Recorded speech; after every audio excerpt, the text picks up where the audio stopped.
Bomb.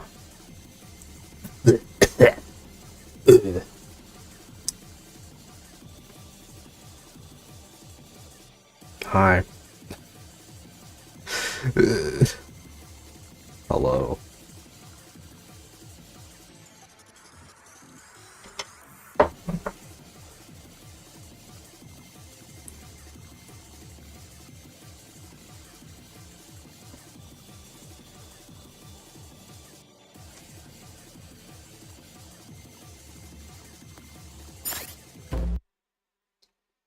Ciao. Hi everybody. Welcome back to another Space-tastic stream. My name is Antonius Drosera, Captain of PRISMA and Space Mafia VTuber. Today is May 13th, 2026. Hope you're doing well. I sure am. I've got a big tub of uh funfetti frosting. Um because that's where I am in my life right now. I hope everybody's doing well. Hope you're jiving, thriving, vibing. Excuse me. On this beautiful Wednesday afternoon. Well, not afternoon. It's before noon. Feels so weird calling it 11 morning. So it doesn't really feel like morning at 11. I feel like 11 is when morning stops. But what do we call it? If it's not morning, what the heck is it? That's what I ventured to ask on this beautiful day. The fuck do I open this?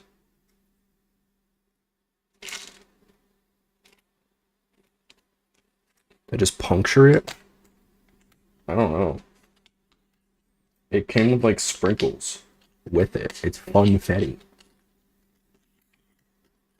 And it's green. Vibrant green vanilla. Check this shit out.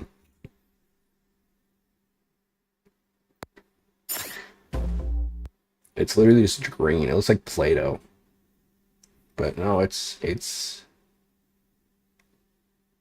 frosting. And then it comes with these beautiful multicolored sprinkles, all very cool colors, and also yellow. I just pour it in. I don't know. I don't have like any cake. I do have cake actually, but am I really gonna use frosting on my cake? No. No, I'm not. There's your answer.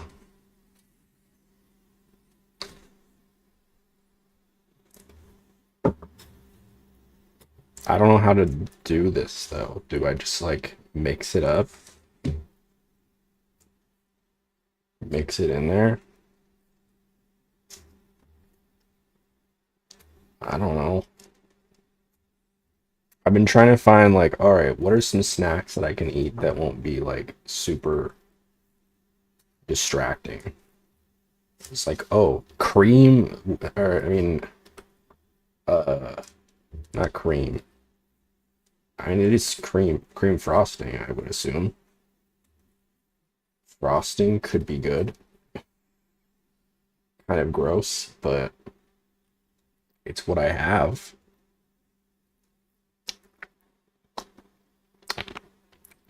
It tastes like frosting.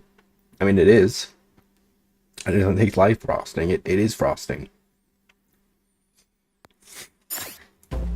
Anyway, I have a lot to talk about today. For a change, I have content on the brain. Um,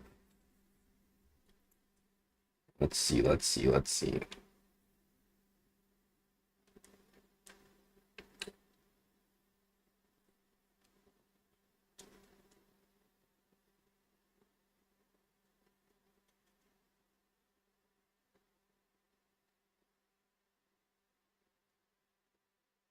There's all this discourse right now. There's so much discourse right now about VTubers showing their face. What's up, Nils? And I gotta say, who gives a fuck, man? Who gives a fuck? Why does this? Why? I always hear this shit. Everybody's always got something to say. Everybody's always got something to say about shit that doesn't even fucking matter. I've showed my face once or twice before. I don't really show it much just because, like, you know. But like, I don't know. It's just whatever. Um, but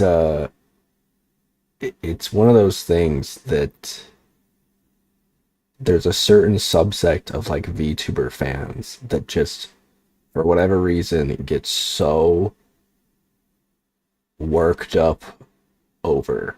And it's like, is it really that big of a deal? Is it really that serious that like a VTuber wants to show their face? I don't think so. If it's really keeping you up at night, I suggest that you maybe find some more important things to get upset about. You know, the world would be so much better if people would just like not interact with stuff that makes them angry. But unfortunately, I guess that's easier said than done because social media does love to do that too. They love to peddle rage bait to you. But honestly, if you're getting enraged over something like this, it's like, I don't know what to tell you, man. There's plenty of VTubers that just like don't show their face. And it's, I don't know. It to me, it's not that serious. Maybe it is to you, but if it is, I feel like you have to learn to just take it on the chin, you know. Be I don't know. There's so much gatekeeping about what a VTuber should and shouldn't do, and I've always felt like this is so silly. Yes, VTubing stems from like Japanese idol culture. I fully well understand that, but like, that doesn't mean that everybody's gonna do. I don't think I'm up to date on what you're talking about. The long and short of it is that Emily, pretty big indie VTuber voice actress, started like an VTuber versus IRL trend. And basically like posting a picture of their VTuber model and a picture of them in real life. And a lot of people were quick to jump on it and be like, "Oh, she's LARPing. She's a V LARPer. She's not a real VTuber." E-thoughts have taken over VTubing. And it's like, oh my god. Like, we're really getting butthurt over this shit. Like, as if it's a really that big of a deal. I really don't think it's that serious. But apparently, a lot of people in the VTubing community absolutely hate it. They think if you post a picture of your face on the internet as a VTuber, you're no longer a VTuber. And it's like, so stupid, dude. It's so fucking dumb. It's like, okay, so I can't just be like a person for once, and then all of a sudden I'm never allowed to call myself a VTuber again. These people gatekeep way too much, and it's laughable. It's really laughable. I don't get it. How you can be that hurt over something so inoffensive. If it bothers you so much, just don't interact with it. I guess people just are incapable of having that mindset. Me personally, if I don't like something, I don't interact with it. I hit the unfollow button, I hit the mute button, I hit the block button, whatever I need to do so that it does not meet with my eyeballs ever again. And but on top of that, it's really not that serious. It's just not. I'm tired of people trying to dictate what VTubing has to be, as if it's not this like ever changing thing. As if they're these like, VTuber historians who are preserving what our founding VTuber fathers have started with. I do appreciate the mystery behind VTubers too, but I don't have a problem with a VTuber posting pictures about themselves. Yeah, I mean, I feel like that's most normal people, but of course you have people every once in a while that just are like, I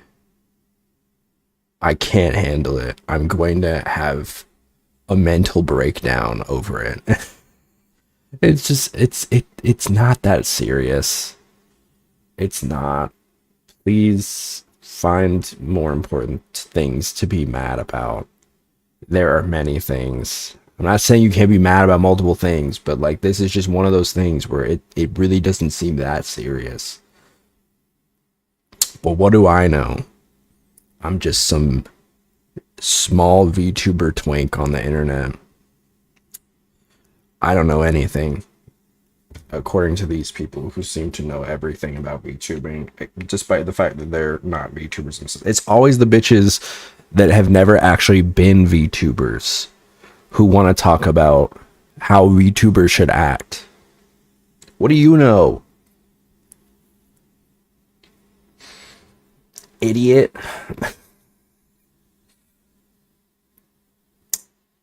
It just bothers me. It has bothered me since I became a VTuber that people want to dictate what VTubers do, what they talk about, how they carry themselves. But meanwhile, you have VTubers that say the most heinous shit, and those same people are completely silent. What happened to preserving VTubing then? When it fulfills what they want, then they don't have anything to say. Well, it's silly. It is. I think it's dumb.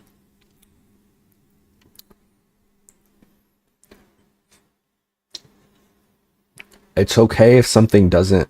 The world will be so much better. Like fandom culture in general would be such a better place if people just like didn't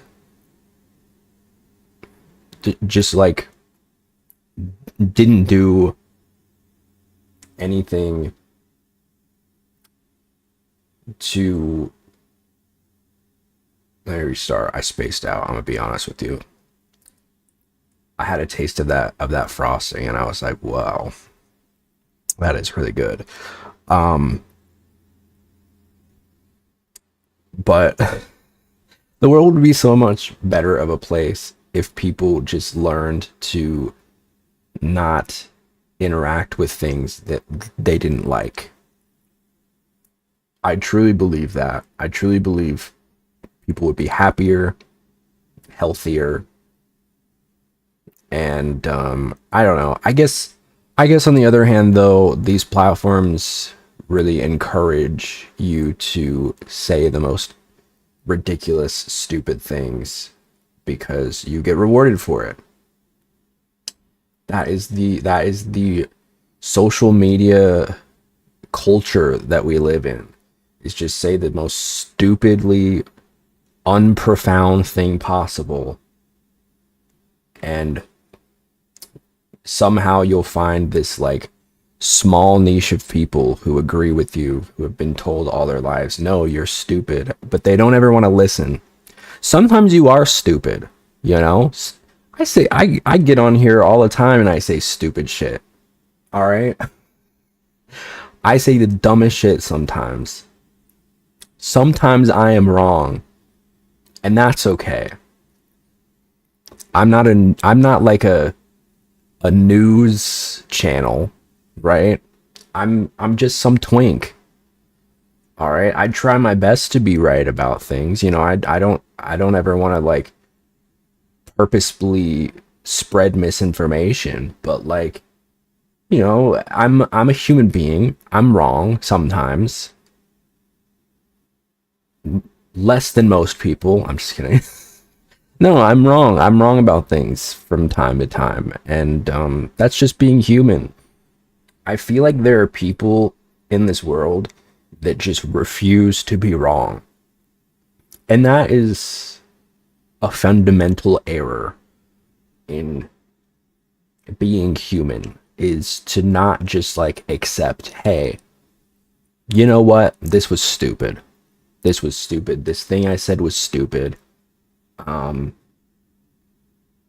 no, they surround themselves with an echo chamber of people who also are stupid and actively say stupid things and double down on saying stupid things. And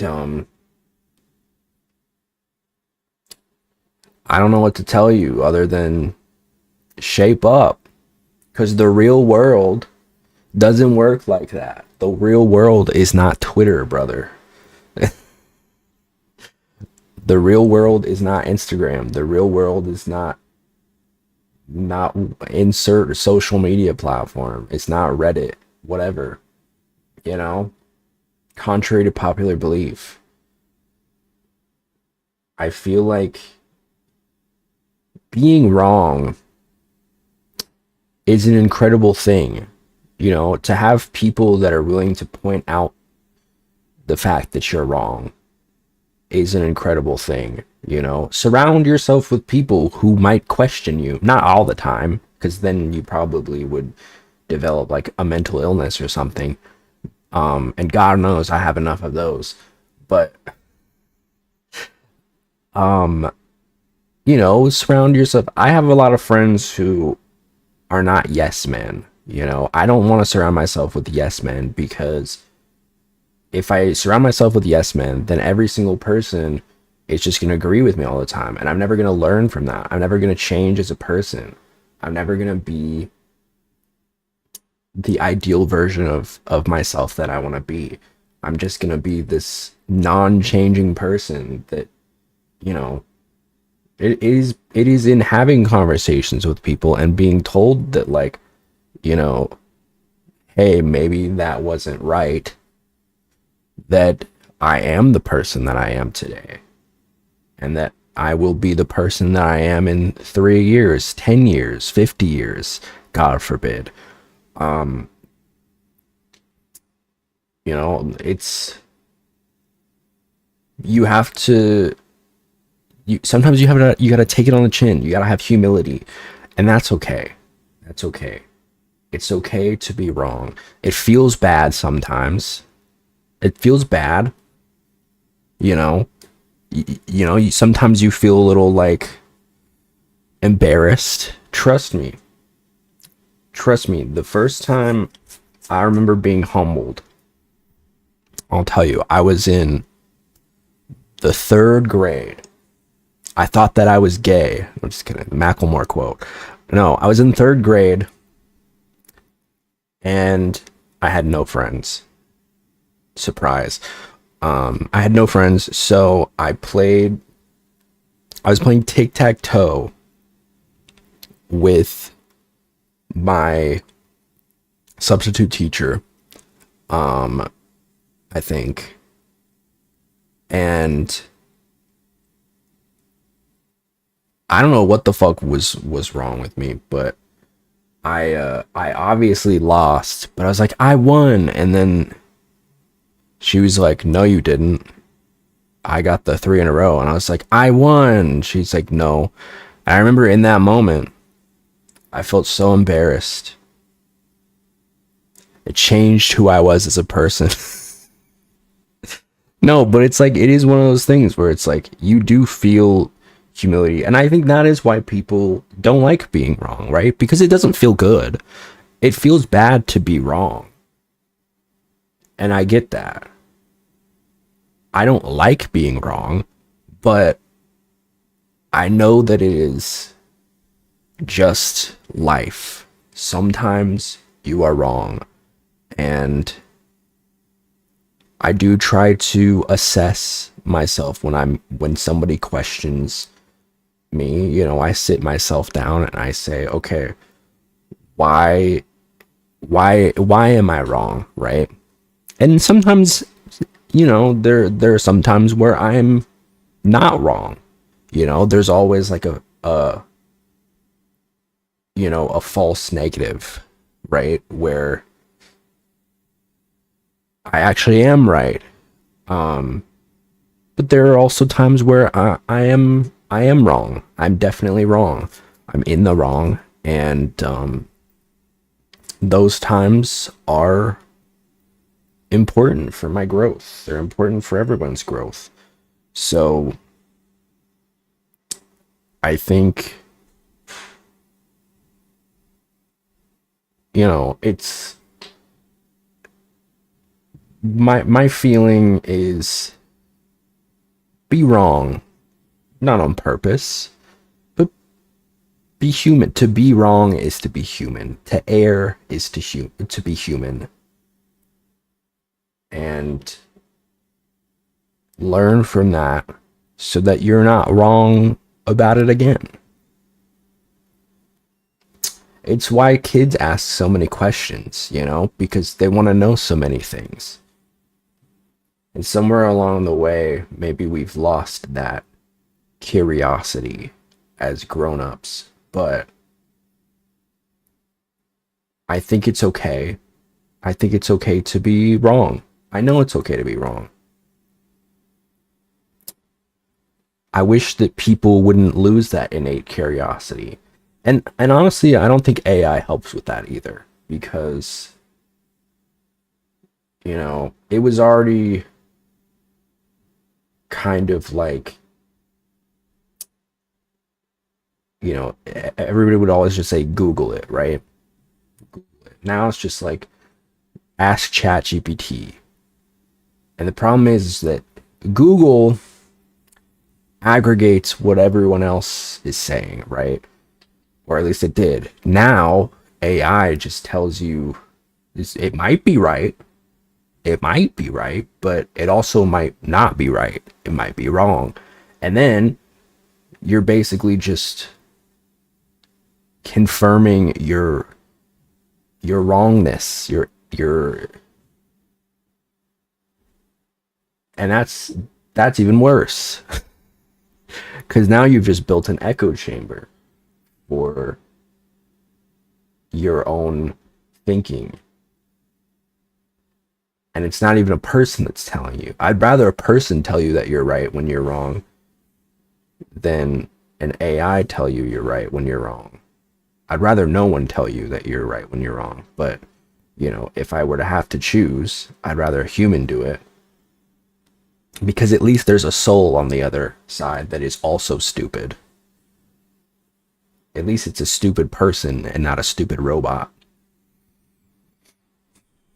As always, AI has added a layer of complexity to an already annoying issue. But I don't know. I think the moral is like GPT 4.5 was the worst in that regard. It was too agreeable. That's what I've heard. Yeah, I've heard. Absolutely. You should put chocolate in your salad. The sweet taste is unlike any other. Um, but I don't know. I think the other thing is be curious.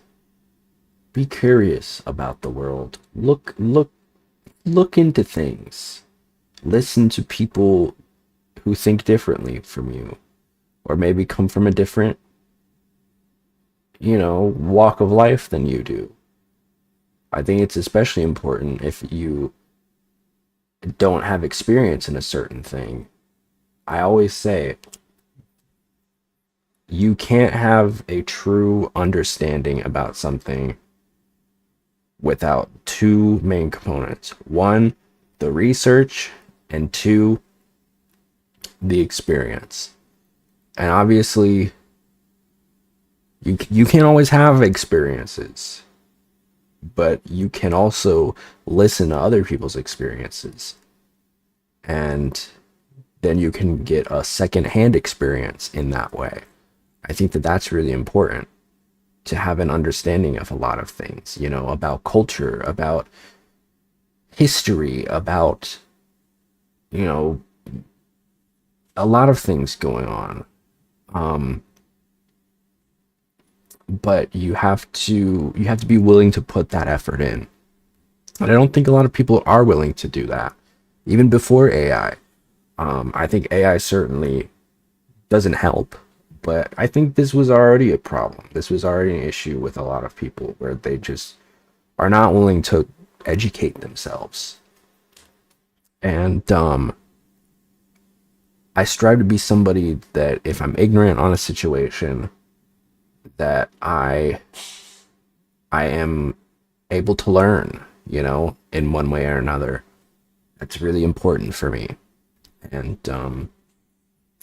you know, challenge your mind. Challenge your mind. You only have one brain. You might as well fill it with as much information as you possibly can. Because you're not getting any younger. You might as well. You might as well, you know.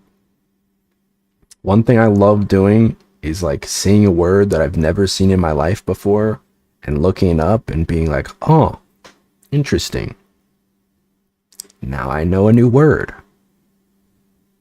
That's always fun, because you think you know so many words, but there are also so many more that you have never even seen with your own eyes. Words that have been around for hundreds of years that have just been dormant. You know, there's so many like old style insults too that I love saying. Nothing like, you know, nothing offensive, but I went from a very logical thinker to a very emotional thinker, and I think it made me more creative too. Well, that's good. I think emotion and logic kind of go hand in hand in a lot of ways. You can have one, but it's kind of goes to my point, right? It's like you need to have research and experience, and I think the experience falls more into the emotional thinking, and the research goes more into the logic, right? You can have research, but you know, I'll give you a good example, right? It's like, you know, there's always been a lot of talk about like autism, right? And how there are a lot of people who have done like a lot of research. This is something that's very interesting to me as somebody who went to school for psychology and also somebody who is autistic, right? It's like there are plenty of people who have researched autism, right? But may not have ever even spoken to an autistic person. And so maybe they've done a lot of great work on understanding how autism works, but they haven't necessarily heard from autistic people what it's like to actually live on the spectrum, right? Or understand like how it feels when people speak over them, right? That's a big component. Is like the experiential part is like listening to the people that actually experience these things on a day-to-day basis. I think both are really important, you know. I think on the other hand, as an autistic person, I wouldn't know a lot about myself as an autistic person without the research. I think both of those things are really important and go, you know, are very, you can know one, but you'll be lacking a lot of substance. I think that that's just kind of an important dichotomy, if you will. Having both the knowledge and the experience. But all that to say, I think this whole concept of like gatekeeping is so silly to me. You know, VTubing is still a very new niche, and it's evolving at a very rapid rate. And to act as if like the meta isn't going to change is silly. If you're just gonna be like a Gen 1er about the whole thing, I don't know. I think you're gonna get left in the dust. There are gonna be plenty of people who behave in accordance with what, you know, VTubing started as, but there's also going to be plenty of people that don't. And if you're going to make this, you know, binary, like this is a VTuber and this isn't, as far as I know, the only thing that makes a VTuber is the fact that they use a virtual model or some sort of non-human model. If they decide to use, if they decide to show their face, so be it. I don't think that I mean, obviously that in and of itself is not VTubing per se, but it doesn't mean that you are suddenly not a VTuber, you know? It's like AI and content that I accept as Neurosama. I don't know if it's controversial. I hope not. It's definitely, Neurosama's definitely been a topic. I think the argument that a lot of people make is that there's still a human that's piloting her, right? And I do agree with that. I think that it's a weird gray line. It's always been a weird gray line for me. I don't know fully how I feel about it. I think, you know, I think it's, I don't have a problem with it as much as I do with people just fully doing like AI, you know, making AI art and shit. I mean, everything that goes behind Neurosama is still very much human. The only thing that is not human about her is that, you know, her behavior is AI, right? But I certainly understand why people might have an issue with that. It's weird. It's a weird gray area for sure. I don't think it's one of those things that people are gonna like lambast you over as much as like just a fully AI generated everything, right? I also hate the AI voice. I hate it so much. It makes me so mad. Yeah, I don't know. I don't know. Well, I don't know the whole story behind Neurosama either. Um, but I will say there are a lot of I'm sure it's the AI. Oh, this man is crashing out. Bro is crashing out. You know, it's interesting. There's a lot of VTubers, Zentreya being probably the biggest one, that use text to speech, right? Which is very different from AI. I think a lot of people also confuse the fact that like AI has been around for a very long time, but generative AI is the thing that is very new and also the thing that we should be worried about, right? There's predictive AI that has been around for a very long time. That is not something that is stealing other people's work. That's not something that is, creating all these giant data centers that are ruining our water supply. I think people get that confused a lot, right? I think there is AI and there is generative AI, right? I wish more people understood that difference.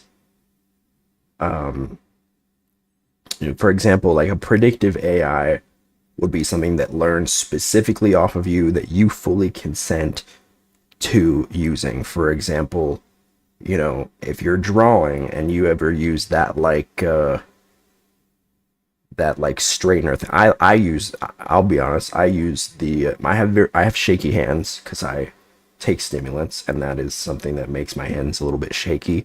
So I like to use there's like a little straightener thing. I don't know what you call it. Like but if you do, if it sees that you're like shaking a little bit, it'll straighten out that line, which I really appreciate because I'm very, very particular about that kind of thing.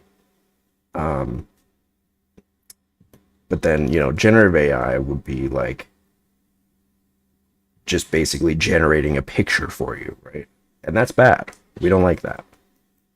We do not want that. Get it away. Get it away. And that's why I made a whole statement too. Prisma made a whole statement, I guess I should say, but I was the one who posted it. We do not, the Prisma boys are all in agreement. Get the AI art away from us. We do not want AI art. We appreciate, with peace and love. We love the fan art. We love the fan art. Big on the fan art. Appreciate it, love it. You guys are all really talented. But no AI, please. No generative AI, please. Please and thank you. With peace and love. Any AI art used in the production of Prisma Boy fan art will be tossed. Peace and love. Peace and love. I am warning you with peace and love. It's like local AI that's on your device to help you get stuff done. Yeah, there's a lot of different types of AI, right? AR is not art, period. AI in parentheses, no, not parentheses, in quotations, art. Harky, thank you for the raid. Hello, beautiful people. Hello. What'd you do? Hope you had fun. We're just yapping away. Yeah, we do not like AI, generative AI. We just watched Minecraft, Yowie.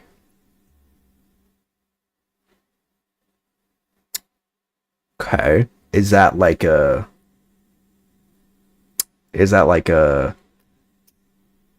like some Jenny mod type? It's good, Yowie. Okay, man. What is it? Who's doing it? Is it Steve and a creeper? Who's being paired? It's not a mod. What is it? What's the pairing? It's like a really good Minecraft roleplay. Like some dream type shit.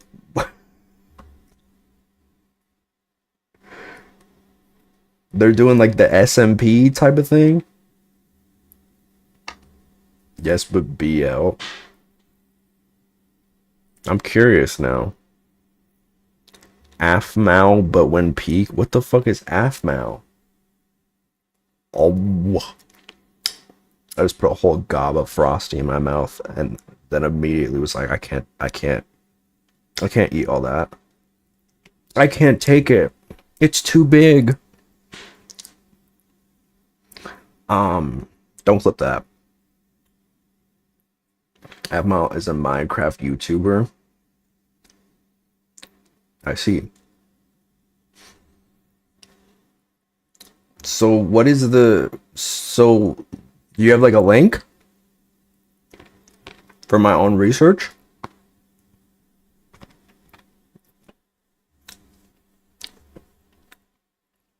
Good luck, good luck. But give me that link first. You're not allowed to leave until you give me the link. I'm holding you hostage. I'm grabbing you by the live 2D. Give this big titty man the link. Being objectified. Oh, let's see this shit.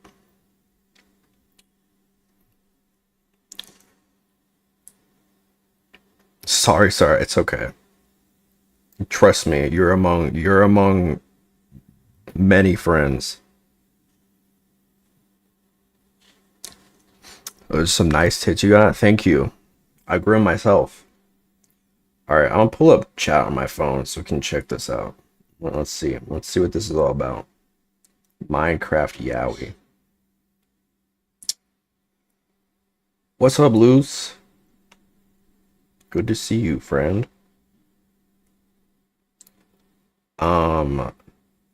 That's what the people are saying. The people are saying Minecraft Yowie.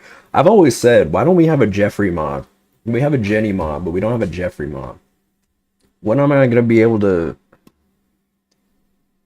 do stuff with a zombie? You feel me? Alright, let's see this shit. I'm sorry. I'm already like the title alone. The alpha forced me. The alpha forced me to be. Oh my god. Oh wait, this is the wrong thing. My bad.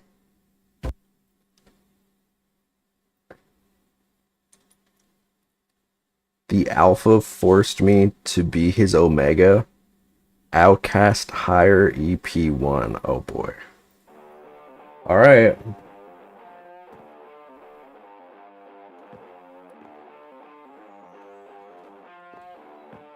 The cat ears. Already. I'm already... What is going on here? Let me get my noise gate on.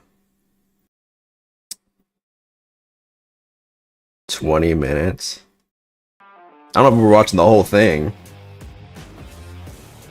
Did people go into this? Are you ready for school? Is that a... Can you hear me? Are you ready for school? Is that the semi? Or no, that's probably the dad. My bad. Ow, hey. School starts in an hour. Get dressed. If I hear that music again, I'm taking away your speakers. I don't get paid enough to take care of these kids. Couldn't you close the door on the way out, old man? Jeez. I heard that. I heard that. Yeah. Is he coding? Classic femboy coder. I called the bathroom first. What? You can't just call dibs on the shower like that. I was here first. Nuh-uh, I was totally about to take a shower before you. Besides, you take like 3 hours. That's way too long. He's probably jerking it. That's probably what he's Take that doing. long because I want my He's got hair green soft eyes. and fluffy. Or maybe you stare at yourself in the mirror for too long. That's my raid. That's my raid, brother. Crotch kick. Ow, my boing loins.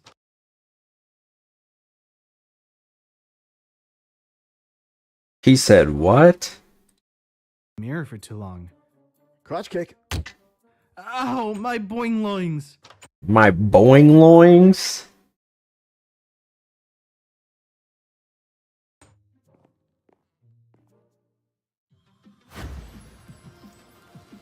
Outcast high.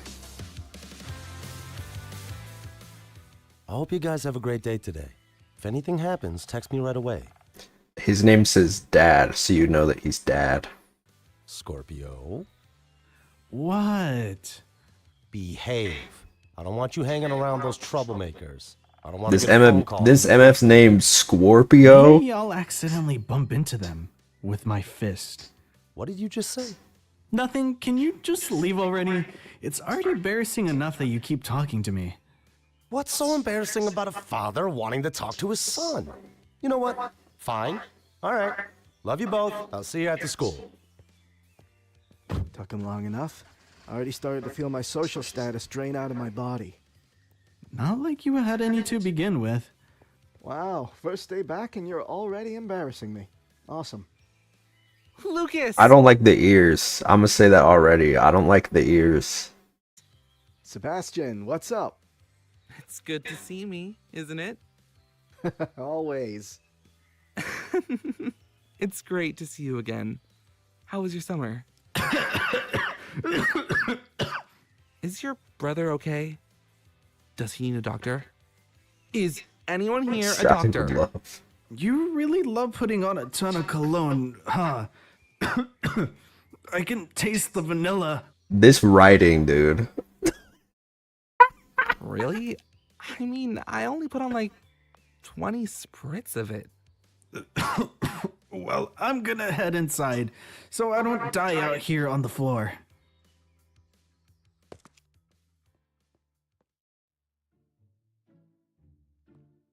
Well, well, look what the cat dragged in. How's it going, buddy? Uh-oh. Can you just leave me alone? I'm not in the mood to deal with any of you. Hey, don't talk back to Alpha when he's talking to you, Omega. Stand down, Hugo. I got this. Know your place. So that means you are to respect me and answer my questions. Got it? Whatever. Sure. I've been fine. See? Know your place, Omega. Was it so hard to answer? I always knew you were the type to follow orders. I answered your question. Can I leave now, Echo? Did I say you can leave? No. You're to address me by Alpha, not my name. This is a school. I don't think you're in charge. Just because we need to be friends doesn't mean anything anymore. Got it, Omega? Yes. Yes, what? Yes, Alpha.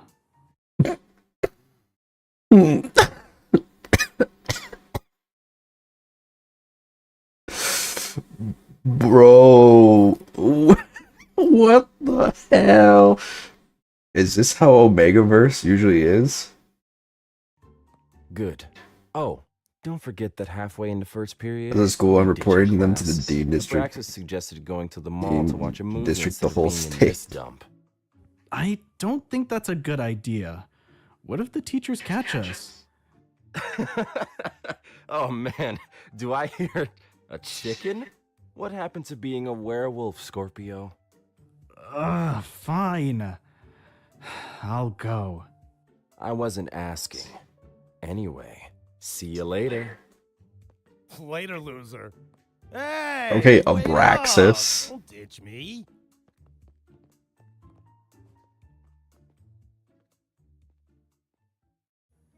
Being that Alpha has really got into his head, huh?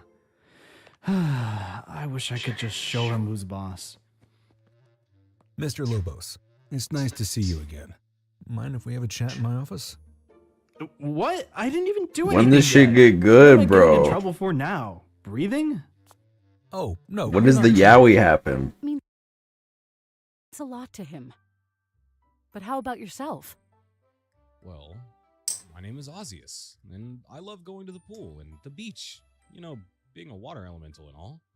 I also love. I like the people with question marks over their head. Am I not supposed to know who those people are yet? in the dark arts, like tarot cards and soul reading. And at a glance, I can tell you're hiding a huge secret. I wonder, could it be that... I didn't ask for my soul to be read. Thank you. Don't worry about Ozias too much. He's always like that. What the fuck was it? What is this?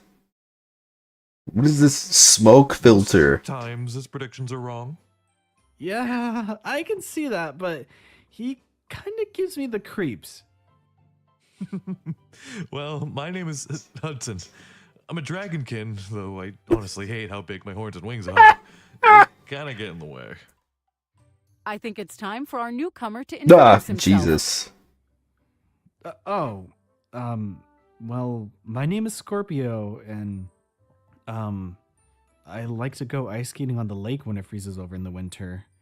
And, I like watching roleplay videos on YouTube. Bro is oversharing. That's excellent.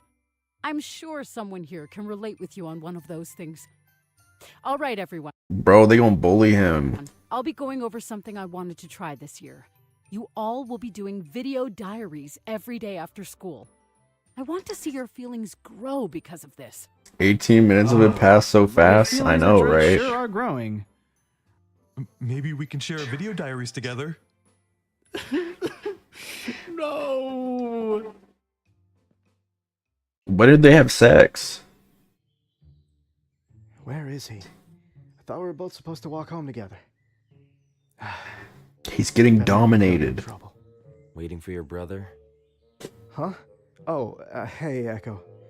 Yeah, but he should be out soon, I hope. Yeah, you might be waiting a while. Last I heard, Scorpio got placed in Outcast Club as a punishment. I had a feeling something happened. I guess I can walk home alone. How about I join you? They look exactly the same. Don't worry, I won't hurt you. I just want to walk you home as a kind gesture since I live nearby. What do you say? We can chit-chat while we're at it. Oh, sure, I guess. I'm so glad to be on the same page. Come on. What the fuck was that?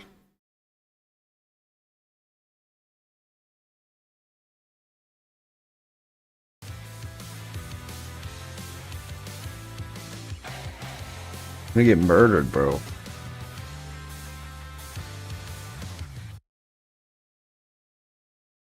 What the fuck is this?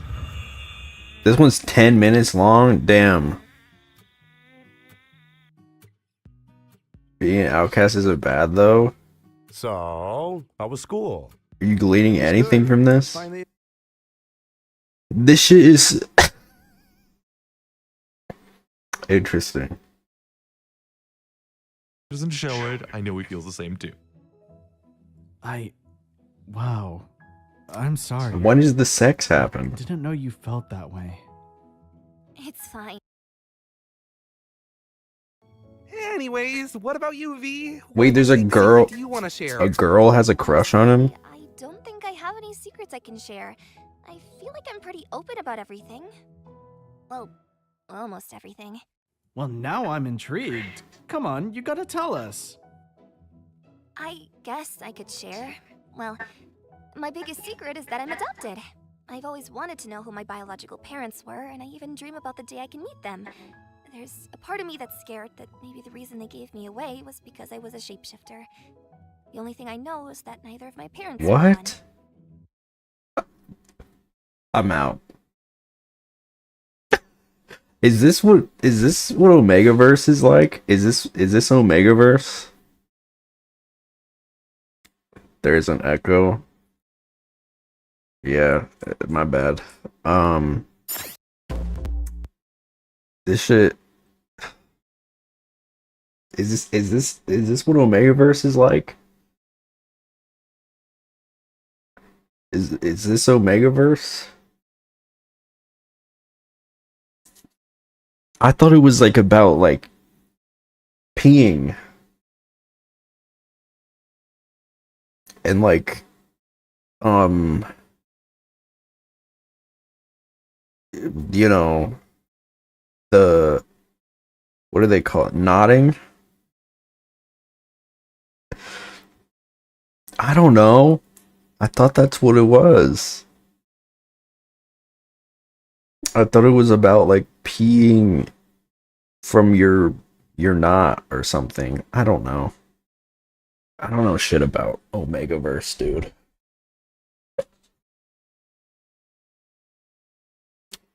Omegaverse. The Omegaverse.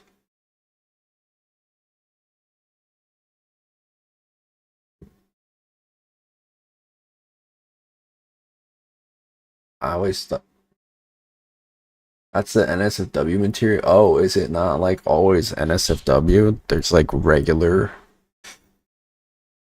They make like homegrown grass fed Omegaverse. How you know about this? You be reading this?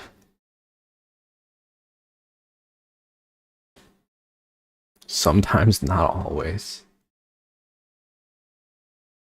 Omegaverse is definitely intriguing. Don't worry about it. I've gotten mixed messages of what I would be, an alpha, a beta, or an omega. My understanding is that betas are just like normies. They're just normies. The alpha is the top and the omega is the bottom. And they have like pheromones. The alpha has like pheromones or something. And he goes into heat. And when he goes into heat, he must relieve his heat by having disgusting sweaty sex with an omega. That's my understanding. And if I don't know. What happens if he doesn't? Does he just die? He just die?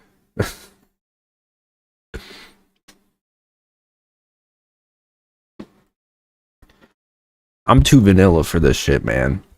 Vanilla like my frosting.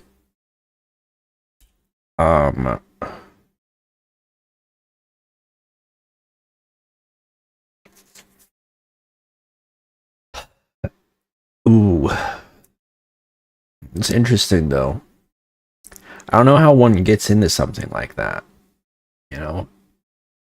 As a budding psychologist, I found out that I was a permissive omega. What the hell does that mean? Is that just... What do you mean permissive? Like a consenting omega? I hope you are. I hope you are. Is there some like dubcon shit going on here? I don't fuck with that. Oh, submissive. Why not just say submissive?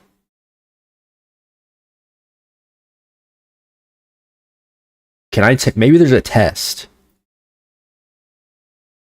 Omegaverse quiz. The accurate Omegaverse quiz, 100% guaranteed. This seems pretty legit.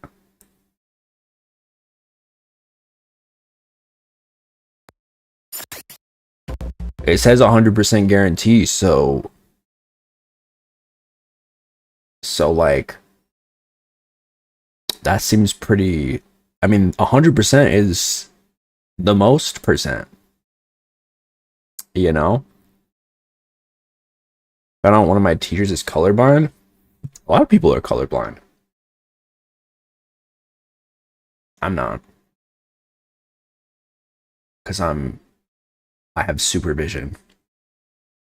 What's your ideal partner? Can I choose more than one? Or do I have to choose? These are a lot of things. I do like funny. Oh, I can choose multiple. Okay. Definitely funny. Easily flustered. That's cute. I do like to give a purple cone. No, I got an orange cone. I got an X cone. Protective? No, cause like protective, I feel like is like kind of, you know, like that could be toxic. Obedient? No, cause like I feel like obedient, I want like a 50-50, you know what I mean? I don't want somebody to just like obey everything that I say. You know, I want them to be, I want us to be on the same page. If they don't want to, if they're not vibing, then, you know, cuddly. It depends. I like a cuddly guy, but also I like my space. So sure, cuddly, social, submissive. Submissive. I guess, sure. I'm used to being the one who does the things, you know. I'm used to being the one who like brings stuff up, you know. And then, you know, if they're not feeling it, then I'm like, all right, we'll move on. But I'm usually the one that's like, hey, want to do this. Motherly? Well, I'm gay.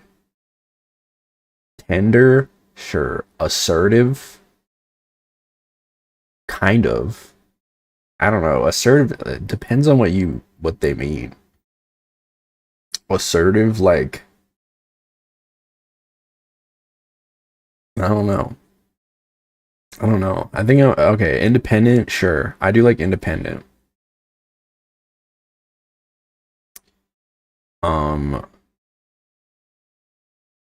Where would you go for your first date? Ooh. Probably movies and dinner for the first date. For the first date. You are doing a Kahoot with a group and your partner. Do you let them win? Them winning is disrespectful to me. Okay, man. I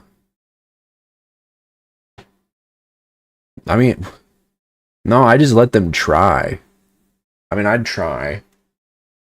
You let them win? No. You ask someone out on a date. Do you pay? We can split. I'm not paying for you. I'm broke. How do you spend your free time?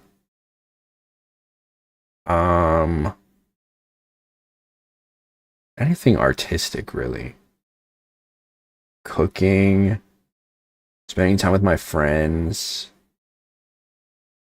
hands-on activities, listening to music. When you play open world games, Terraria, Minecraft, Terraria is not an open, I mean, it's not really open world. The world is pretty closed.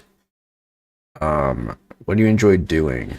Resource forwarding, building, mining, farming, exploring, pet collecting,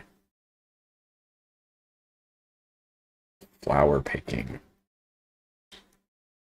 Best question ever. What is your favorite color? Natural colors, any cool color, jewel tones, pastels, black made with an accent color, neons, warm colors. I like warm colors. You and your friends have a group chat excluding you. Well, then they're not friends. What friends? They aren't mine. What website do you spend the most time on? Twitter or Facebook?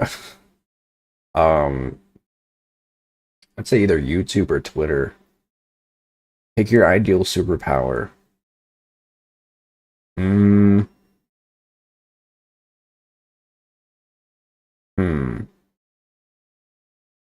Time manipulation. That would be cool.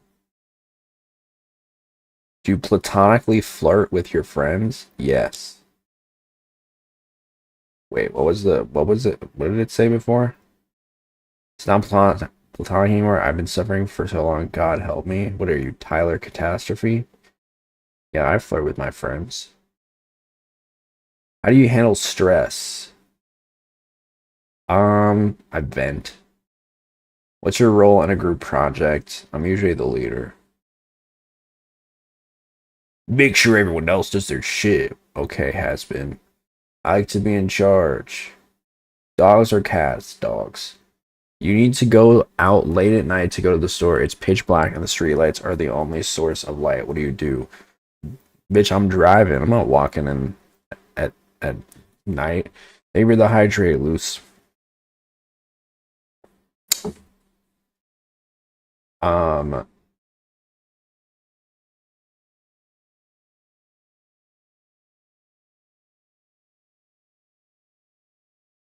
phone a friend, sure. Studying in class and your teacher is being frustrating. How do you handle it?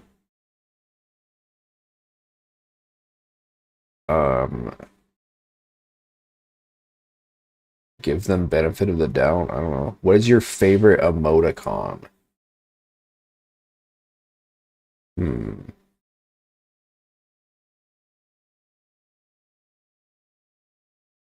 Oh, I like to give them little noses, but I use the little arrows. I don't use the dashes. Which country would you move to? Romania? Why is there a winky face? Is this person Romanian?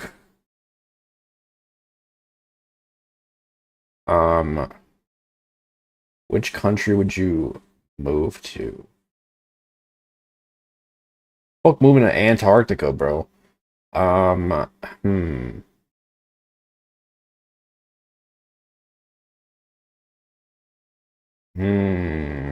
a lot of good options here.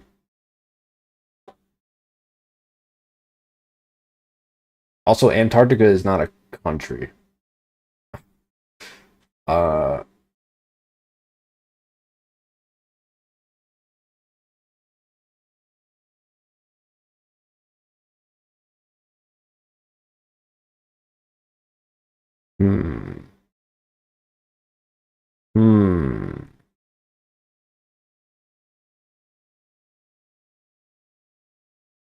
Maybe Norway.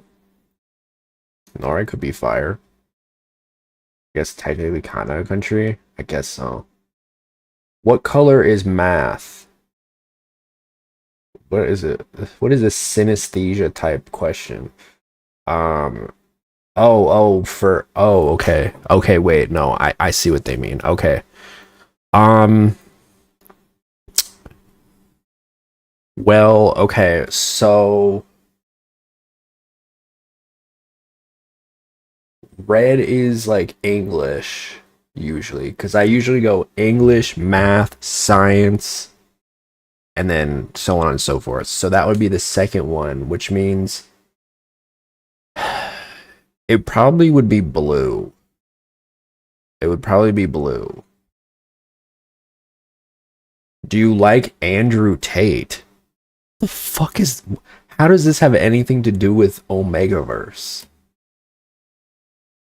No, what a piece of shit loser. Did Andrew Tate make the... Now I'm starting to understand why Romania had a winky face by it.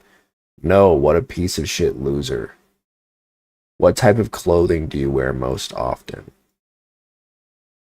Sluttiest shit on God's green earth. I want to be the most fuckable bitch at a grocery store.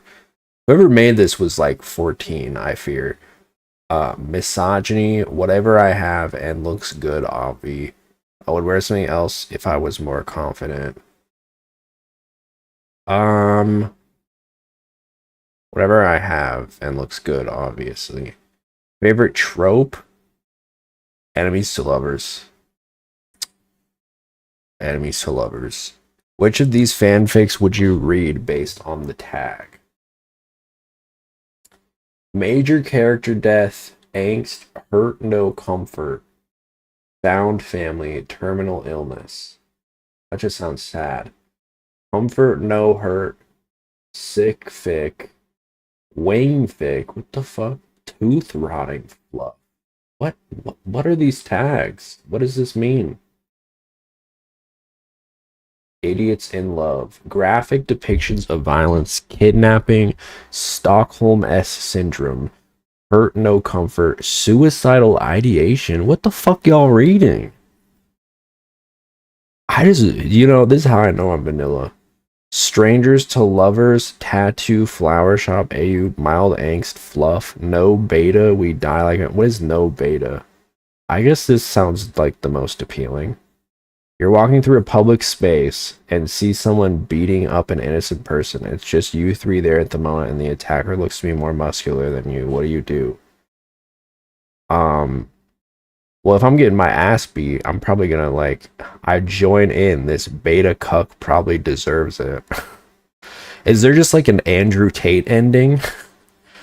I stand there indecisively and turn around. I try telling off the attacker and run when they come towards me. I step in and try to make the attacker back off. I ignore it and walk quickly past. I step in and get beat up immediately. I guess I would step in and try to make the attacker back off. What do you do if you're sick and have a prior engagement?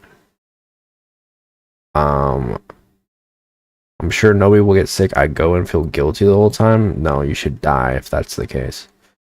I stay home and reschedule. Someone is yelling at you for something you didn't do. How do you reply?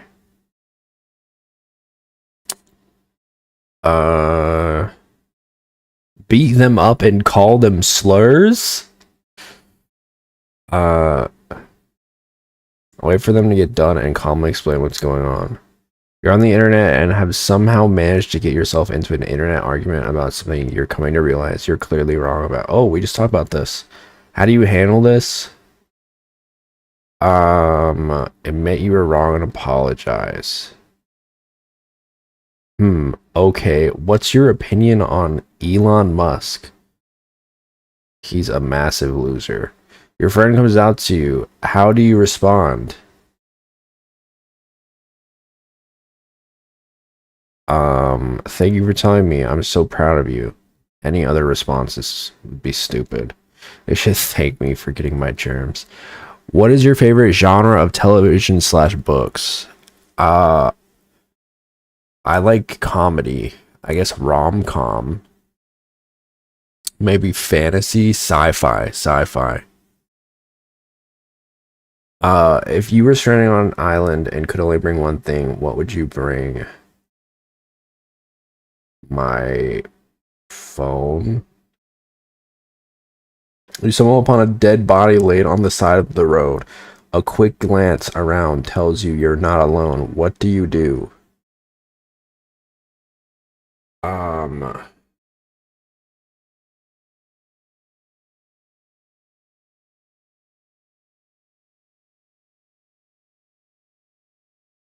Blah, blah, blah, blah, blah, blah.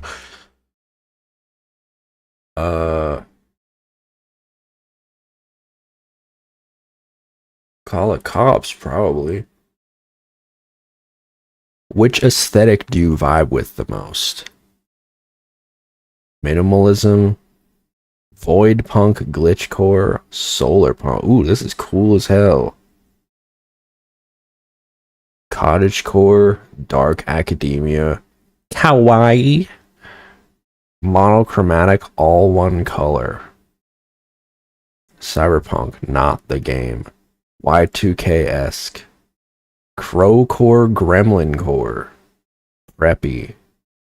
Scene, emo, punk, goth, grunge, etc. Okay. Just say alt. I'm kind of vibing this solar punk shit. I've never seen this before, but I like it. It's cool. What are you most afraid of?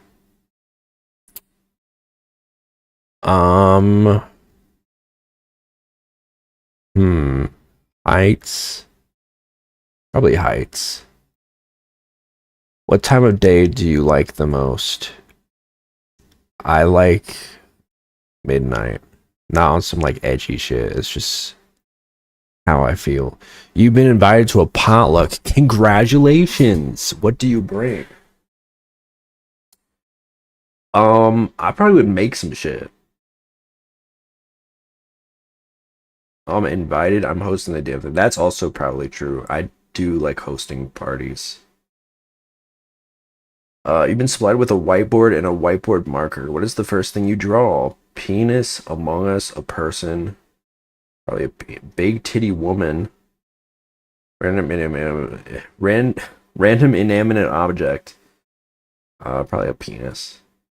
Text your best friend / partner / group chat. Right now, I'm serious. Ask them if you're a cat girl or dog girl.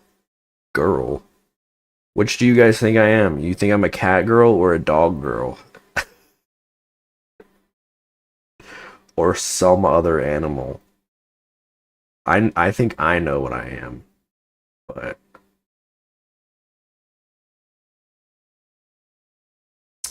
cat? Yeah, that's what I think. Which of these images resonates with you the most? What the fuck is this? Bruh moment.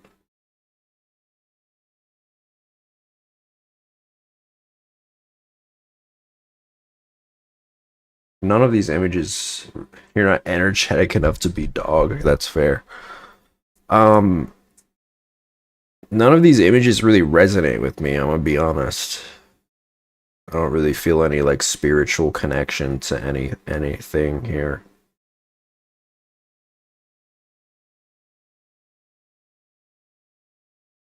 I guess I like the pigeon's kind of cool. Hi, Uwu. Now it's Mikey's turn to ask you a question. What the fuck is this? Michael Afton from Five Nights at Freddy's. What in God's name am I doing here? Where am I? Oh, come on, Mikey Wikey. Ask the reader a question. What? Why? Back off, Mike Author Chan is mine. Jeff the Killer? Grr, Author Chan is clearly a pasta like me. What the fuck is going on? Tiki Toby? Guys, it's like we're back in 2015. I like waffles. Hee hee. I feel like I just lost 5 years off my life. Don't mind them. Hee hee. They're kind of silly. XD. Do you like me? Oh whoa. Girl, what the fuck? Wow, we're at question 41 now. Really hitting the big numbers. Okay, get on with it. I got places to be. Tell me, dear test taker, how are you feeling right now taking this quiz? This quiz sucks. It's way too long. How do you snore based on vibes? I don't snore. I do a slight little inhale. Or they changed the test? They've changed it? I guess snork me. When in public how many more questions are there? When in public oh, 45 total. Okay. When in public reading smut / fluff. Okay, I'm already not doing that in public. Can you keep your face impassive? If you don't read fic in public, this won't affect your results. I don't read fanfic in public. Which fanfiction site do you use to read on? I think AO3. What is your favorite animal? Tigers, cheetahs, etc. Is etc. like other things? Or are they just saying like in that realm? Because I'm definitely etc. I like otters, so Independent Omega. Congratulations. What? I'm an Omega? Isn't that just like, isn't that bottom? Are they saying I'm a bottom? You are most compatible with a submissive alpha, caring beta, aggressive omega, and a soft alpha. This shit. I don't know if I agree with this. Everybody says I'm an alpha, bro. How is this right? This shit. Nah, the results are rigged. This is nope.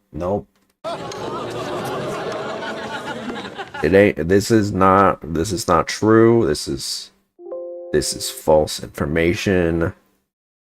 Fuck this, bro.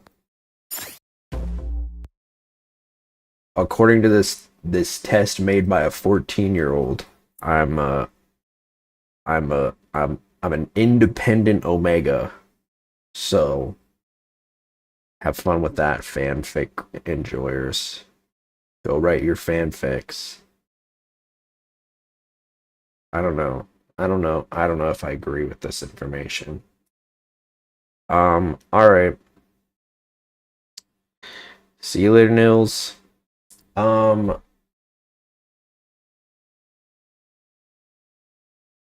We're playing Omega Verse of Time. We're playing Ocarina of Time. I've been like low key avoiding this a little bit because this game has given me like a hernia, low key.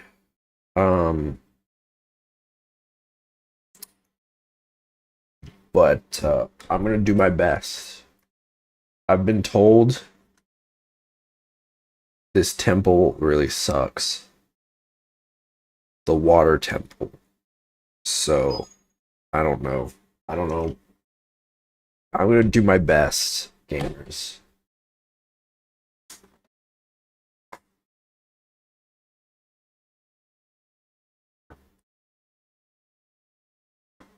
I'm gonna do my very best.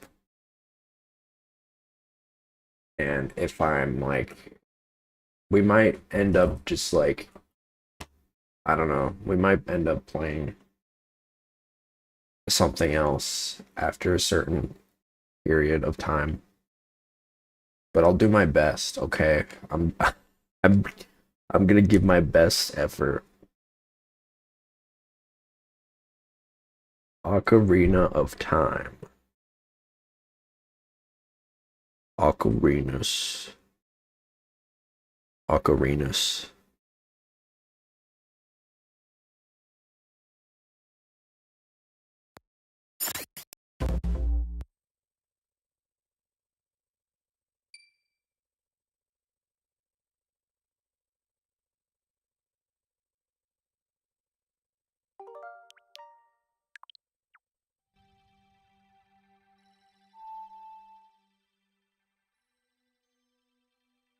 What? Oh man. I'm already like, no, I'm gonna do I'm gonna do it. I'm gonna do it. I'm gonna do it. Those who wish to open the path sleeping at the bottom of the lake must play the song passed down by the royal family. Okay. Where? Okay.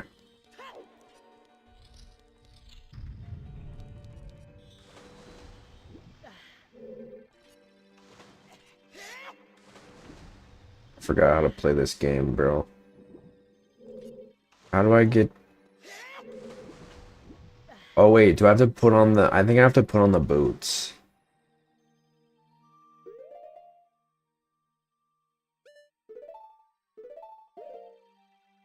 Yeah. The boots.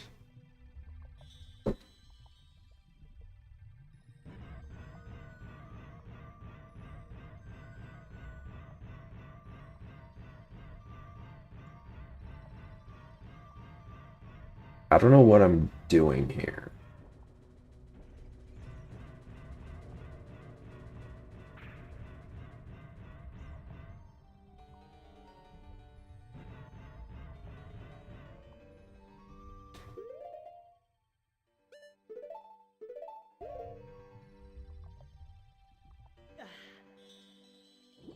Do I need to shoot this?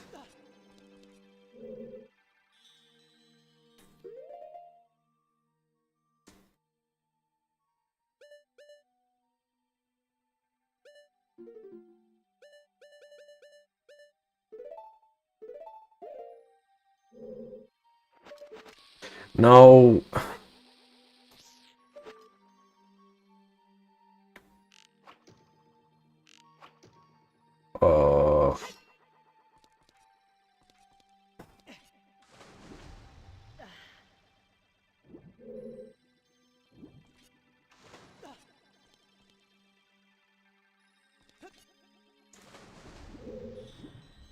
Yeah, I already feel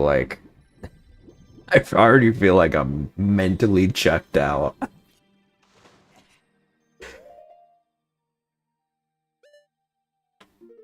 I don't know, dude. I don't know.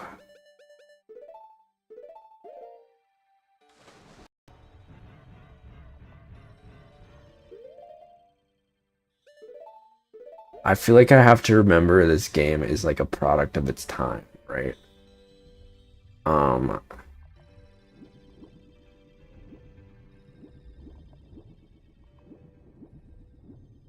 I am just like really bad about playing old games, I think.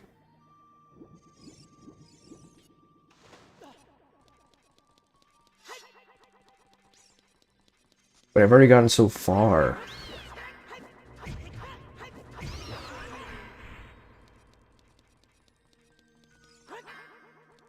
It's either this or I just gonna go play Ace Attorney.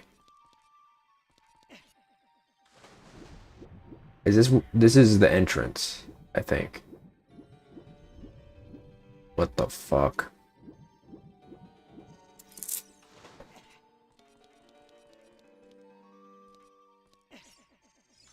What are these yellow things? This feels important.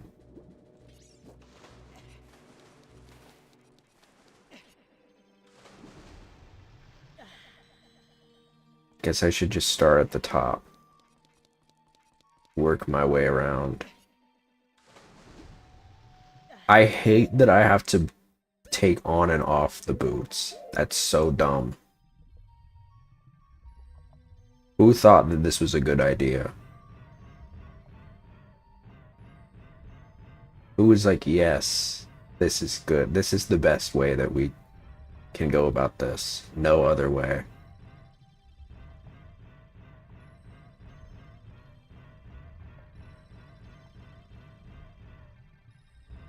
What is this?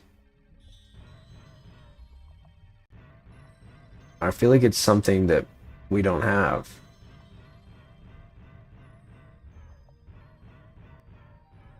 Grab. Oh, okay.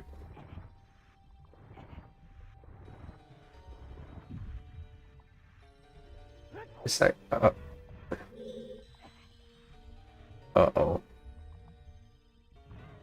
Well, that did something.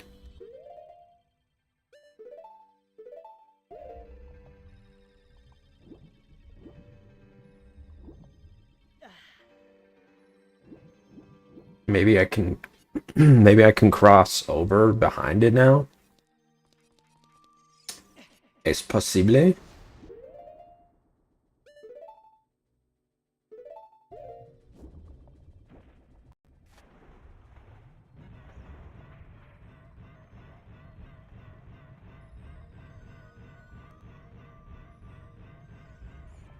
Whoa. Whoa, whoa, whoa, whoa, whoa. Whoa, whoa, whoa, whoa, whoa, whoa, hold on. Wait, where's my sword? Why can't I use my sword? Huh? Wait, I can't use my sword underwater? Where'd they go?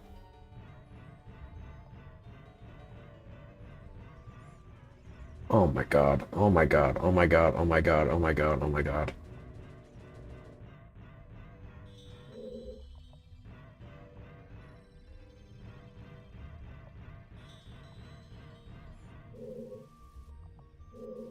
Is that something I can... okay. Okay. I'm so confused. I guess I can't use my sword underwater?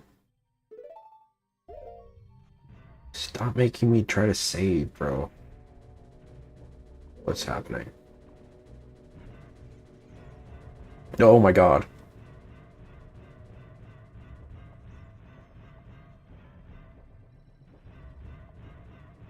They chasing me?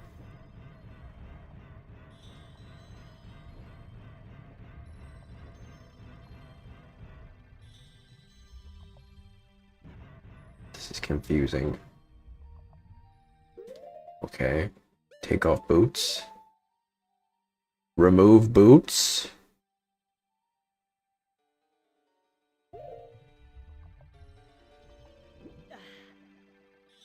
No, I was here before.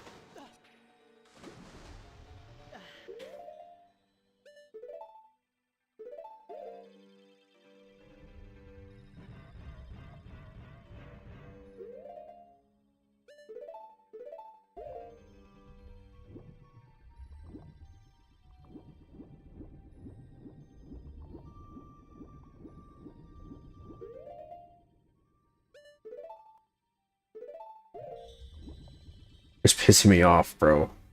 Having to. Do you want to save? No. You didn't do anything noteworthy.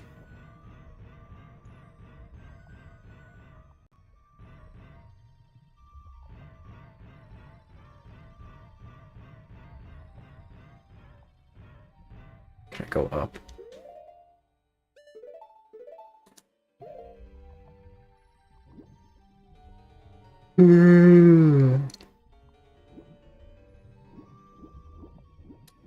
There's a crack.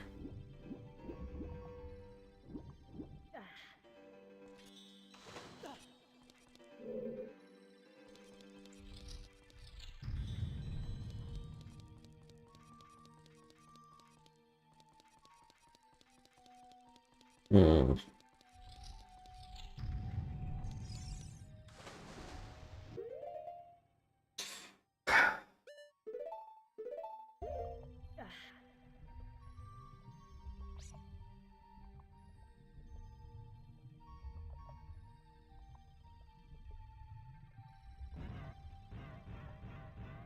Oh. Best game of all time.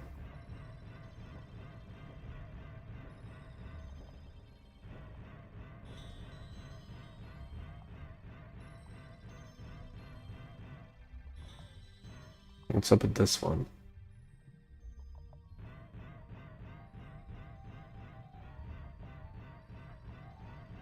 Okay. I'm just trying to take. I'm going and trying to see every room. So we did the bottom floor. Oh, wait. There's an eyeball. But I don't. How am I gonna be able to get it?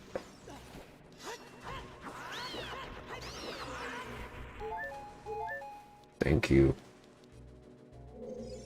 Creature. Oh, hello.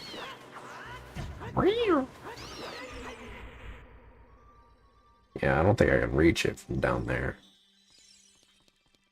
Most definitely not. Alright, let's check out the middle floors. Okay, so that one I can't go to. Wait, can I not go to any of these with... No, I probably can, if I time it correctly.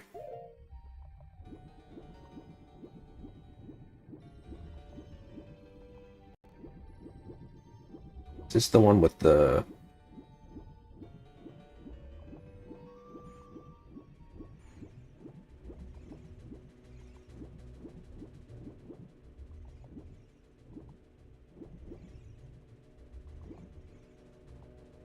Maybe I can go.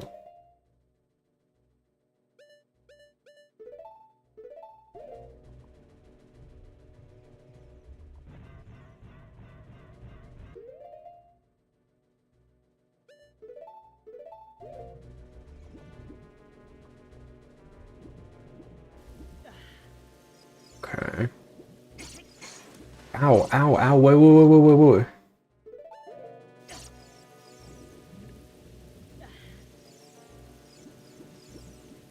Can I not get up here?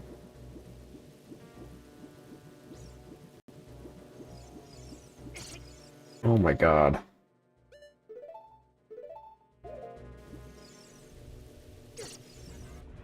What the f... Stop!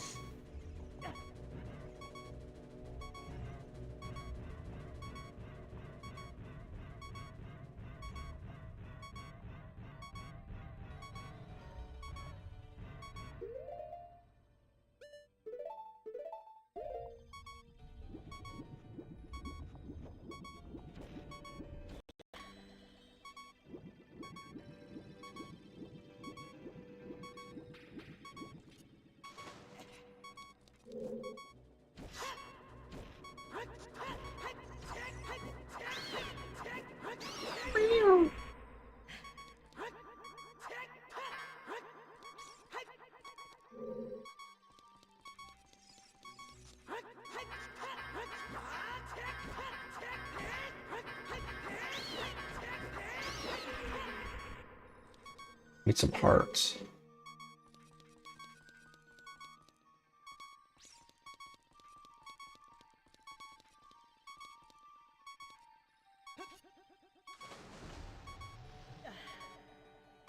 Where does this one go?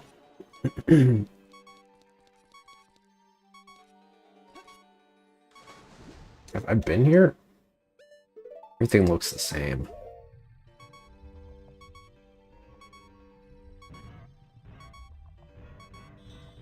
Oh, this is the... Okay. I'm maybe I can go... Now that I pulled it though, one of these ways probably will be open.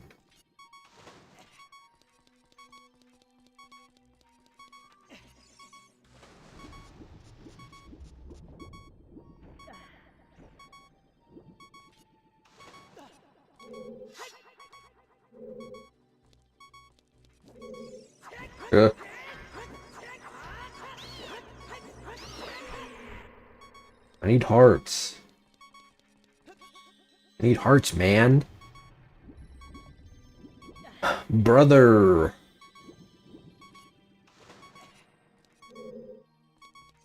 Let me get you.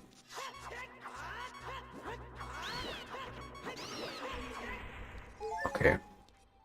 One heart.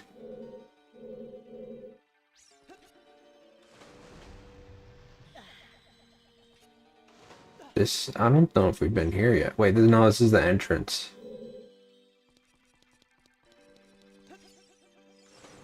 This is the entrance. It's so confusing.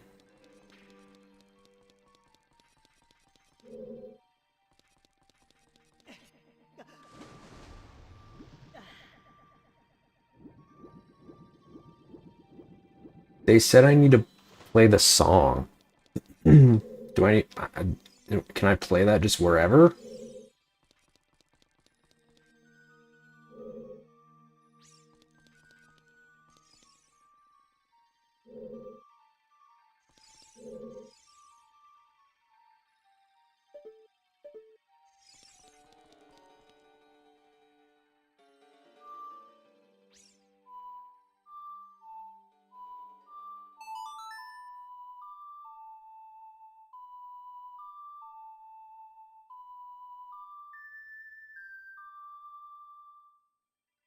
Okay.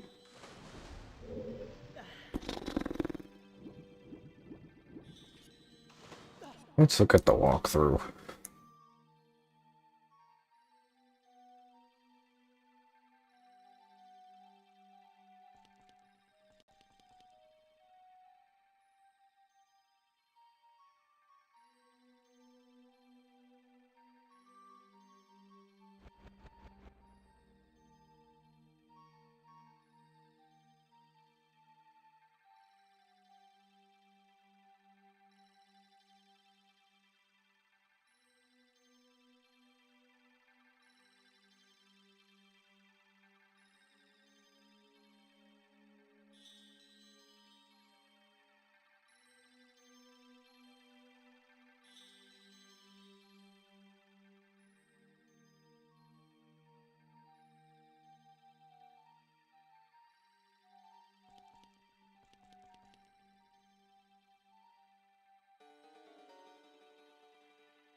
Once you enter the dungeon, walk forward and you'll find yourself in a large central chamber. We'll be returning to this room very often, and I will refer to it as the main room. Jump into the water and sink to the very bottom using your iron boots. We want to head through the opening on the bottom floor to the right, just between the two torches.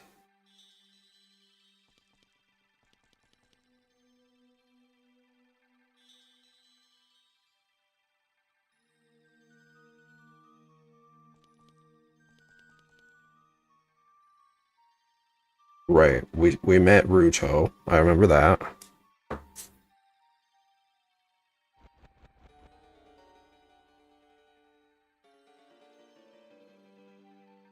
We got the dungeon map.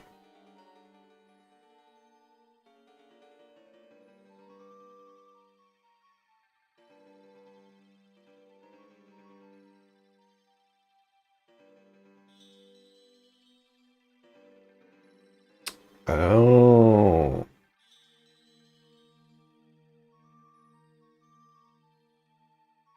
Okay. I was on the right track. So I need to go back down to the room where we get the map.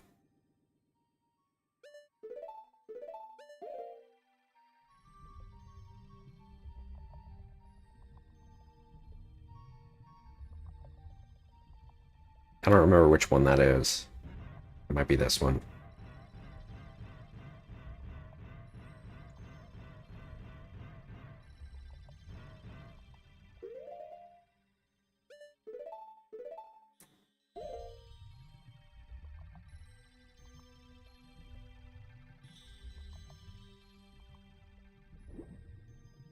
I think it is.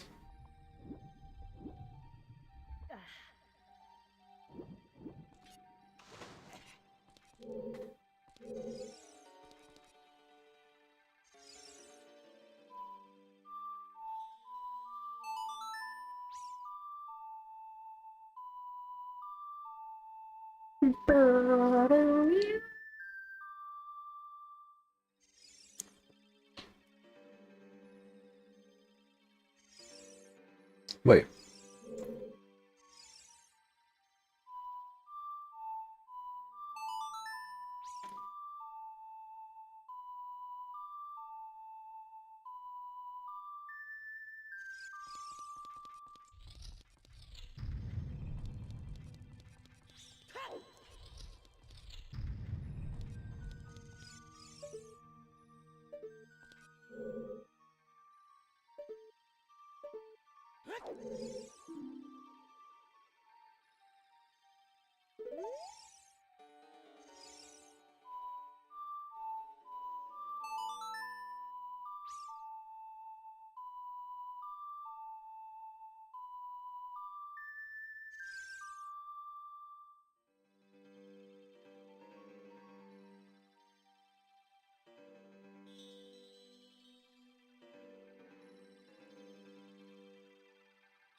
Oh, Zelda's Lullaby. Is that not what I'm playing?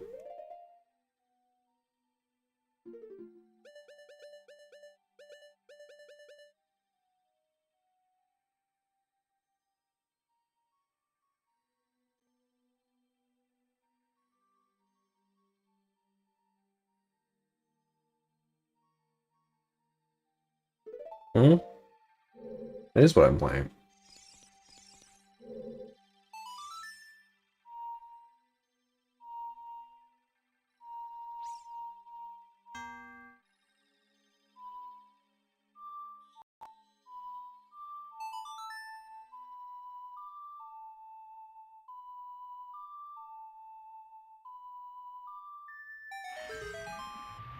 Well, I'm sorry. I did that 4 times. The first 3 times it didn't work.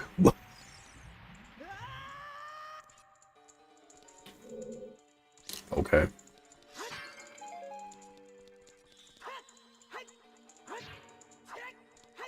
Now the water's drained.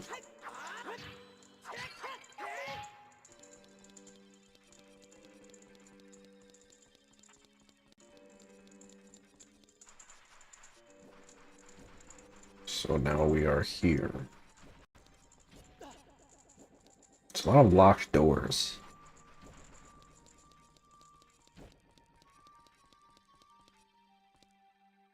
Why is this one crumply? I'm gonna try my best. You know, I'm using the walkthrough as supplementary assistance. I don't want to get too reliant on it. If I just get stuck, I'm gonna look at it and go through it. So that. Oh, okay. There's more.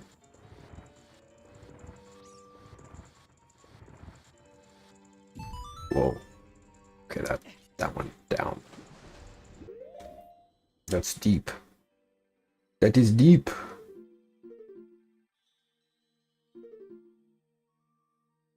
Whoa, it gets pretty long, huh?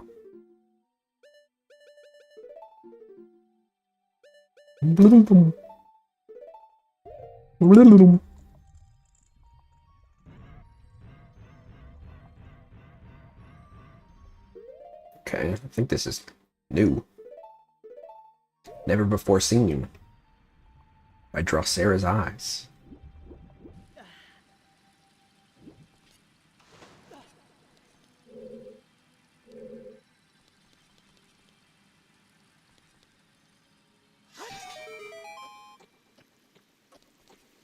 What did that do? Oh.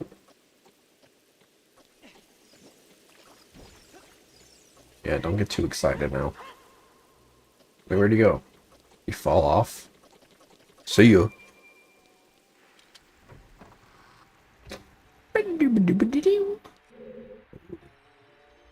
Is this wind or water?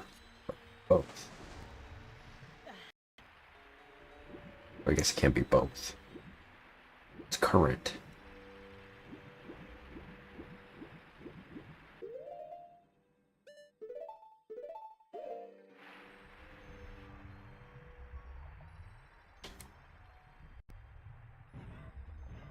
Is that a thing?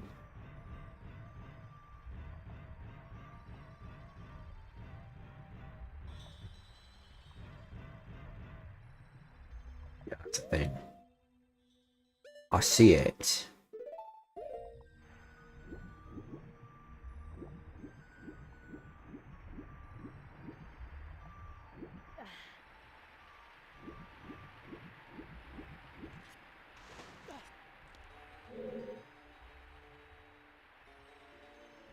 I don't know if I can hit it though. Might just be something I have to wait to get.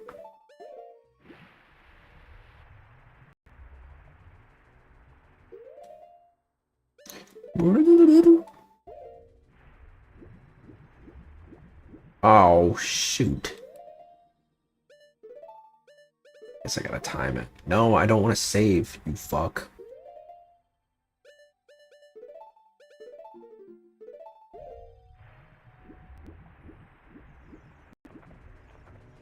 Wait, I can't do anything with it. God damn it. Alright. We made so much progress. and then we didn't.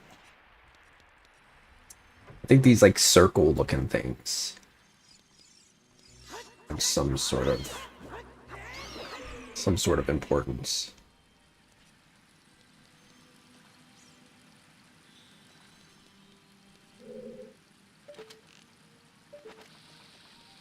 No.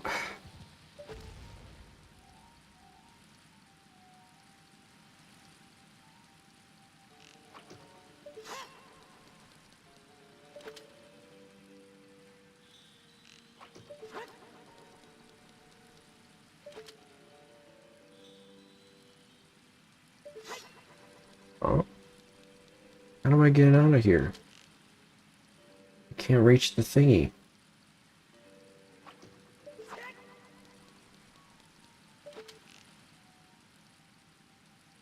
Where's the thing?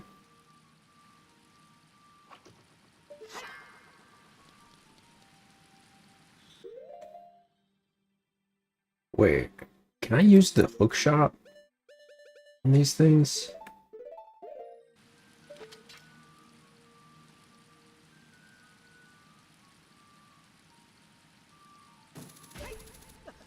Oh my god, I can. I had no idea. I am so sorry.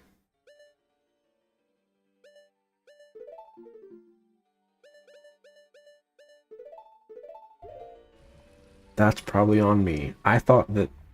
I don't remember if they've like had these before, so I kind of just assumed that like I'd be getting something that would give me you know, do something with them, but nope. I already have them. Wait, I'm on the other side now. I see now. Okay, so I gotta use the, yeah, I gotta use the hook shot for a lot of this, it seems like. That is... I feel stupid for that. I feel stupid.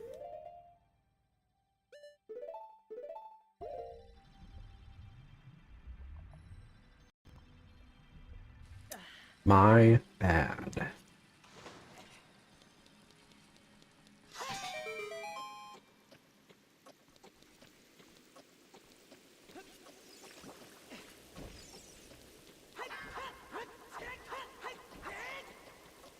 Keeps falling.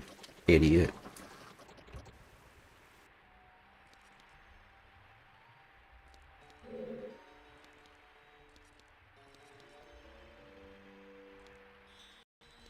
Actually, I don't know if I can do anything with this yet.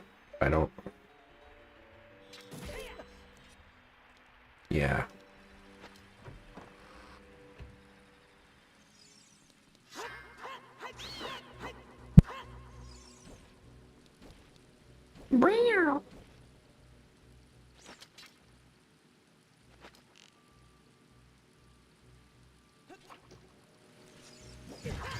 Uh-oh.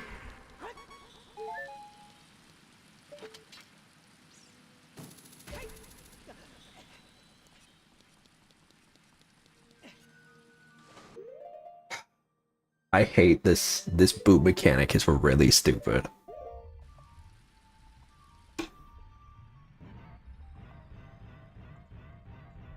I know this was a game. Video games really do force you to be like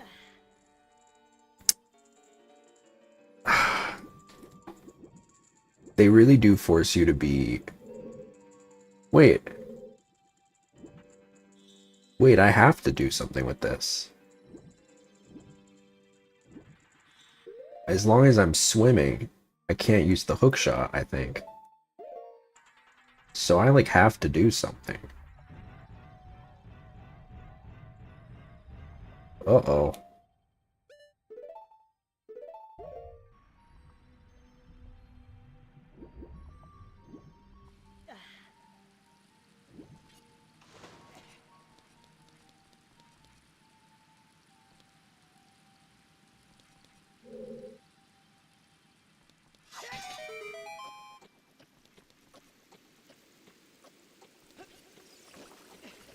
Scuba dooby dooby dee dee.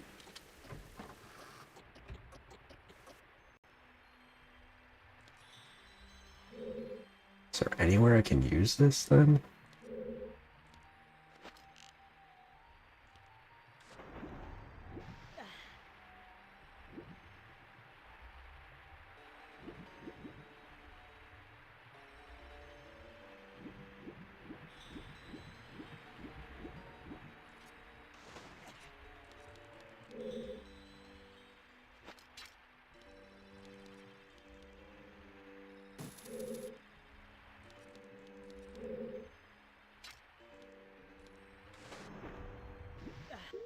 Mm.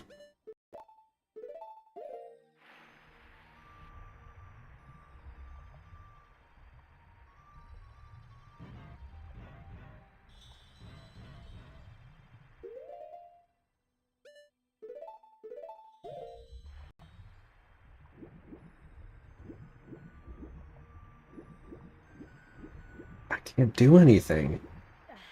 Am I soft locked or something? There's no way.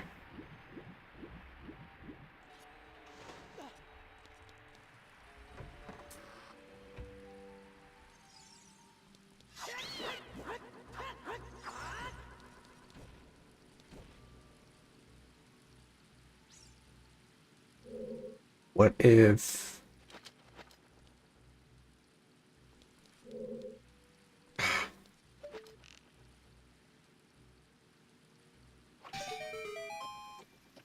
What if I put the wind down here?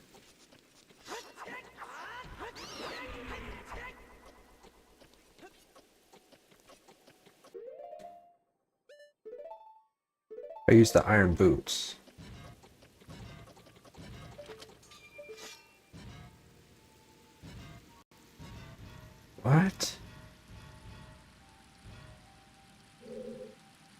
What the hell is even that?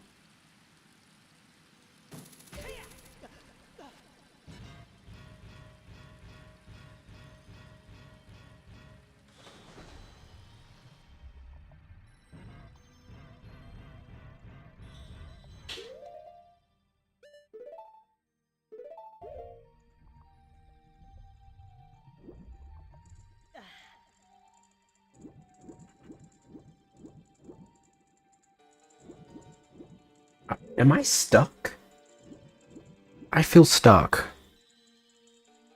I feel like I'm stuck currently.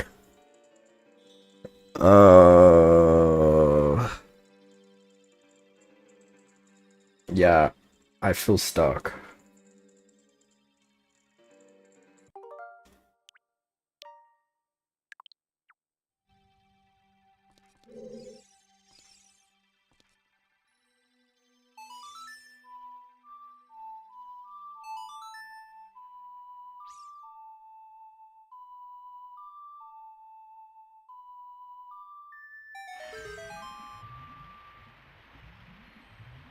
Let's try this again.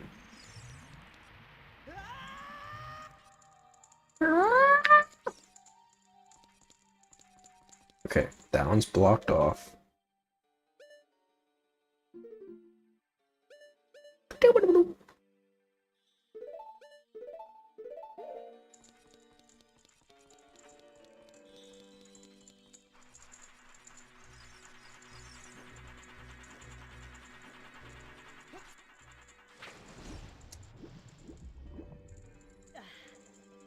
Then there's this one. An eye hook shot from over. Well, I wouldn't really need to because I don't have a key.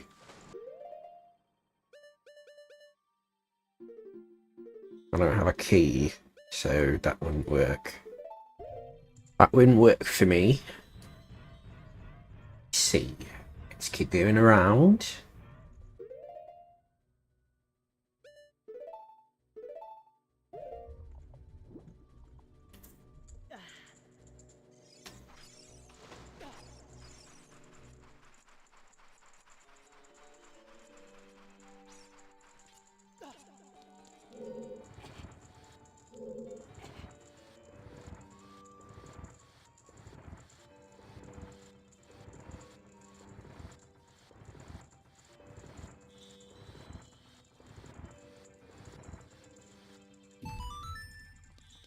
Okay, I'm not going down there. Not yet.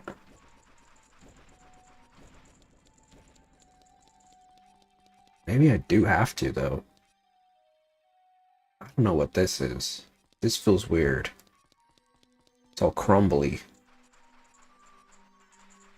That's a locked door. Maybe I have to do it. I don't know. Maybe there's... Can I, oh. Meow.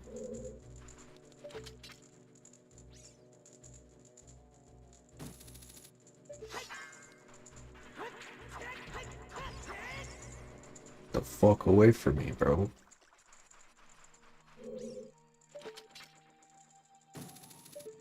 Or if there's like a place I can hook shot.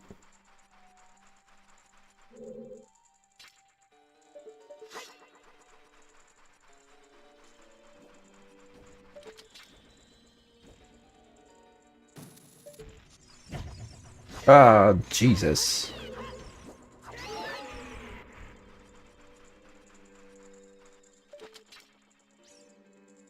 Oh, wait. Did I make that?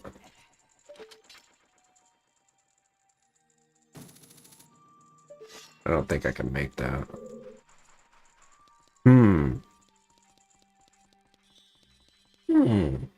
Can I bomb?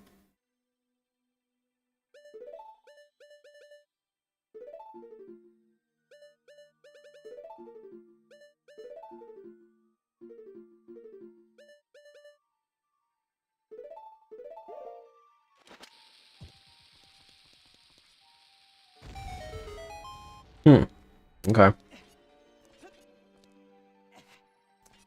Feel smart. Okay. Back on the iron boots, back on my bullshit. Ooh. Hello. Oh shit. Take off the iron boots.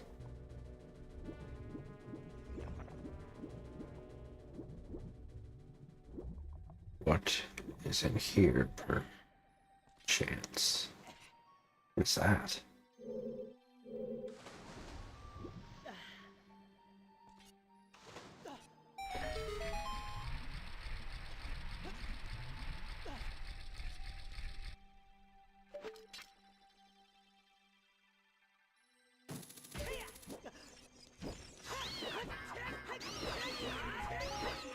I like the goofy little dragon face. Now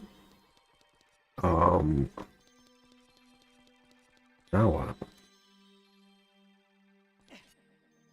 Did that raise the water everywhere? Or just there? There's a lot going on that I do not understand.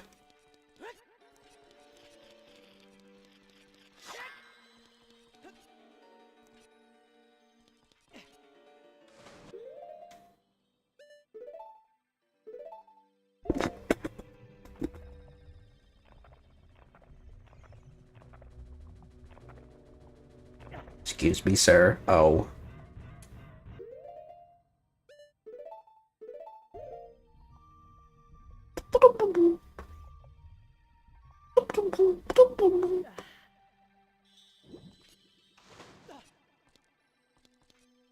Hmm.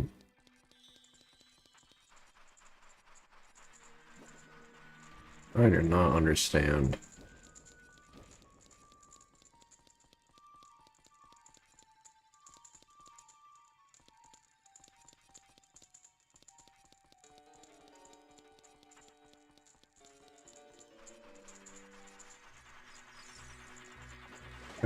What is this? Is this anything?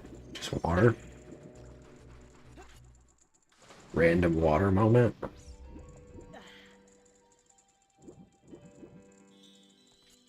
What the hell?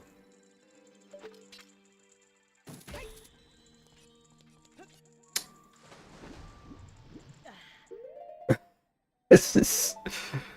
Oh. Ugh. I feel angry. Doesn't make sense.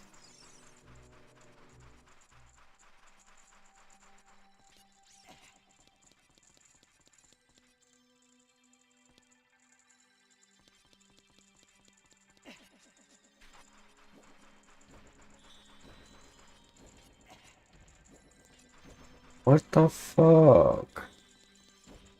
What the fuck? Dude, I'm over it.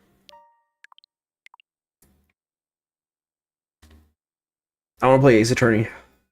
I don't want to do this. The great ass attorney.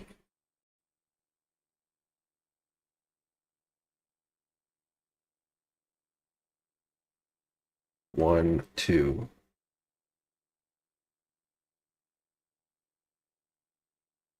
The Great Ace Attorney Chronicles.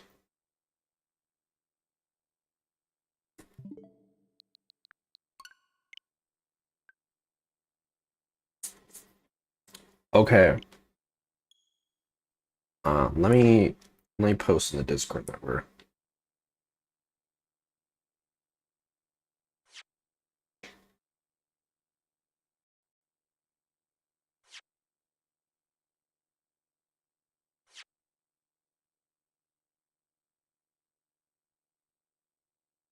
I can't figure out the water temple, so Ace Attorney time.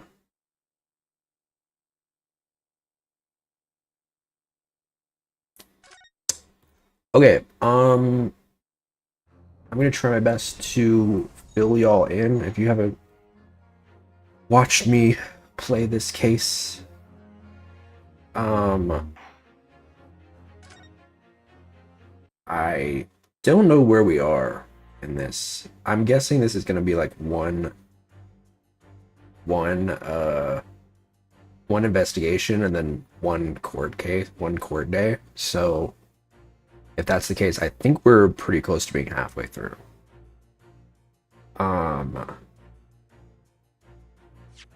So my name is Ryunosuke Naruhodo. I am a Phoenix Wright's distant relative in the past in I believe 1800s Japan.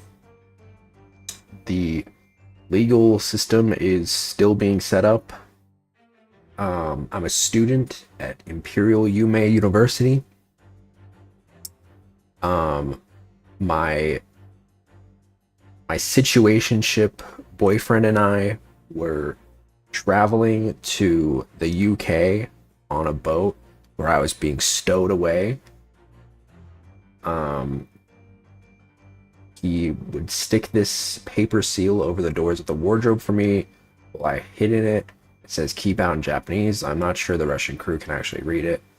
Unfortunately, my situationship is a doomed yaoi situationship because he is dead. He is dead. So yeah.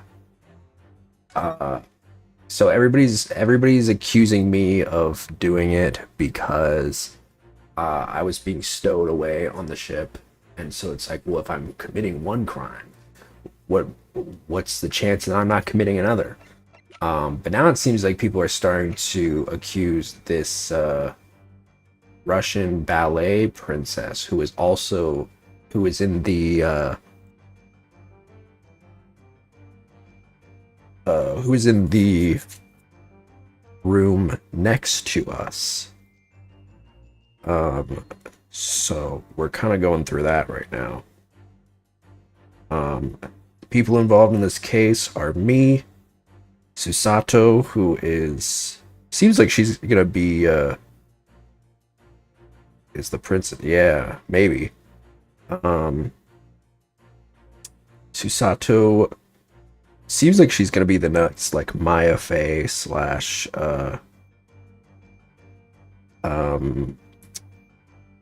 who was the Kay Faraday. Herlock Sholmes is this twinkie detective man who seems really stupid. Satoru is the chief inspector of the Imperial Police Bureau. Beef Stroganoff, he is the senior member of the Russian crew in charge of security around the first-class cabins. Grimes B. Roylott was the disguise of Nikolina Pavlova, who fled her homeland of Russia to escape the Novovich Ballet. So yeah, that's basically the premise of this case right now. We're on a ship, and it was a closed room murder. So yeah, considering the fact that you ran away from your homeland on your own, you have no friends at the moment, except yourself. I mean, it's not my intention to make you feel bad. What spectacular contrived logic led you to this mindless conclusion? Oh, well, it's supposed to be a logic and reasoning spectacular, so I thought I'd contribute to the show. This is my show, Mr. Naruto. Kindly perform any peculiar experiments on your own stage. Sorry. Without doubt, your friend can be reasonably sure that Miss Pavlova's furtive glance was aimed at her friend.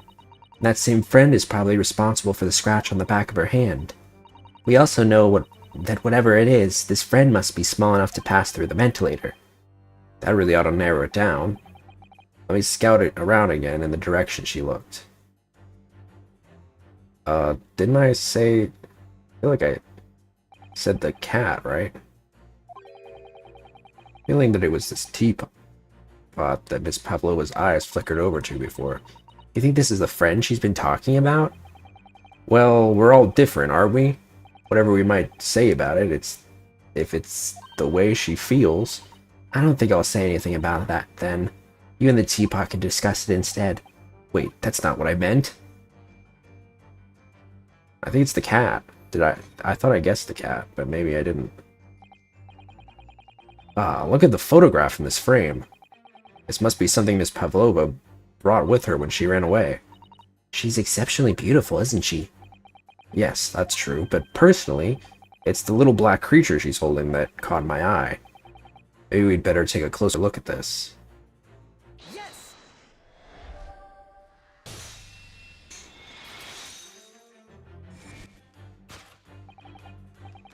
Without doubt, your friend is the little kitten we see before us.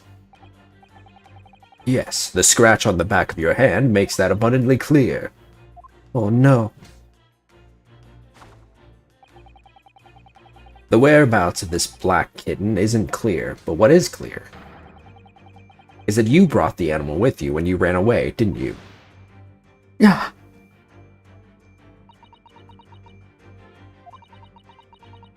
Darka is my best friend. I couldn't leave her behind. Darka would appear to be a Russian blue. And yet, that fact leaves us in a quandary. The victim's written observations on the night in question tell of a speckled band. Oh yeah, they said that there was a speckled band coming out of the vent, right? Whereas, regrettably,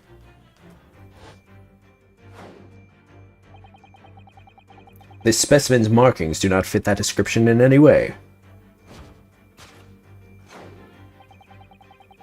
What explanation can we then give, pray? What was this sight that fell upon the victim's eyes last night? No, don't look at me. This has nothing to do with any of this. Oh, but it does. You have the answer to this quandary even now, hidden behind your back. Yes, that which you are trying but failing to conceal can only be the snake's slouch skin. Did you see that? She just took something out of her pocket and hid it behind her back. If she just left it in her pocket, no one would have ever known. Yes, ploys like that are Mr. Sholm's specialty. Excuse me. Bless me. That felt good, bro. Oh. Ploys like that are Mr. Sholm's specialty. He's ever so cleverly forced her to reveal something. I thought deduction was his specialty, or maybe making me believe that was a ploy too. Anyway, I find it hard to believe that's the skin of a snake. In which case, just what is Miss Pavlova hiding behind her back?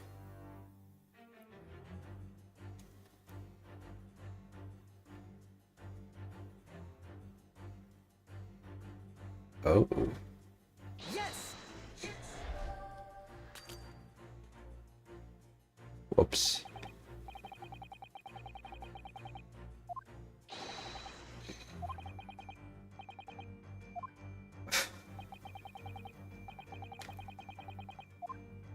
There's something inside of it that she has.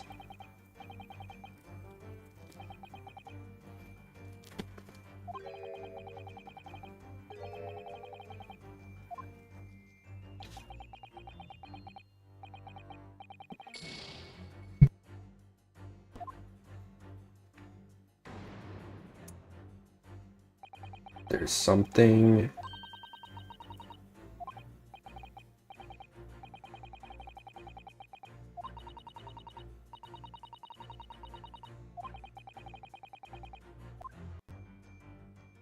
I guess we gotta, like, probe it, maybe. Well, it is speckled, and it is a band, but what is it? Seems to be soft and fluffy, a long piece of cloth of some sort. It looks like a handle at one end. It may be a cat's toy. This sort is common in the West, apparently. It's not a toy for cats. Cats have to chase the band around and paw at it. Kittens in particular love that sort of play. You lean to wave it in front of them, and then they pounce to catch it.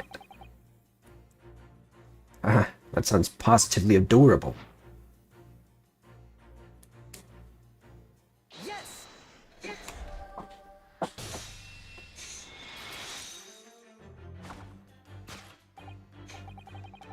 Yes, the thing you are trying but failing to conceal is, a cat's toy. Precisely, and the true nature of the now infamous speckled band. And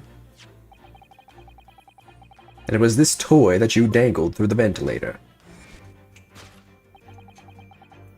You waved it around, I presume. Naturally, the victim could not fail to notice it. But why? For what reason? My dear boy, there can only be one answer to that. After her feline friend disappeared through the ventilator into the neighboring cabin, Miss Pavlova attempted to use the speckled cat's toy to incite the creature to return. Ah. In summary, the nature of this friend of Miss Pavlova's, which last night infiltrated the scene of the crime, is a blithesome Russian blue breed of cat by the name of Darka. A truly troublesome feline, young Darka is proving to be. She must be caged once found. You'll forgive us for borrowing the photograph of your pet, Miss Pavlova. Photograph of Miss Pavlova and Darka has been entered into the court record.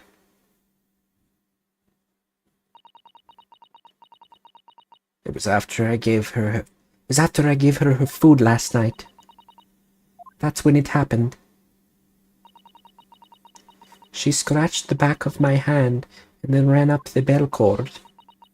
Before I could do anything, she had disappeared through the ventilator. Darka, she is so naughty.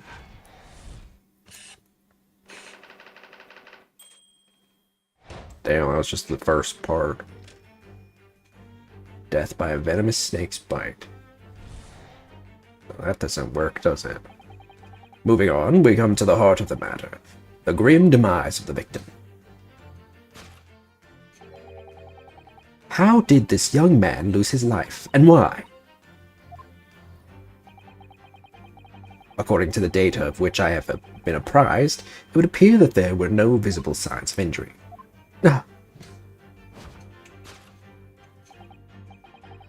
In fact, the circumstances of the victim's death can only be explained by a terrible venom. What Mr. Sholmes says is true. There were no signs of a wound anywhere on Kazuma-sama's body. That's right. But Mr. Sholmes seems to be unaware of one very important detail. Kazuma wasn't poisoned. Yes, it would seem so. Let's give him the information he's missing now. The photograph? I mean, because a cat can't produce venom. No? Okay. What precisely was your intention with that, Mr. Naruto? Just following the natural progression of the deduction, sorry. Sometimes the truth hurts. Well, the truth is, you do not have a turn for observation or deduction. Did that hurt? Yes, a lot.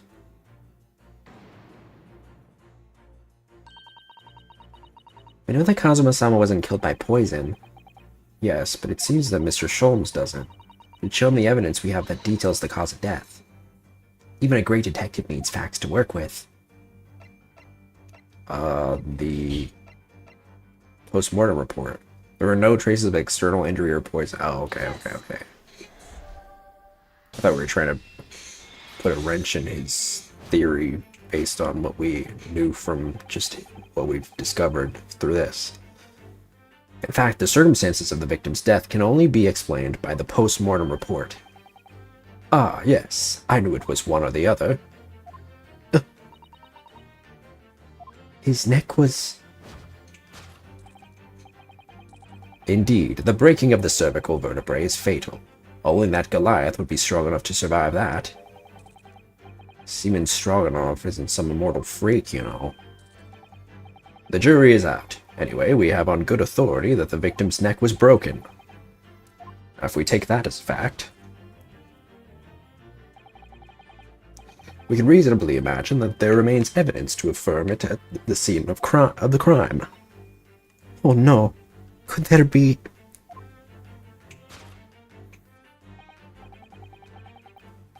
Yes, an examination of the deceased body will prove the cause of death conclusively. Kazuma died because his neck was broken. In other words, he was probably struck by something or someone. Yes, that's a distinct possibility. Could it not have been the snake wrapped around his neck? As of yet, no weapon has been found, though.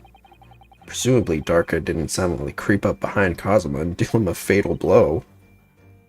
I suppose. It's possible that he had a fall and hit the ground awkwardly.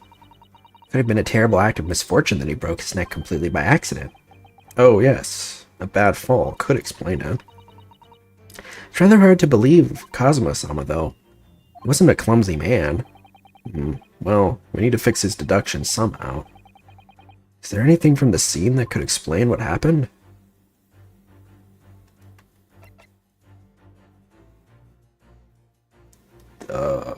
Wardrobe? Or maybe the mark on the floor? Is this a part of the... Is this a part of the cat toy?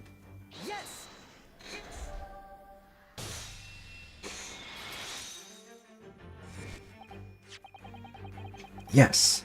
An examination of the mark on the floor will prove the cause of death conclusively. This particular mark, so prominently visible next to the victim's body, is a deposit of shoe polish. Shoe polish? Shoe polish? Indeed, positively identified by a little analysis device I constructed, which I carry now as a matter of course. Beeswax, tallow, and dye were my results. The undeniable ingredients of shoe polish. And the color of the polish is a perfect match to the color of Mr. Asogi's laced leather shoes. No. Looking at this mark, it's not hard to imagine what happened. For some reason, Mr. Asogi must have caught his foot at that point on the floor and tripped. Please, no. And by a dreadful turn of misfortune caught his neck against some immovable object as he fell to the floor. Suffering a fatal blow to the spine, the victim's vertebrae shattered, and in that instant he lost his life. No!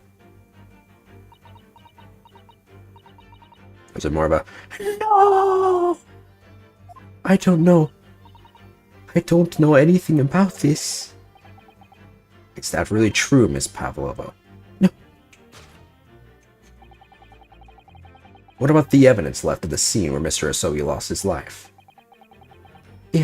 Yes, the facts are as clear as day to me. You did all you could to conceal the incriminating evidence.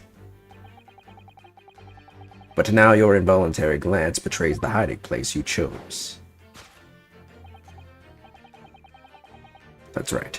You hid the evidence that links you to the victim's death in that traveling case. I don't believe it.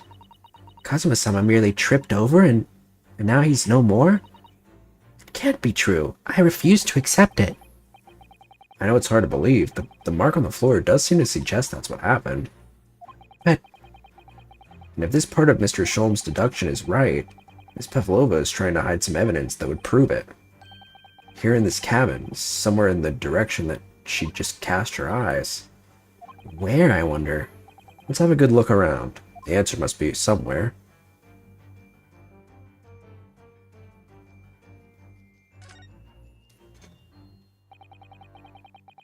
This is where Miss Pavlova hit her friend. That's right. And it wasn't a snake after all. No, it was that little kitten she calls Darka. Not that it's anywhere to be seen now. It seems to have let itself out of the case and gone exploring. Expect it's wrapped itself around someone's head somewhere, trying to make a new friend. Either that, or it's scratching their hand to pieces. The point is, where has it got to?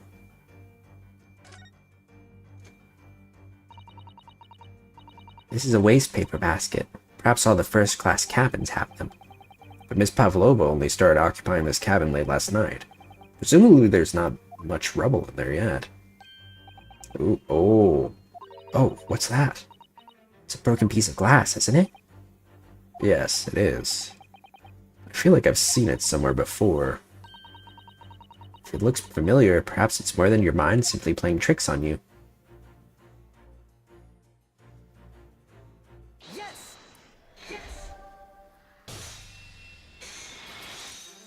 It's the other half to the toy. Or whatever it is. That's right. You had the evidence that links you to the victim's death in that waste paper basket. No. Here we have a fragment of some intricate glass object, it would seem. One that has a familiar air, in fact.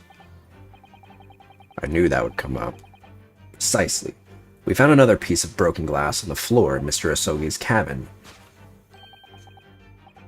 And as you can see, the two pieces fit together perfectly. Oh no.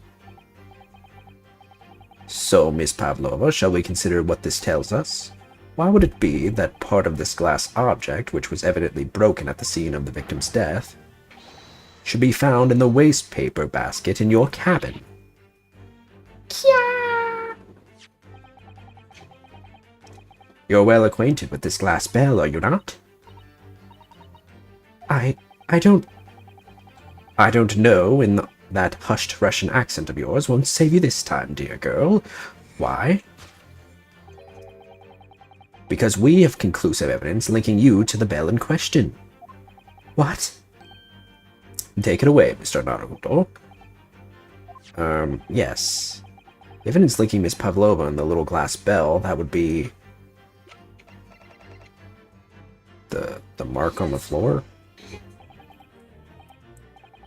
I think, yes, this is the evidence.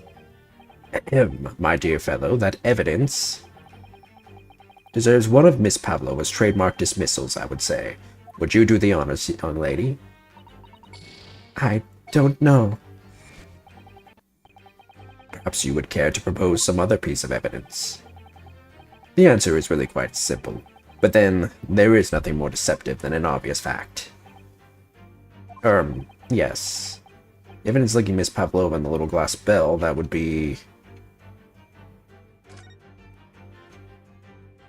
Oh, it was around her neck.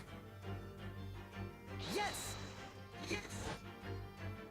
The cat, I mean. If you look at this photograph, you can clearly see, hanging from Darka's collar,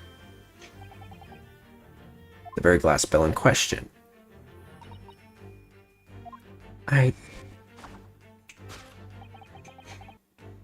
The truth has caught up with you, Miss Pavlova. The young man who lost his life last night did so after a truly inauspicious fall. And the cause of that fateful stumble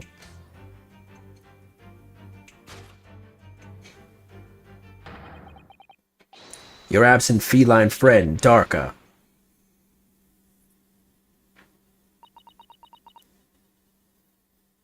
Should get like a voice effect that doubles my voice.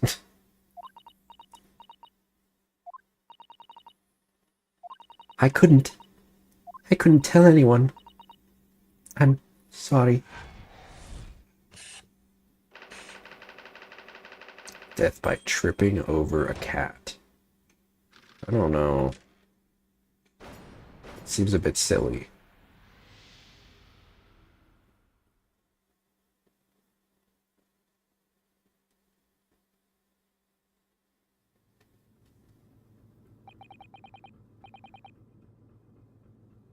Why don't you tell us now, Miss Pavlova? Tell us exactly what happened last night. It was a little after 1 in the morning. It was so late, but I hadn't had time to feed Darka, so I gave her some food. And then all of a sudden, she scratched me and jumped out of my hands. People do say that cats become very anxious and nervous in new environments. She was so fast. She disappeared through the ventilator before I could stop her. And that is how you acquired the rather nasty wound on the back of your hand, I take it. Yes. And I had read the, rules on the wall. I knew that I was not allowed Dark with me. Yes, modern science suggests that animals can carry infectious diseases. It's a precaution, really.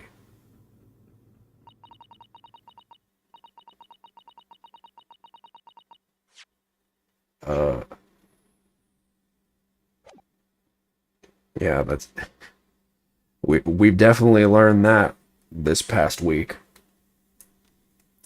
So I listened and listened, trying to hear if there was some noise in the next cabin.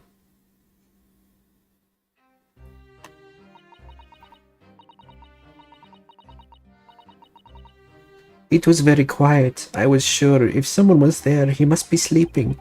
So at that point, you thought it was safe to try to lure the kitten back again? By dangling the end of the toy through the ventilator and into the adjoining cabin. Darka always loves this toy, but it didn't work. Nothing worked. I tried using her favorite toy. I tried whistling to her softly, but nothing. She didn't return. Ah, so that's probably what the whistling sound he heard was. So the faint whistling sound Kazuma wrote about in his diary was Miss Pavlova trying to retrieve her pet. Cats have a propensity to remain hidden in the shadows when frightened. Yes, there was nothing else I could do. I just had to wait until she had calmed down. But then...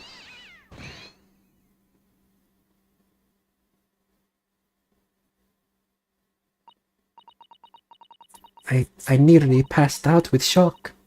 I heard her cry out and then... Oh, it was such a dreadful bang. Then afterwards, nothing. It was totally silent. Kazuma was...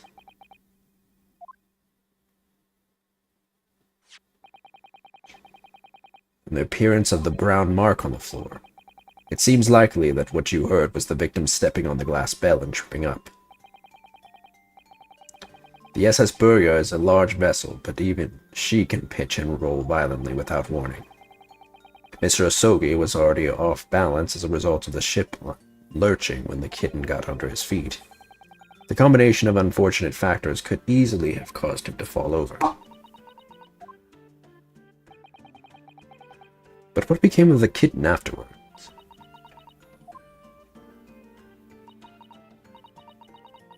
In the end, I managed to get her to come back through the ventilator. I forgot my uniform. Bam.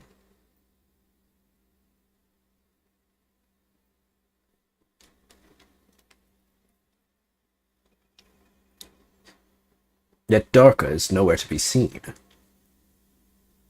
I must have forgotten to lock my case, and now she's disappeared again. Gracious, that cat is as insufferably restless as I am. Well, he knows something about himself, at least. When I woke this morning, I heard that a young man in the cabin next to mine had died.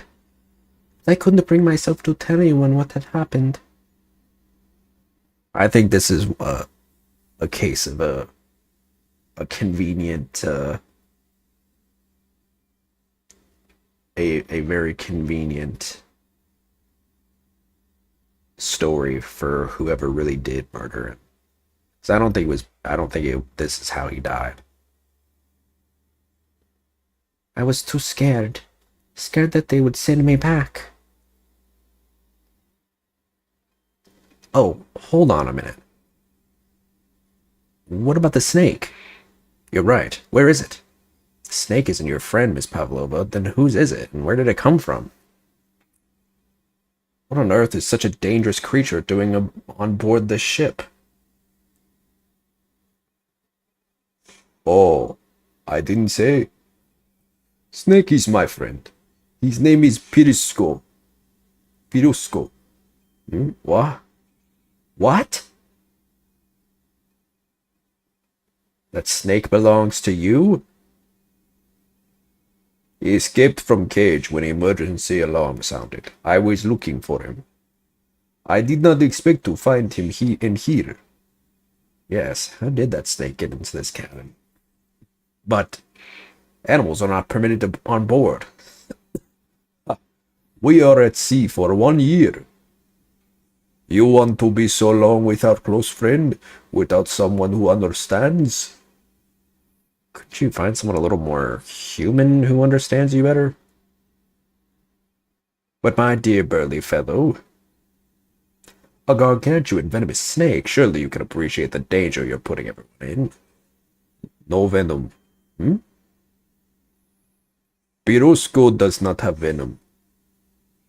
He is harmless, very long, but very gentle. He is adorable, like Granny. It's venomless? Yes, now he is hungry, so he is in bad mood. But once I feed him, you will see big smile. And you feed him what? Milk, I suppose? Ha, like they say they milk chickens. Ridiculous. Snake that drinks milk are only in stupid stories. Pirosco eats mouses. Big fat round mouses. Oh, so is that what the mousetrap in the passageway out there is for? Of course. How else can I catch my friend's favorite food? He says top of the food chain, like the look in their eyes right now. It refuses to drink milk, it can't hear a whistle, can't climb up a bell cord, and it's not even venomous. How the deuce did something so inept land a starring role? It's not my fault. I do not make up stories. My Pirosco is nothing to do with this incident. So that's what happened. That's the truth behind my best friend's tragic death.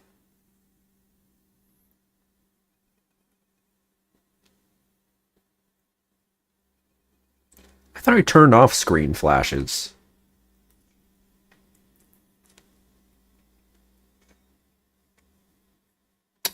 Okay. It's clear. It says off. Yeah, it's still happening.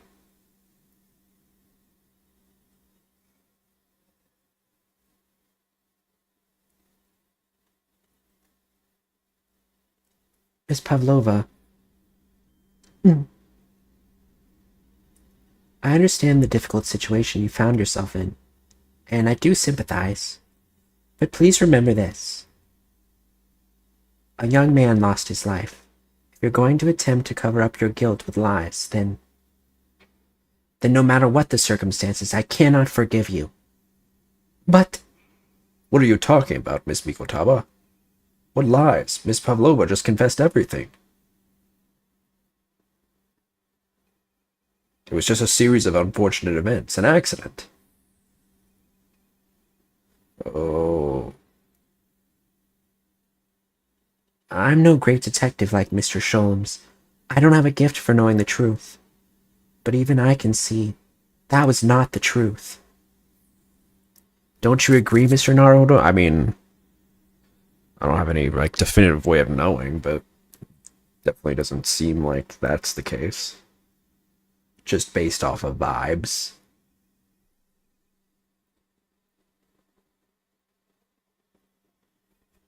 To be perfectly honest, yes. There's a discrepancy in Miss Pavlova's story, I'm sure of it. I just can't quite put my finger on it.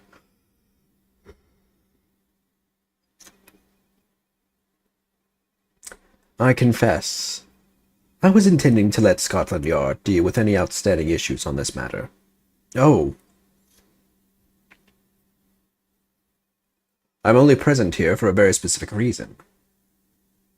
The truth is, you, Mr. Naruto, are simply a distraction. A distraction? You're so beautiful. I do hope you've not been finding your shackles too uncomfortable. Not again. When did he do that? Especially as they're on your wrist as a result of my intervention. I was rather hoping I could resolve matters before we made our next port call. You were Mr. Sholmes? Yes, but I overlooked one important detail. The deceased young man was a very close companion of yours. Was he not? Yes. Cosimo was my closest friend. I owed him my freedom, even.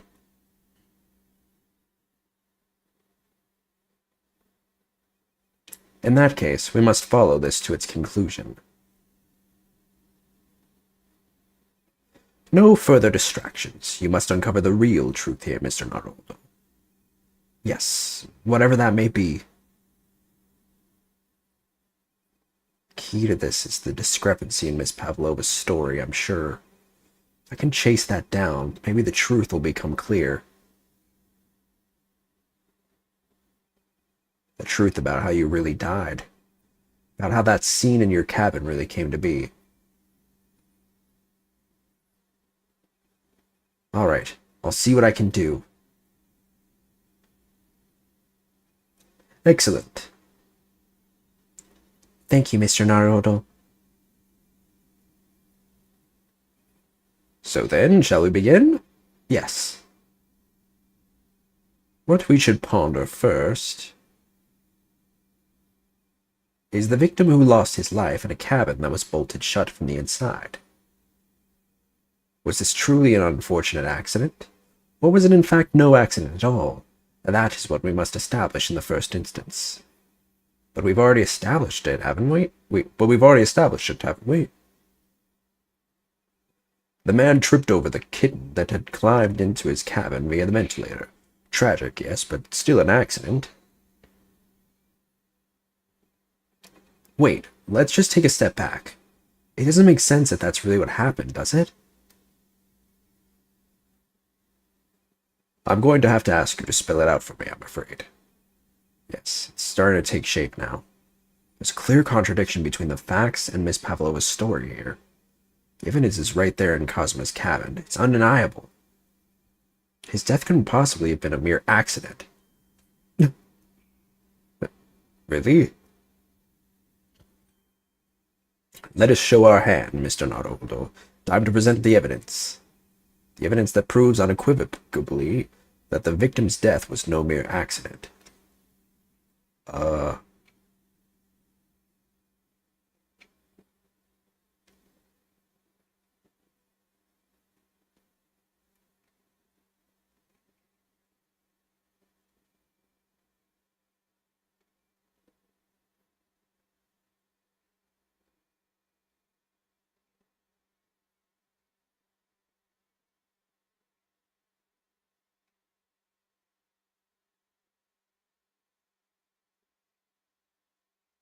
Was it the writing? The truth is clearly recorded in this photographic print. There's no way that Mr. Asogi could have left his message on the floor. That script. It's Russian, isn't it? Indeed it is. The word written means wardrobe. I see what you mean. Most people would leave a dying message in their native language, Japanese in this case. But maybe he was studying Russian. It is his simple language. He could have picked it up very fast. That doesn't seem likely. That's actually not the point. It makes no difference whether he knew Russian or not. Sorry? What do you mean? Exactly what I said before. There's no way that Mr. Asogi could have left this message on the floor. The reason why is clearly explained in here. Damage to the cervical vertebrae resulting in instant death. Instant death.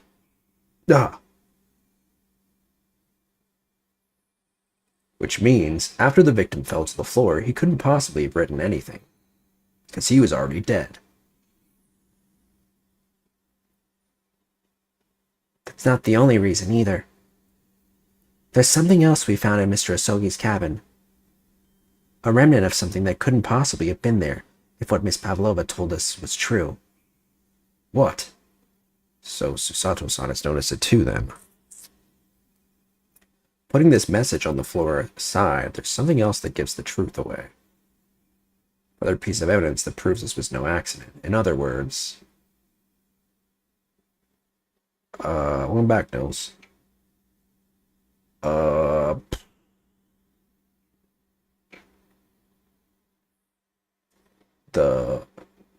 Was it the bell?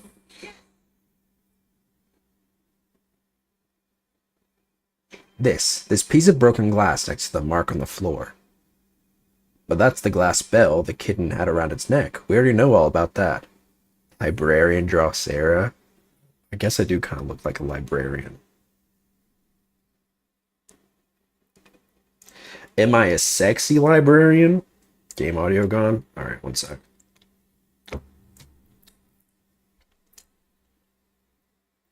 You've got 32 months worth of incurrent late fee charges. Do you want to handle this the right way or the wrong way?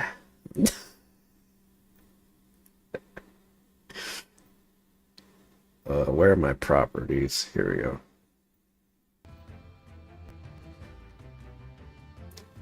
The rectangle glasses are kind of not the best. You don't like them? I used to have oval ones, but they look kind of weird.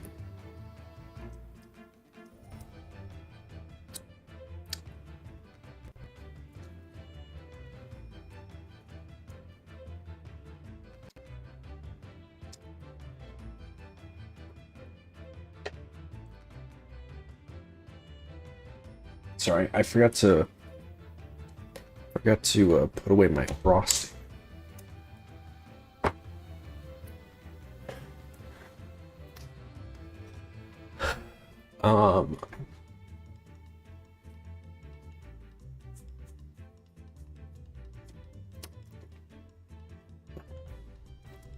It was broken in half when the victim tripped over the cat and fell. So we already have a satisfactory explanation. Where's the flaw in that logic? Unfortunately, there is a very big flaw. A fatal flaw. What?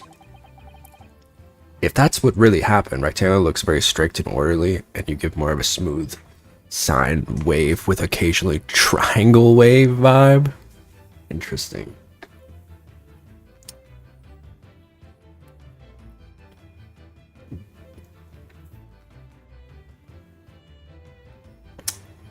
I don't know. I always like the rectangular ones. If that's really what happened.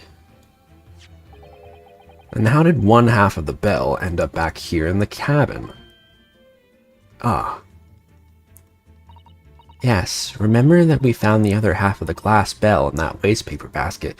It feels like we're already close to like figuring this out. Is there just not like gonna be a court segment to this one? That would be weird, right? I don't think there's ever been, aside from investigations, I don't think there's ever been a case that didn't have a court segment of it. But I don't know. Maybe they're gonna throw this completely on its side. My issue is, though, is like there's not a lot of characters in this case that it could have been otherwise, unless they're gonna introduce some new ones in a little bit. But we spent so much time. I don't know. Maybe I just don't remember playing the OG Ace Attorneys. But this is like taken up like almost 2 full streams worth of content in terms of just like this investigation segment. Yes, remember what we found the other half of the glass bell in that waste paper basket. It felt wrong, but I'm just gonna go with it. Would you care to explain that, Miss Pavlova? Oh no. Both these pieces of evidence clearly point to the same conclusion. That when Mr. Osogi died last night in this cabin, there was someone else in this room. And that same person deliberately arranged the scene to disguise the truth, in order to cover up his or her own guilt. I'm gonna guess, this is my theory. This is my theory, is that she's gonna end up being innocent, but it's gonna be too late, and so now we're gonna defend her. That's my guess. Because we haven't even met who the prosecutor of this game is gonna be yet. I hope they're hot. They will be, let's be honest. They're always hot. In order to cover up his or her own guilt.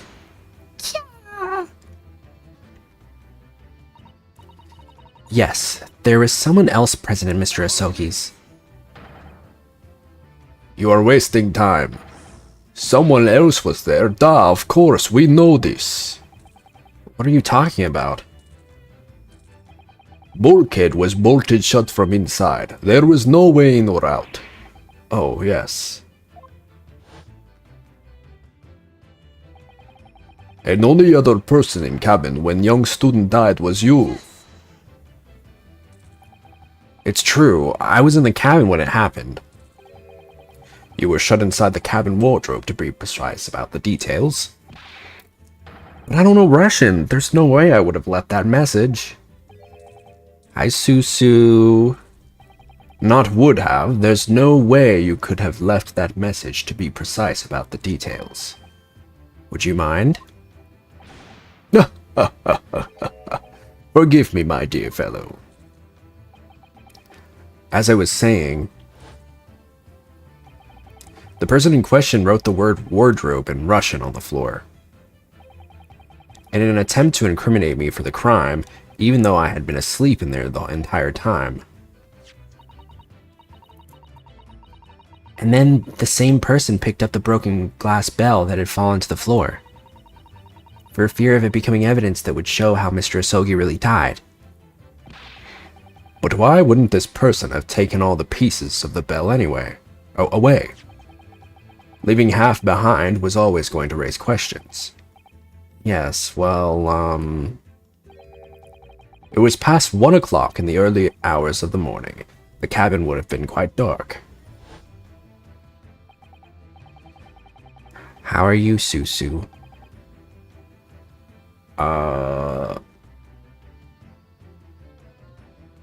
The single small lamp suspended from the ceiling would have barely have cast any light on the floor here.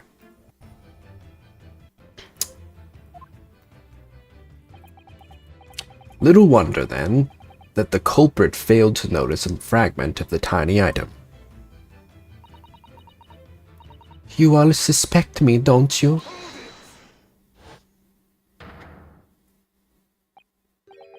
Seeming strong enough. Nina is woman of sea. She is daughter of strong sailor. 2 years ago, they noticed her dancing skills and she went away to join ballet company. You're the only ones here right now? Okay, that's fine. I usually don't like to know.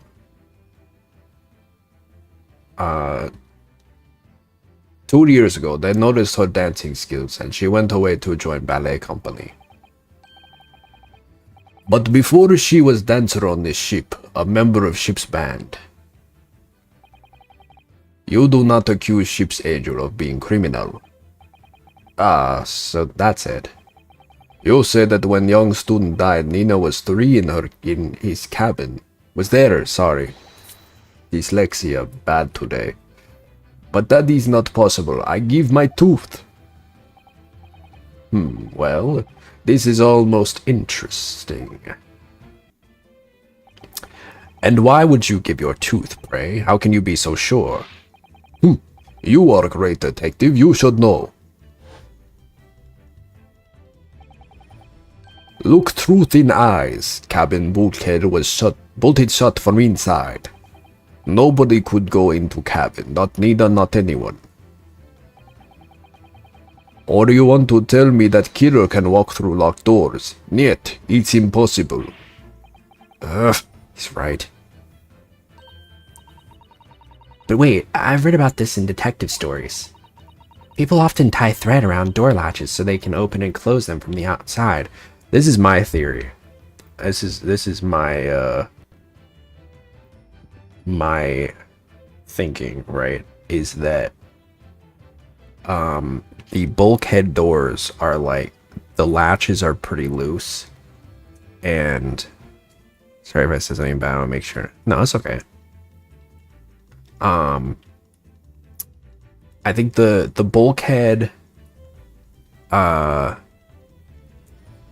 is like loose, I think, and not necessarily loose, but light maybe. And if the if the boat rocks a certain way, like, or a certain amount, then it will make it so that it locks and unlocks. And I think what happened was, because if you recall, if you were here, if not, I will make you recall.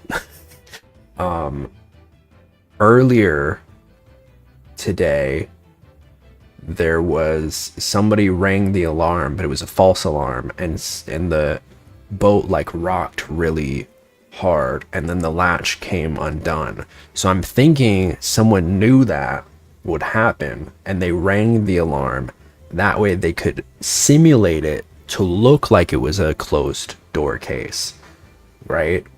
And throw everybody off. But in reality, it wasn't actually. I guess it still is kind of a closed door or locked door case, but it wasn't when it occurred. So the killer made it look like it was a locked room case, but it was actually by design, which would also make it mean that it had to be somebody who knew that this would happen. So quite possibly someone who works on the ship that would know this information, right? That's just my theory. That I poised that, I think, at the end of last stream. That's what I'm going with. People often tie thread around door latches so they can open and close them from the outside. Thread? Are you stupid? These bulkheads are not bond doors. Certainly not. These are watertight doors, as one would expect to find on any modern steamship. Constructed of heavy steel with not a gap in sight, no threads or needles or magnets could have been used. No, of course not. I thought so too. But Mr. Naruhodo suggested it earlier, so... Sato-san, could you shift it onto me like that? I don't know. I still think you kind of did it. So Seaman Stroganoff has a valid point. The cabin door couldn't have been bolted shut from the outside. Not necessarily. Sorry, wrong voice. Not necessarily. What? I put it to you that I could bolt this cabin door. What year is this game set in? I honestly don't know much about it. I don't think that they've explicitly said. My thinking is that it's in the 1800s because they mentioned that they mentioned like cameras are like an up and coming thing, which I think was like late 1800s if I'm not mistaken. So I think it's not like, when I first started this, I thought it was like feudal Japan, but I don't think that's the case. I think it's more like, you know, what would that be? 17th century? Wait, no, 19th century, sorry.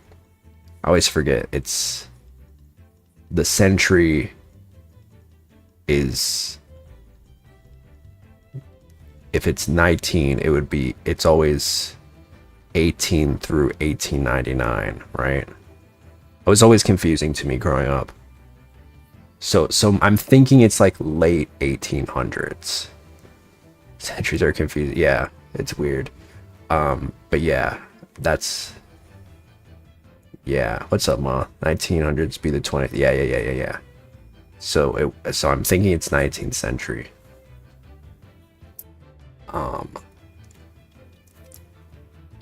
And I don't think this game is explicitly said, but I think I remember reading in like the promotional material when I bought this game that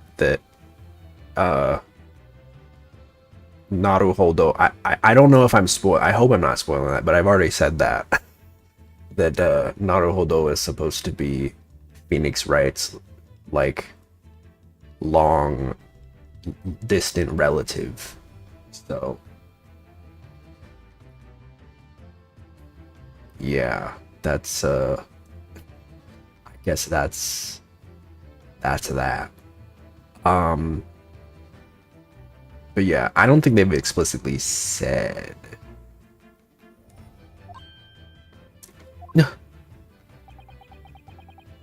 According to my quick online research, it may be around 1890. Okay, cool. So I was just right on the money. Cause yeah, I think cameras were like a thing in the 1890s. The easy way to remember is this: the year 199 is the first century. So every yeah. I always just think x minus 1 is the way that I think of it. So like 18 minus 1 is 1700s. That's just how it makes sense in my head. Yeah. Yeah. It's interesting the cameras have been a thing for so long. You know? Like, you know, I always think cameras were like a thing that weren't around until like the 1950s, but no, they've been around. They've been around for a hot minute. I don't know if they were like as common though. Because I don't know, you always see like pictures of like paintings from a certain period and you're like, okay, when did that change? Well, when photos happened.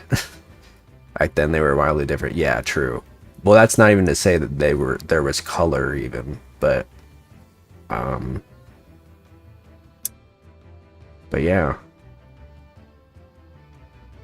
And in this very cabin, we can see the traces of the method I have in mind have been used before. I don't believe it. Well, Mr. Naruhodo, I believe you know what I mean, don't you? A way to shut the bolt of the cabin door from the outside? One way does spring to mind, yes. Do you really know what Mr. Sholmes means, Mr. Naruhodo? Yes, and so should you. Because we've seen it happen. 1950s is like surely before the computer era already. Yeah, that was when TVs started getting pretty big.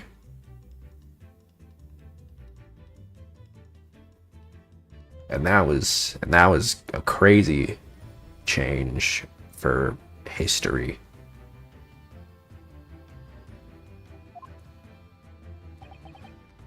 Indeed we have. So would you care to do the honors, Mr. Naruhodo?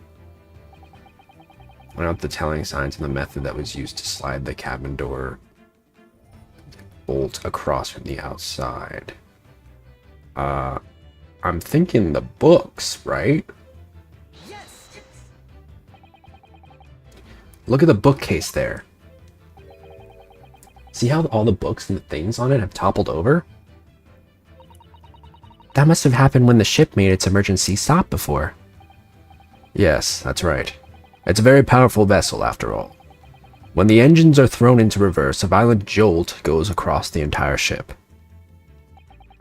Any small objects that aren't fastened down are bound to fall over. I believe... yes. It's what's known as the force of inertia acting on the objects. Is there nothing Susato-san doesn't know? Or that isn't in her book, at least? I'm like ChatGPT, but... like the first one. Well, whatever it's called, the same force that pushed over those books on the bookcase also made something else in this cabin move. The bolt on the cabin door. Ah! Sorry, I stepped on something, and it hurt. Also, ah!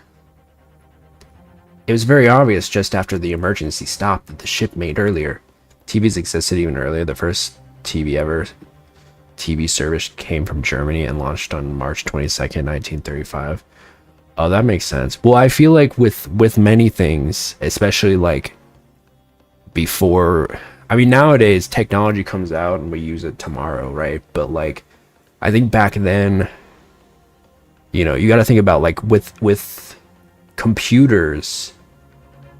like computers were made, but it wasn't for many years before like everybody was able to access one, right?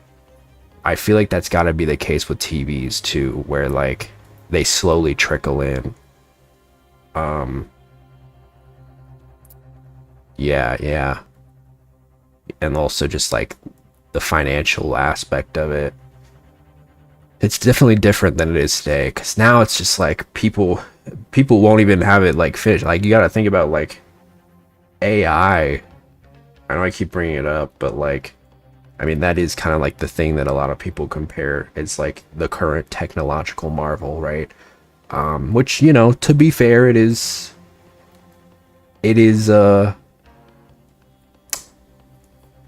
something. But you know, nowadays it's like they put something out and it's not even like fully finished yet, and people are like, okay. Even like video games, when you think about it, I remember there was a time when you know, as like a Pokemon fan, right? The games didn't even come out in like the West. We didn't have like worldwide releases like we do now, at least not on the same scale. You know, like I distinctly remember like Pokemon Diamond and Pearl coming out in Japan, and we didn't get them until like 6 months later, right? And they honestly, thank God that's the case, because with the way the internet is now, everything would just be completely ruined. You get such massive FOMO. You imagine like everybody in the East is like posting like, look at this, oh my God, and you're just like, oh, I gotta wait another 6 months. So it is kind of crazy how stuff like that works now, where it's just like everything comes out at the same time. You know, that is definitely very deliberate, but it's crazy to think of there was a time before that happened, right? There was, you know, it probably took a bit to localize or change up some code for different technologies. Definitely. I think now the localization teams are just like synced up, right? Everybody's working together. So I think that's definitely another part of it. Also, the market is bigger. That's another component. There's a lot of different components that go into it, right? But it's a different time. It's definitely a different time. Interesting how that has changed over time.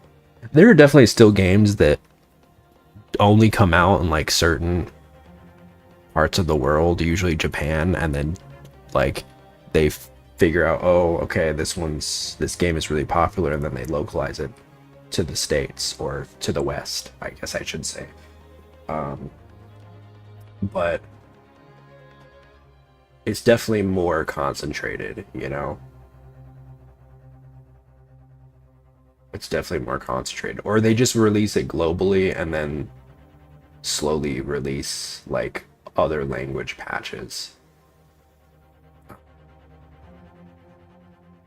It's interesting. It's very interesting. It could be a whole conversation. But anyway, it was very obvious just after the emergency stop that the ship made earlier. We had come into the cabin not long before, and we hadn't bolted the door. And source localization is still a bit hard because you need people willing to translate things just like that instead of having employees. True.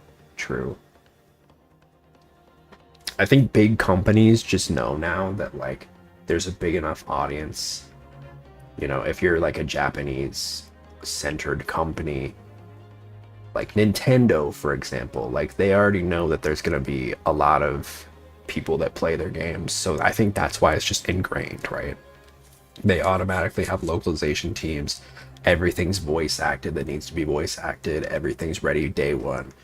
Or at least I should say everything's ready that is ready for the source of where it came from, right?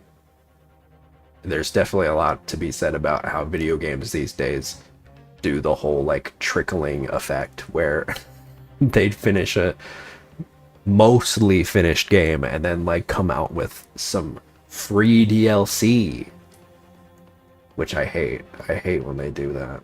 It's like, finish the fucking game. I don't care if I have to wait. Just, I would rather it be done. Disney even localizes the songs on movies. Yeah. I did see recently, very rare Disney W. They did an American Sign Language version of some of their like biggest songs, which was pretty cool. And I saw people that were like, well, why don't they just do subtitles? And it's like, well, I mean, yeah, sure, but like, but isn't it cool? You know, isn't it cool to like see, you know, ASL or you know, whatever you speak, right, being portrayed in something? Like, I think that that's cool. I hate to give Disney a dub, but I think that's pretty cool. I think it makes it, I think it just makes, you know, makes everybody feel included. And that's good. It's not a bad thing. That's a cool thing. People getting mad about it can, it's like, what? They're a multi-bajillion-dollar company. Like, you really think that they're not using? Yeah, they've got plenty of people to make stuff. I think it's cool. I think it's cool. Any effort on accessibility is very cool and should be celebrated. There are so many wonderful advances in technology for accessibility now, and I think it's cool that they're being integrated in stuff that most of us take for granted, and that's on period. I think Disney should have more representation, though. We have Miraculous, I guess, but it's not directly from Disney. Is Miraculous Disney? I think they've gotten better over the years. I think it's the last decade has definitely been more inclusive, but it's also Disney, so you know, everything is very calculated. They're only gonna do what is, you know, what isn't gonna hurt their paycheck, right? It is on Disney Channel. I gotcha. I have not watched much of it. One of my roommates was really obsessed with it, so I watched a few episodes, but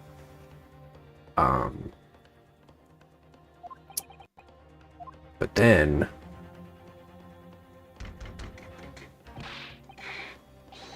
hello, is anybody in there? Shout if you need assistance. Oh, that sounds like Inspector Hosonaga.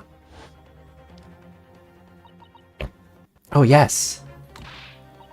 That's it. When the ship stopped suddenly, the bolt flew across and locked the door. Look at me, dude. I'm a freaking smarty pants. I'm the smartest man alive. It's almost like I've played like 50 of these cases already.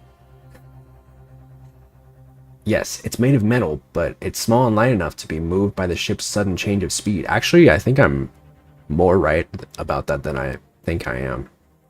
If every game has 5 cases and I've played 8, then I have like 40. I've done like 40 of these cases. That's crazy.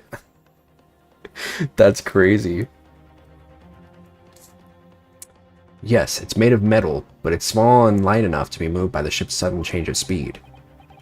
Or the force of inertia, if you want to call it.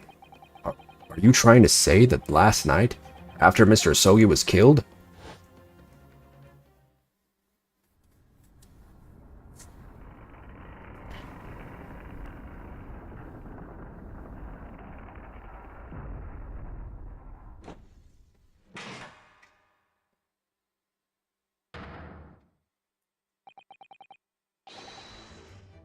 The SS Burget made another emergency stop?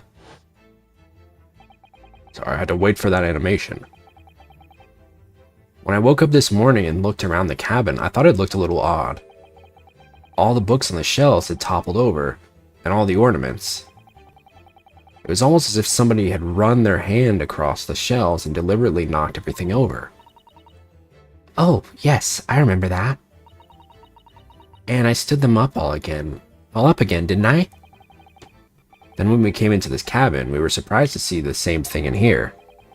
All the books and everything had toppled over, just like in Mr. Asogi's cabin. Distracting you? No, it's okay. Sometimes we do little tangents. Oh my. Do you have anything to say about this, Miss Pavlova? Are you out of your mind? You say Buria made the emergency stop? It does seem a little far-fetched. How could that possibly have happened? Unless you're saying that the culprit is actually someone from the engine room? Oh, it is simple enough. Are you forgetting the button in the passageway outside? Used to trigger the emergency alarm? Oh, yes, of course. Don't want to be too spammy? Nah, you're good. There was a notice, wasn't there? Telling you only to press the button in times of emergency? On dark nights when the fog is dense, the captain cannot afford to rely on the eyes of his lookout alone. Hence the placement of a number of buttons around the vessel to allow any crewman to raise the alarm. I'm gonna be honest. I feel like this case is getting a little long-winded. Maybe there's more to it, but I feel like it's spending way too much time like on this whole scenario, right? And it's like, I don't know, I feel like I'm already way ahead of it. It's weird. The sort of button one is almost compelled to press to satisfy one's curiosity. Wait, it was you? Are we still in handcuffs? Yes. When the button is pressed, two things happen in the interest of safety. The emergency alarm bell rings and the vessel comes to a complete stop. As indeed it did a little earlier today.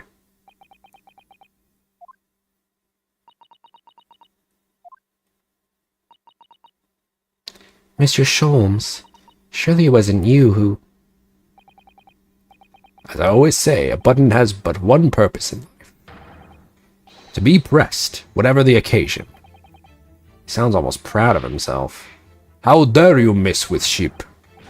I report you to Captain. You're in much trouble now. Now, I'm sure all that can wait until later. Let us not overlook the fact that we have now learned a valuable lesson.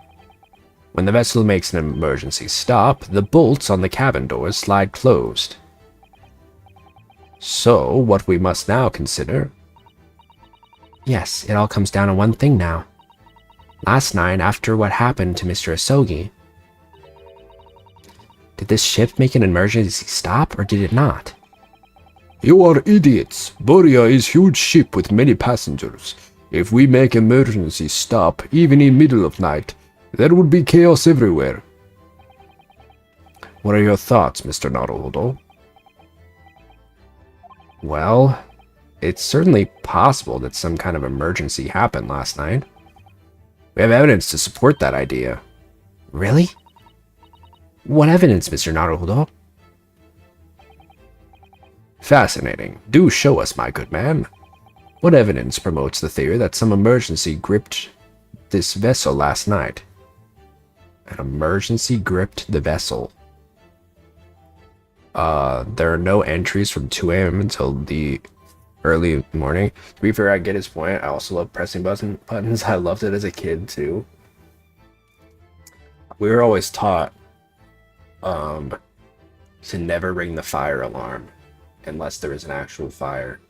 You could get expelled if you rang it. Because I mean, to be fair, it is pretty serious if you ring a fire alarm and then everybody in the school has to like evacuate. It's just like a whole thing. I'm gonna say the ship's log, because there's no entries. Triggered a fire alarm, luckily, neither have I.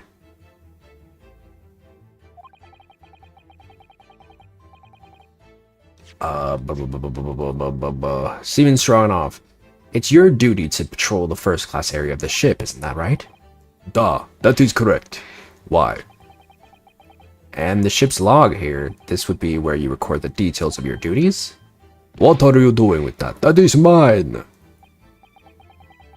You rather carelessly left it atop the little makeshift bureau in the passageway out there. But as responsible passengers, we took it into our care with a mind to return it to you later. I left it there on purpose. That is where I put it always. The point is, looking at what you usually record, it's clear that under normal circumstances, you write the phrase nothing to report every 30 minutes. But from 2 o'clock last night until first light this morning, nothing was recorded at all. Nothing recorded in the log? That is... duh, because nothing happened. But if nothing happened, you would normally write nothing to report, wouldn't you? Indeed so, which tells us that shortly after 2 a.m., something happened here aboard the SS Buria. Something sufficiently significant to make you forget to fill in the ship's log, in fact. Are you suggesting that the ship really did make an emergency stop in the middle of the night? Stop talking rubbish! If I'm perfectly honest, I find that a little hard to believe myself. Oh, why? Well, because if something as major as an emergency stop really had happened, surely all of us would have noticed. That's very true. Thanks to the emergency stop we experienced earlier, we all know what it feels like now. The ship lurched so violently, and the alarm bell was so loud. I can't imagine that anybody would sleep through that, even if it happened in the dead of the night. Well, no, that's a good point.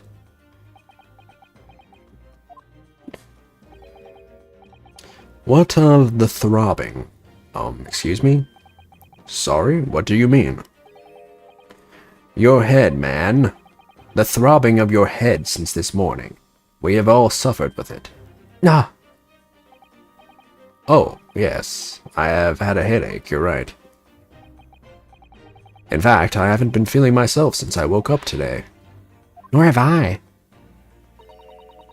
My head has been feeling heavy ever since dawn. Yes, you've all been afflicted, haven't you? Just as I suspected. He's right. My head's been throbbing today, too. And since eating dinner yesterday evening, everything has felt sort of hazy. I can't really remember anything that happened after I climbed back inside the wardrobe. And the first thing I noticed this morning was the throbbing pain in my head. Was everybody like... Did everybody breathe in sleeping gas or something? I'd already been dragged out of the wardrobe. And had those handcuffs put on me by that point. Why didn't I wake up when all that was happening to me? Tell me, Mr. Naruhodo, you boarded this vessel as a stowaway, didn't you? Oh, well, yes. Sorry. The stowaway class of an accommodation doesn't usually include meals. What did you survive on? Well, Cosmo looked after me. He was always happy to share his meals. So you enjoyed some of the whole roast chicken dish that was served yesterday evening, I take it. Oh. Yes, in fact, your unlikely untrue theory, carbon monoxide. Gay.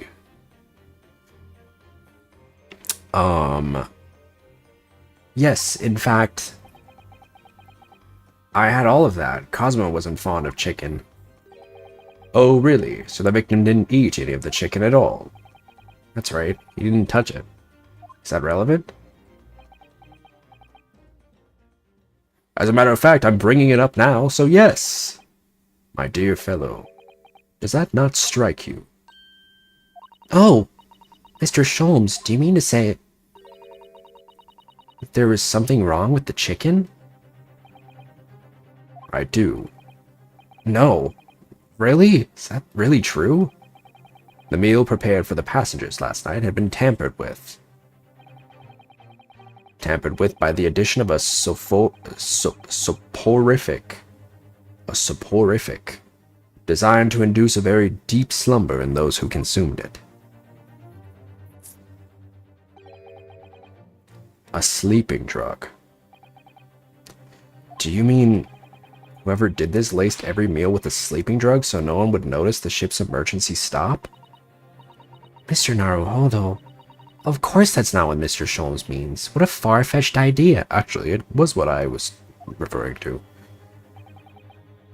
Precisely. Lacing every meal of every passenger on board with a soporific drug would certainly be impossible. Unless, that is, every single member of the crew was a conspirator. Oh. What? Mr. Sholmes! Well, seaman?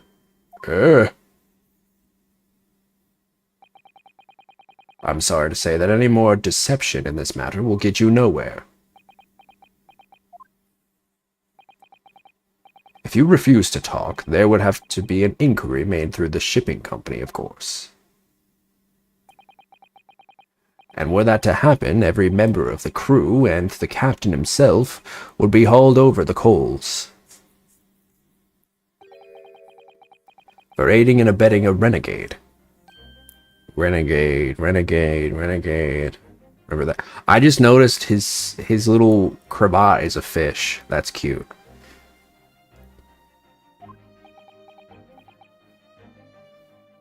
So I thought it was cyanide in the chicken for a moment. I think that would just kill everybody, wouldn't it? Please, no more. I will tell everything. I cannot make problems like this for everyone anymore.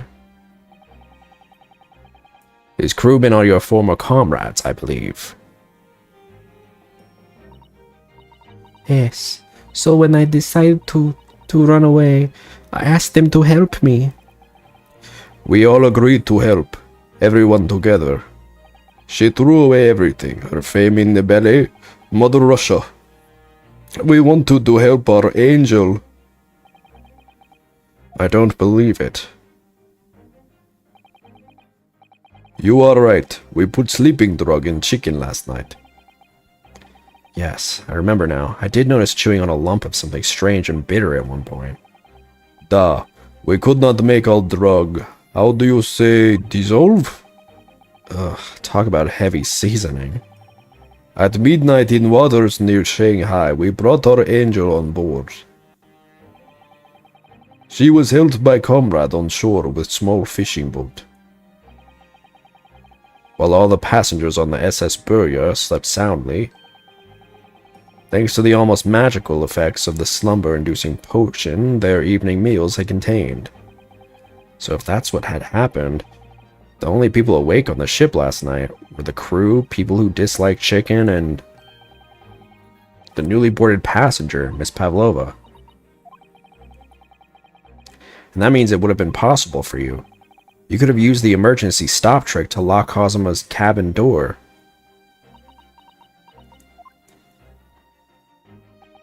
The dose makes the poison, and tiny amount of cyanide does nothing or causes a headache or makes you pass out before reaching a deadly threshold. Ah, I see.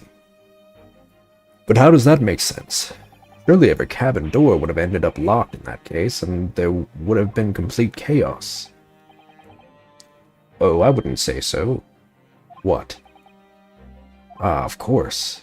Just like us, all the other passengers would have eaten their evening meal of chicken in their cabins, after which they would have been overwhelmed by tiredness because of the sleeping drug.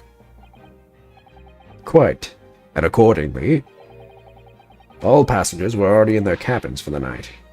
Yes! The overwhelming majority of passengers would habitually sleep with their cabin doors bolted anyway, and so not one of them would have found it remarkable to find their door locked in the morning. In summary, in order to fasten the bolt of a single cabin door on the ship, the culprit brought the entire vessel to an emergency stop in the early hours of the morning. No.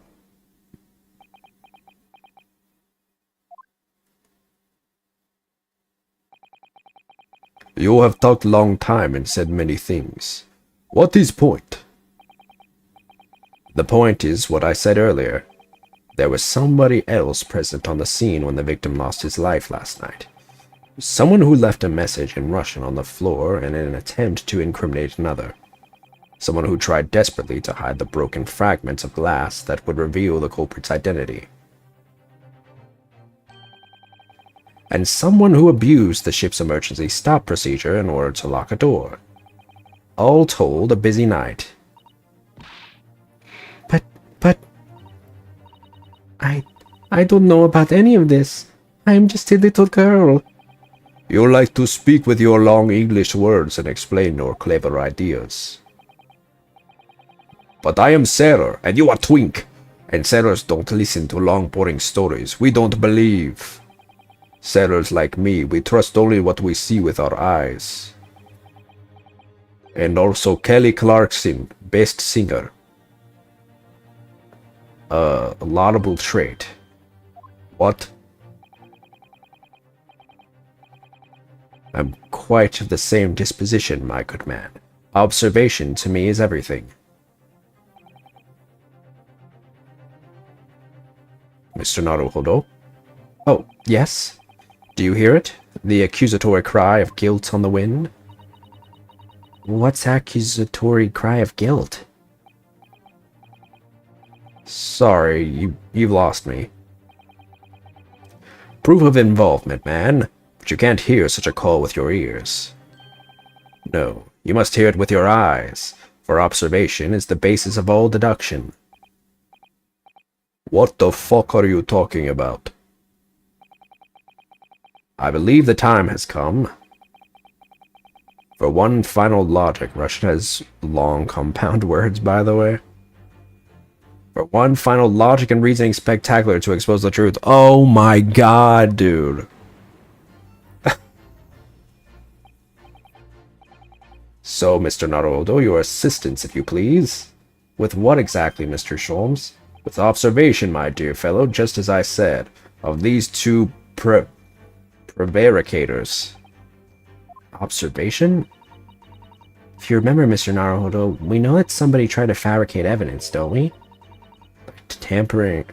I like the drawn art. It is pretty. Tampering with the scene of Mr. Asogi's death. What we're looking for is some trace of evidence that one of these two was there when it happened. Precisely. You are delightfully quick to grasp my meaning. Alright, I'll see what I can see. So we're looking for a trace of evidence that shows someone else was there last night when Cosma died.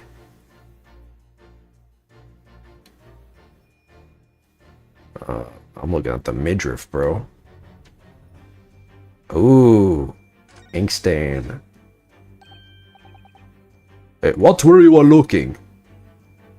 You're not getting anything from me, boy. Unless you try a little harder. Hoo hoo hoo hoo. No, I'm just looking at your shirt. Oh. Okay. Sorry.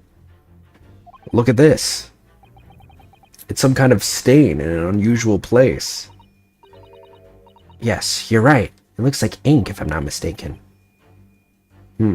Ink. Rhyme with twink. And look at the color, too. It's clear where this came from.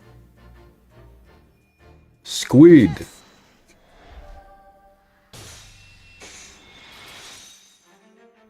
Giant squid.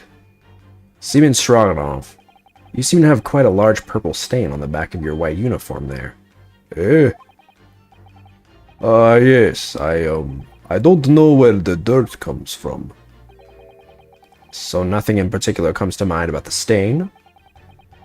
What are you trying to say? It would appear that the significance of this stain has escaped your attention, Seaman.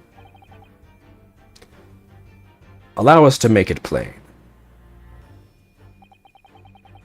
It's a very large purple stain on the back of Seaman Stroganoff's uniform, and I think what made it is clear. Indeed it is. So, Mr. Naruhodo, present the evidence that proves it. My pleasure. Alright then, the evidence that proves that the stain on the back of Seaman Stroganoff's uniform really is... it's this, probably. No. No, the purple ink wardrobe. Ow. This hurt. Yes, it's this photograph and the ink it shows. That's what caused the stain on your uniform. Ink? Rather unusual color of ink. Purple. Ugh.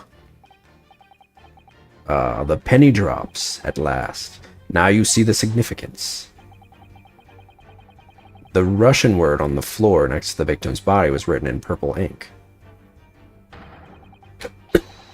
And the stain on the back of your uniform is ink of exactly the same color. If the ink had been dry, it couldn't possibly have stained your uniform in that way. Which means... you must have been present in the cabin in the moments immediately after the ink was spilled. Alright, yes. It was me. I did it. Everything. Huh? I arranged everything in dead student's cabin to make it look like Wardrobe Man did it. Oh, God. Then I pressed button to make Boria do emergency stop, and both cabin doors shut. I did everything so no one would suspect our angel. Beef, please. Don't worry, Angel. Let me do talking. It was after 1 in the morning. I was on duty patrolling passageway. Then our angel came to me. She was white like sheet. Not sheet, but sheet. She was white like shit? No, sheet! She white like sheet. It still sounds like you're saying shit. Sheet! Beef, please, you must help me. See, she white like sheet. I went with her. The door to cabin number 1 was open. When I looked inside, I saw student boy on floor. He is dead. He also white like sheet, but dead because he dead. What happened here?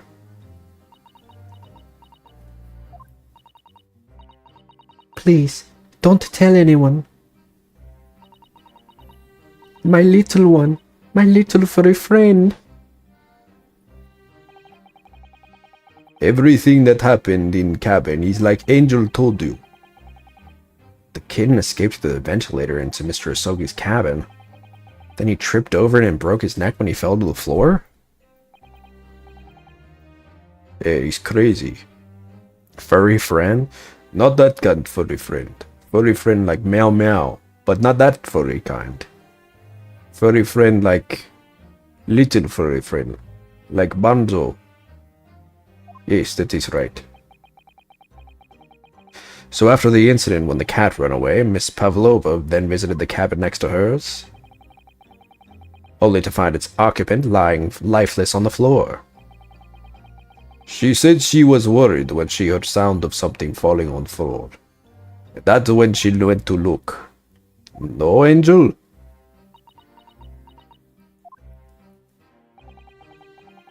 The door was not... I love Beyonce's song. You are no angel, baby. Anyway, door was not locked. So she opened to look, and you already know what happened after. Did guy die? There's just one thing, if you wouldn't mind. What? When you went to Mr. Asogi's cabin, Miss Pavlova, was he already dead? Why? I already told you. When Nino opened door of student's cabin, and looked inside. I was asking Miss Pavlova. No. Your R sound is really good. I wish I could do it as good as you. I've been practicing.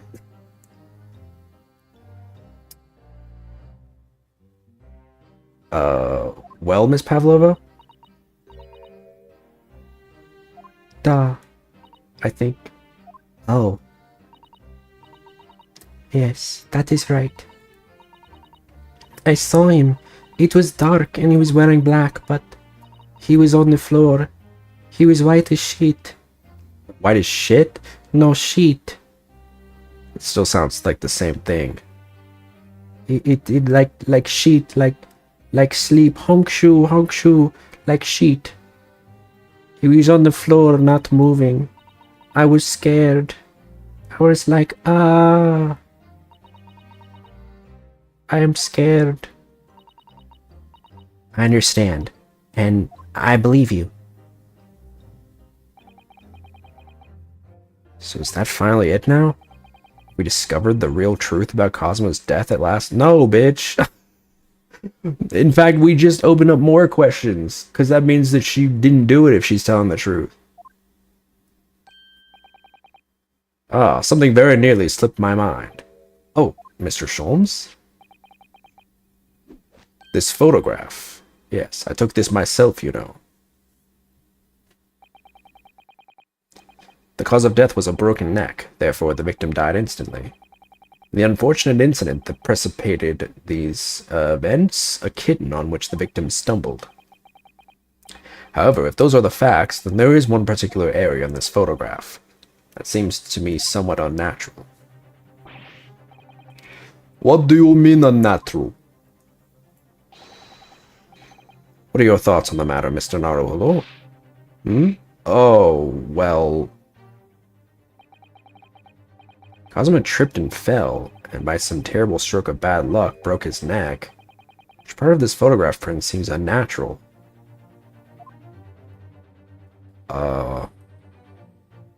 He broke his neck.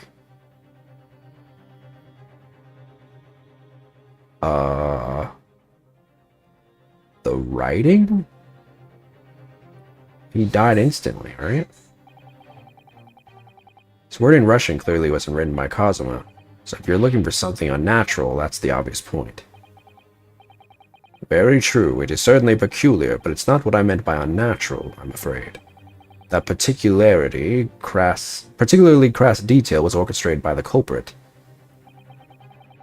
I mean to identify another point. Oh, I see. Imagine, if you will, losing your footing yourself. In my opinion, if you landed as the victim appears to have done here, it would be most unnatural. I'm sure you'll reach the same conclusion. How thoughtful you are, Mr. Sholmes. Thank you for your gentle guidance.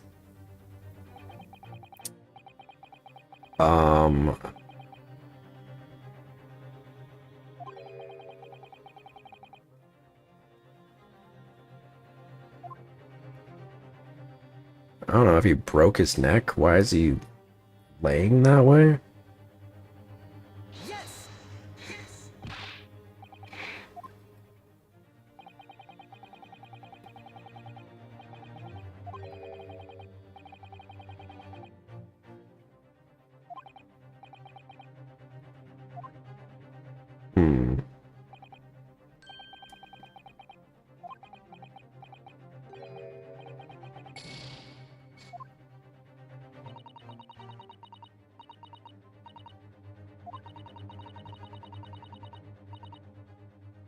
It's easy what's unnatural.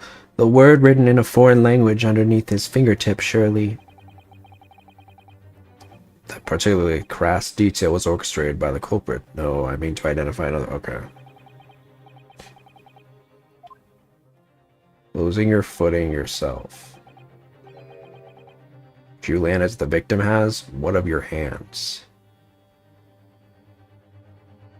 I don't know, I don't fall. I don't fall, so...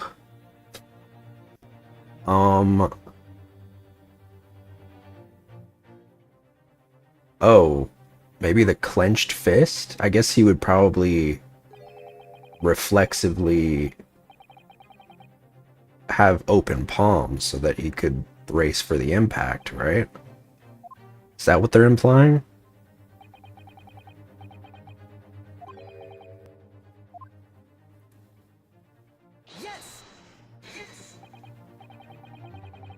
Right? If he really fell into an unfortunate accident, then this fist just doesn't seem quite right.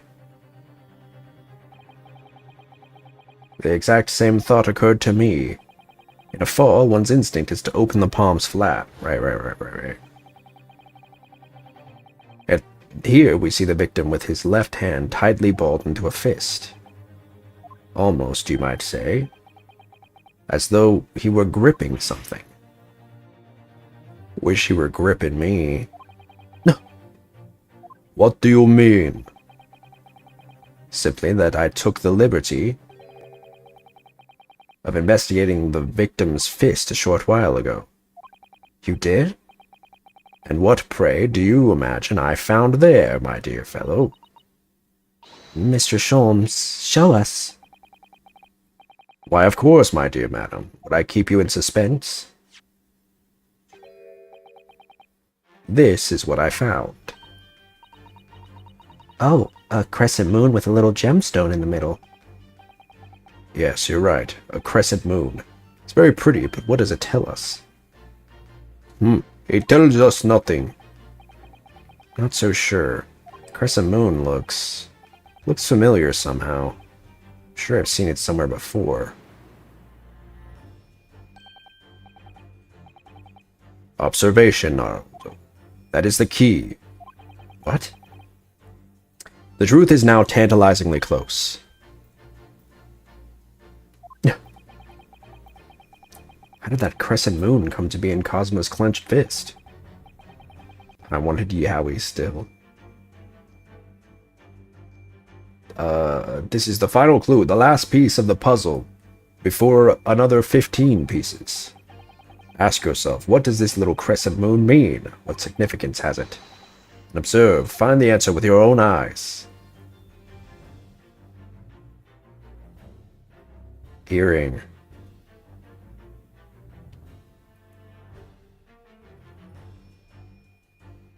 Right ear.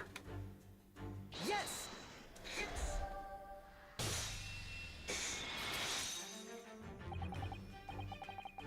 Miss Pavlova, I noticed that on your ear, even though you have a metal earring, the decorative part of it seems to be missing. The little link holding it on must have broken, I suppose. What? But looking at your other ear, you notice a crescent moon. Ah. I don't believe it.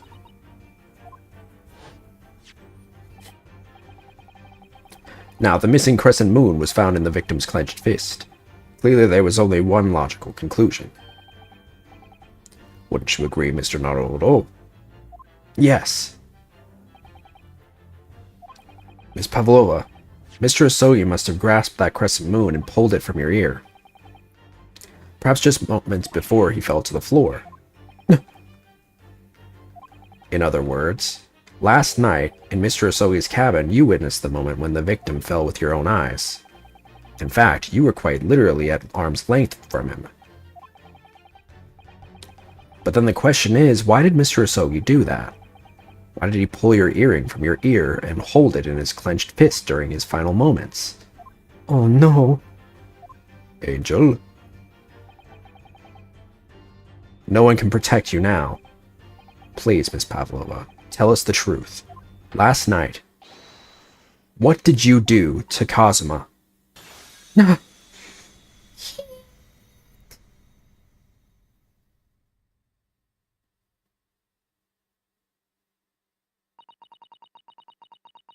I think about everything that happened yesterday. It was too much. Running away, the fishing boat. When I think about everything that was happening yesterday, running away, the fishing boat in the middle of the night, trying to climb onto this huge ship.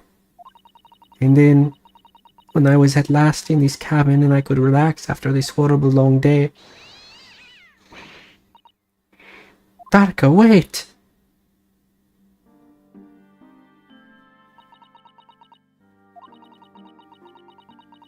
I couldn't believe it when she disappeared through the ventilator. I tried to call her with a little whistle. I tried waving her favorite toy. But nothing worked. Darka would not come back.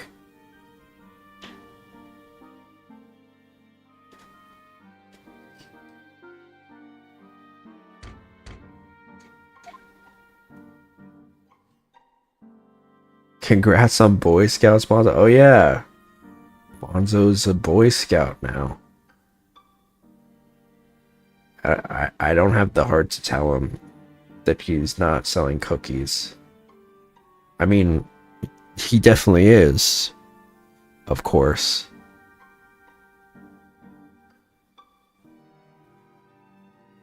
But he's not. Aren't girls the only ones who sell cookies? Shh. He doesn't know that. He doesn't know.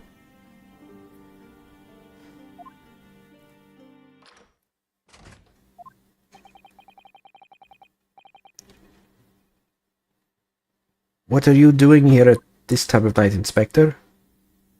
I don't know. Oh, this is a Sogi. What are you doing here at this time of night? Oh, I'm sorry. You sell so many, buddy. I thought it was a friend of mine.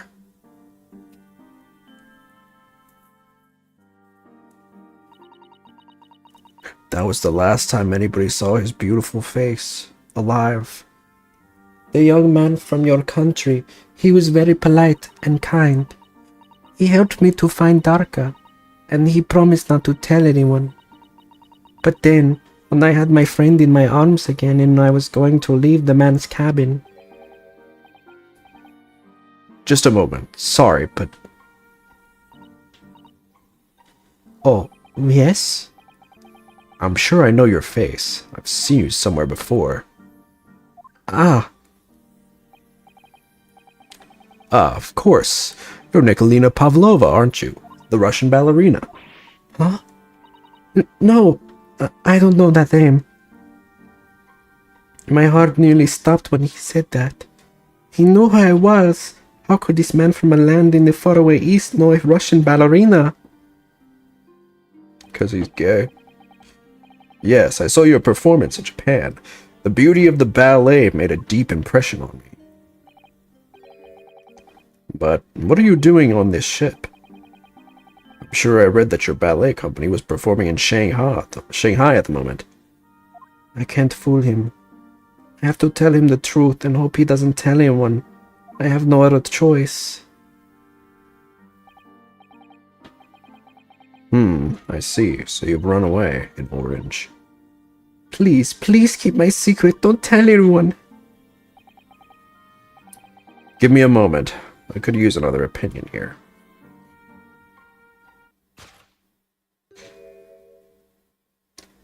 He's going to pull the cord. He's going to tell the captain. Why did I think I could trust him? Or no, that's... I think she's saying... Why did I think I could trust him? Then it happened, everything at once.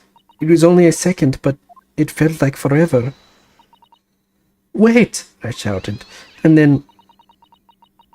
Darka jumped out of my arms and down to the young man's feet. And... as he turned around to look at me...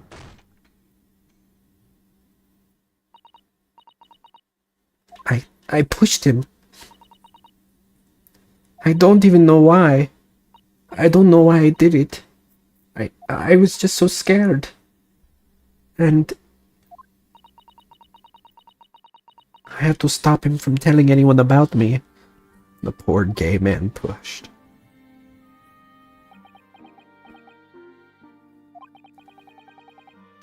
And that's when you went to fetch help? From Seaman Stroganov, who was on duty out in the passageway. I heard Nina cry out and thud on floor, so I ran to her. She was standing at cabin door, shaking like leaf. She looked at me and said, "Help me, Beef. If they find out, I will be... Please, I have nowhere to go." I was like, okay. So you decided to help. That's when you arranged things in Cosmo's cabin to make it look like I did it. So that no one would suspect the passenger in the cabin next door. Yes. I went into cabin and I looked around to make sure there was nothing to show Nina was there. And then I found Stowaway in wardrobe, still sleeping. Right, that's when he found me. So you worked out a plan to lay the blame on the Stowaway. I closed wardrobe doors and put back strange paper sign. Luckily for me, that's the only reason Susato-san started to believe me when I said I was innocent. I still don't fully believe you, but I guess we'll talk about that later. I dragged young man's body to a good place and used ink that was spilling to write on floor. I wrote so that person who found him would look inside the wardrobe to find stowaway. And tell me, what of the glass bell? It was by my feet, so I picked it up. I see. But it was dark in the cabin. I didn't notice the other half. Then Angel went back to her cabin and I finished up by pressing the emergency alarm button in the passageway. Hello, sailor. Hello, sailor. Yes. Accordingly, the SS Burya did indeed come to an emergency halt at a little after 2 a.m., thus enticing the bolt on the cabin door to slide shut, creating the locked room mystery.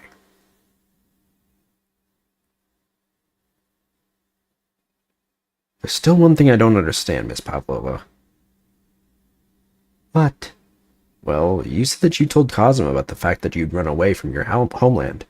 And it's because you were worried he was going to tell the captain that you pushed him. Isn't that right? Yes. But even if you had pulled the bell cord and called for the captain of the ship, aren't you friends with every member of the crew? Why would that have been a problem? It was what he said first. That made me scared. What he said first? What are you doing? What are you doing here at this time of night, Inspector? Oh. I'm sorry. I thought it was a friend of mine. He said an inspector was his friend. Ah, yes, meaning me, who was supposed to be acting as his bodyguard.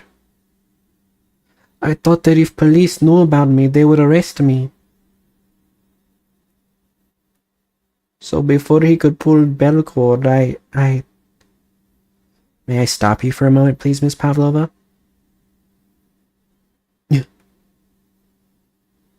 It just doesn't seem to make sense.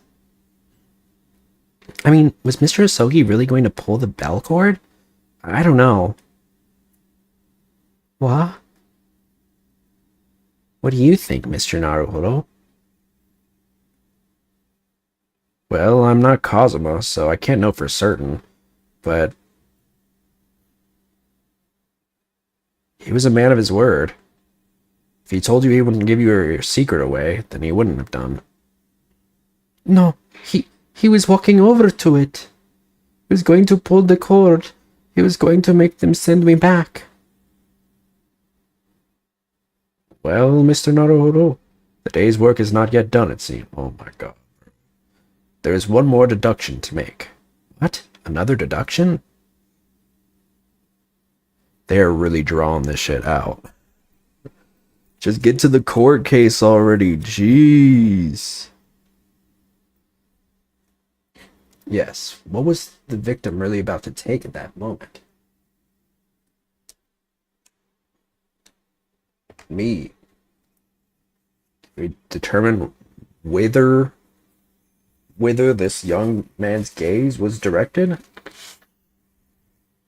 I don't know. I can determine he's gay.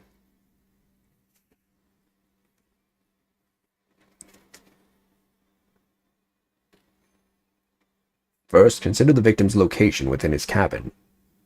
That's easy. I remember every detail of that room. I mean, yes, I spent quite a lot of time in that wardrobe, but still. The cabin has been my home for the entire voyage. So, this is how the cabin looked last night when Miss Pavlova visited Kazuma-sama? Yes, it's exactly how it was. Are you ready then, Mr. Naruhodo? Yes. If there's one thing I've learned today, it's that a simple gaze can reveal all manner of truths. Not only that, in order to draw the right conclusion, you can't afford to be out by even a little bit when you're following the gaze of to where it lands. So when he turned away from Miss Pavlova, what exactly was Cosmo looking at? Me. Take that! Consider everything that had happened last night. Certainly it may have looked as though Cosmo was going to ring the bell cord. Yes, however... Game audio gone?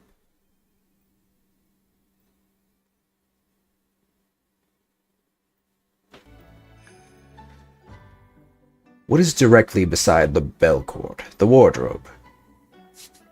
Maybe the stretch loose. What?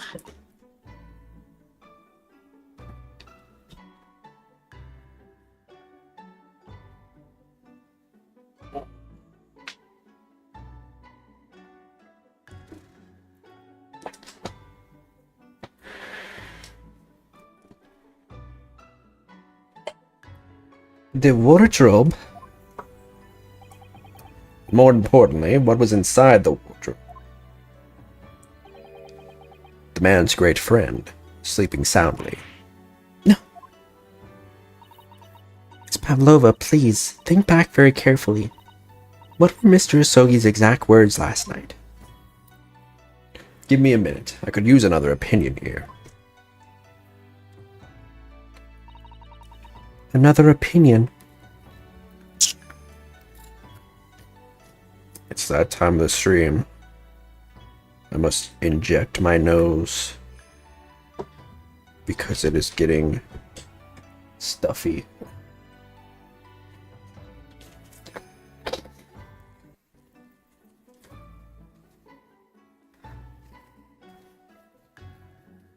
Is this like a normal thing that happens with like voice actors where like their noses get stuffy after a certain period of time of doing voice work?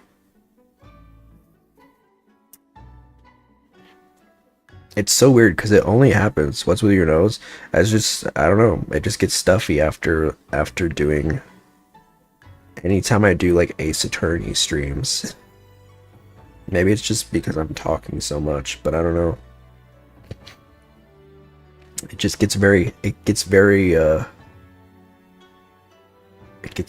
congested. Another opinion. Yes, but not from a member of the crew. No, Mr. Usogi intended to consult his close friend on the matter. To see if between them they might be able to help in some way, no doubt. Oh no. Sadly, we can't know the truth for certain now. It's too late for that. But I wish you had made sure of what Mr. Usogi was looking at. Things may have ended very differently if you had.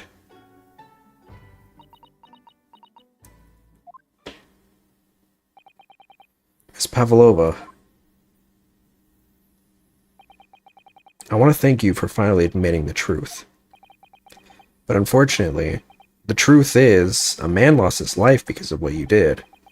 And that will never change. I hope you'll never forget that.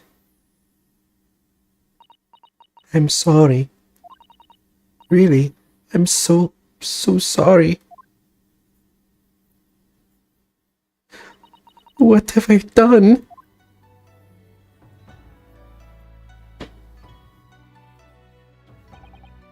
And so, at long last, the mystery surrounding the tragic accident on the SS Buria was finally laid to rest. Or was it?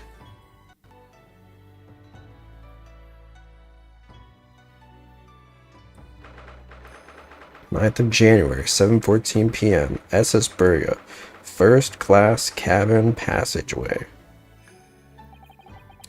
What will happen to Miss Pavlova now then? Once we reach Great Britain, she'll be handed over to the British police at Scotland Yard. What about the fact that she ran away from Russia? Won't the Russians try to repatriate her? Apparently, the English detective can speak to the immigration office and sort all that out. Sir Sholmes can do that? So she won't be going back to Russia then? No, I don't think so. Even if she wanted to return in the future, I doubt she'd be able to.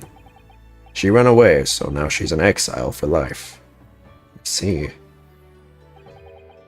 I'm sorry. Seems strong enough?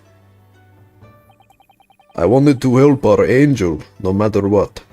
But I didn't think about you. About how you lost good friend. I will go with Nina. I will give myself to British police. That's kind of you. In the meantime, thank you for letting me go free again. Cosmo's death feels like such a waste, but... well, do what you can for Miss Pavlova, won't you? Duh. Well, I'm afraid you need to pack now. We're due to arrive in Hong Kong tomorrow. As much as it pains me, I'm going to have to hand you over to the consul to arrange your passage back to Japan. Yes. I did stow away after all. Couldn't really expect any different. So, you should get back to your cabin now.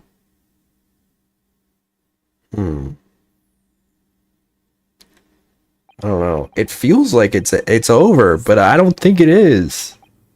Looks like my study tour to Great Britain is over before it's even began then. To think that only days ago, Cosmo and I were laughing together about how do we tear up the streets of London. It seems like a distant memory now.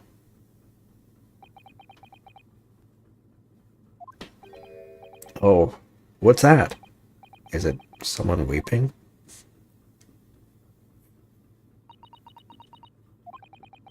Susato-san?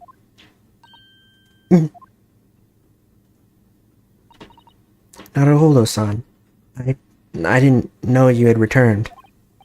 Oh, well, I haven't been back long.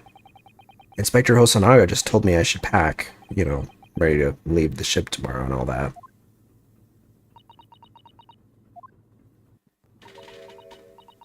Oh. I still can't believe this has happened. I can't believe someone's life can be over just like that. Susato-san.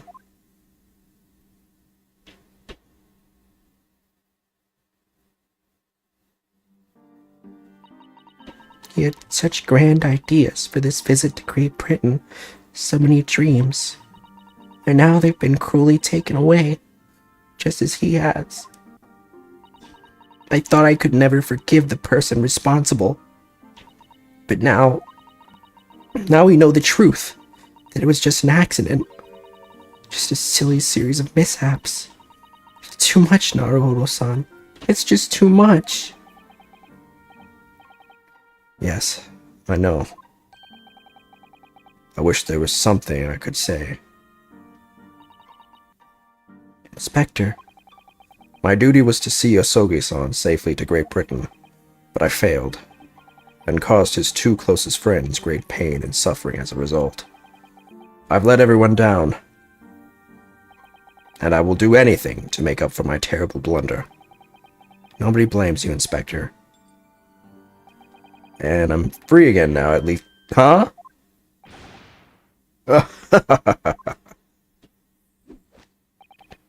Surprise, Mr. Naruhodo. What is the meaning of this?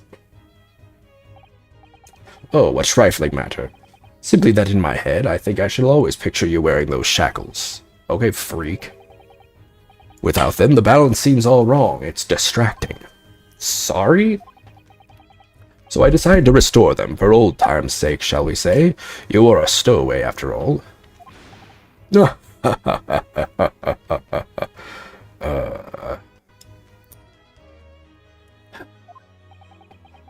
He thinks this is funny?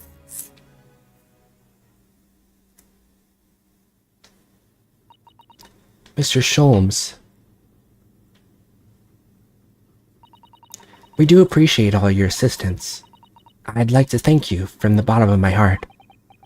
Not at all, not at all. And though it's a little late, may I offer my sincerest condolences. The loss of your companion is truly heart-rending. Heartrending. Heartrending? Okay. I hope that you will be able to fulfill some of his aspirations in his honor. I'm afraid that won't be possible. We shall be disembarking at the next port, in Hong Kong. We have to return to Japan and make a full report about everything that's happened. Wait, what? Wait a minute. It's just me that has to go back, isn't it? I mean, I was the stowaway.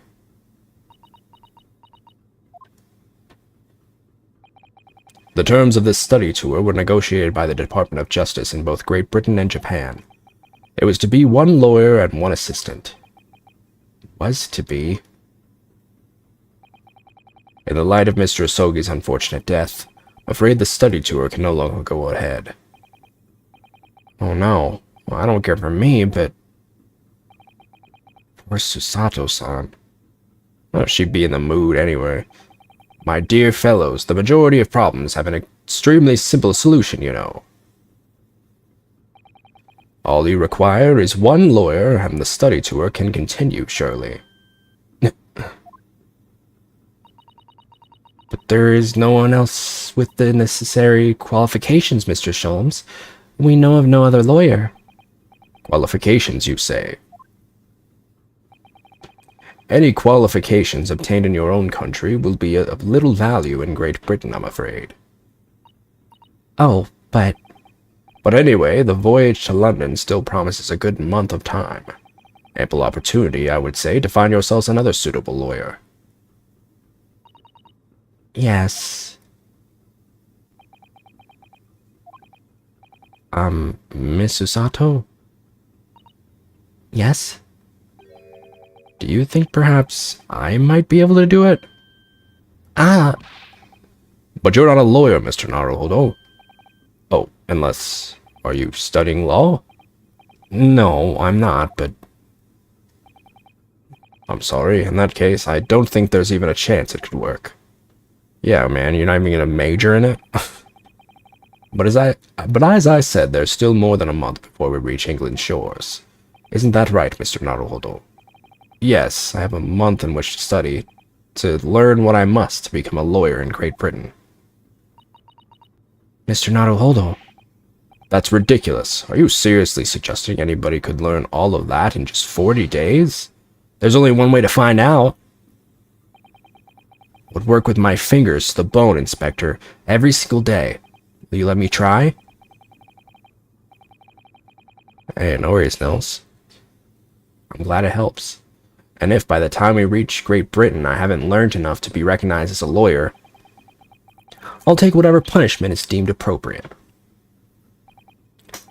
But why put yourself in such a difficult position? For Cosima, he said that there was something he had to do in Great Britain, and that he would sacrifice anything to make it happen. He was passionate about it. I can't let all that passion just come to nothing. And anyway, it's for my own benefit, too.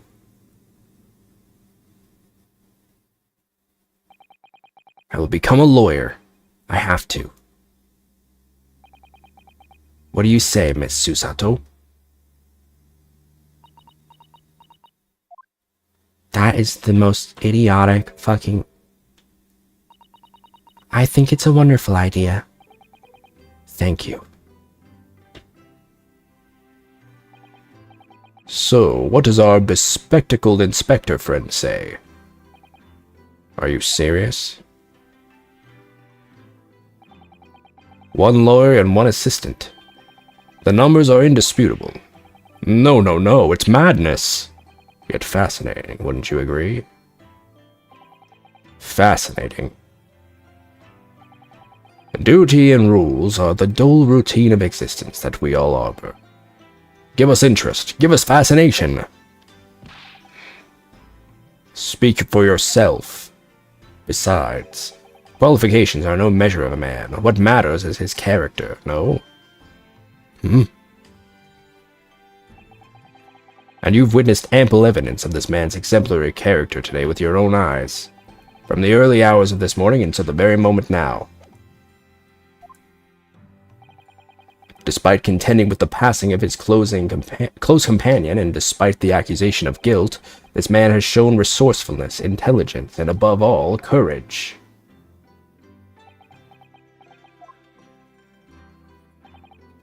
Very well. I'll think of a clever way to word my report to the Department of Justice. Inspector, after all, I did just make a promise, didn't I? I said that I'd do anything at all to make up for my shortcomings here. Oh, thank you, Inspector. If you'll excuse me, I must pay a visit to the captain's quarters, I think. I need to discuss what to do next and how best to make my report.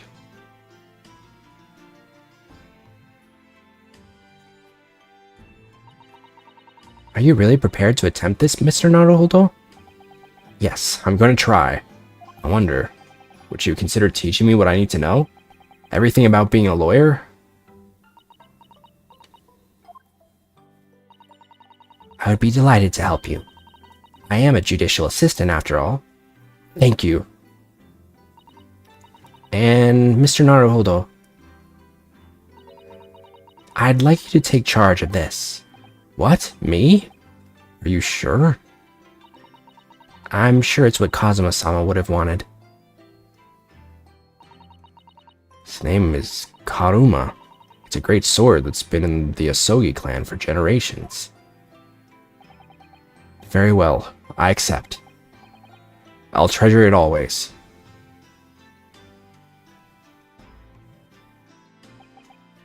So then, Miss Susato, it seems we'll be working together for some time to come yet.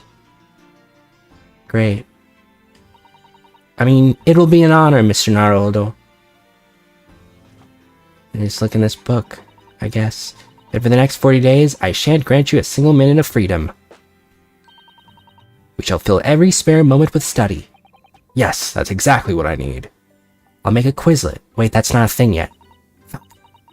But before we begin, I have an earnest favor to ask of you, too. Goodness, what is it? Please throw me to the ground. 3 times. Oh, to repay what she did? What? I should never have doubted you.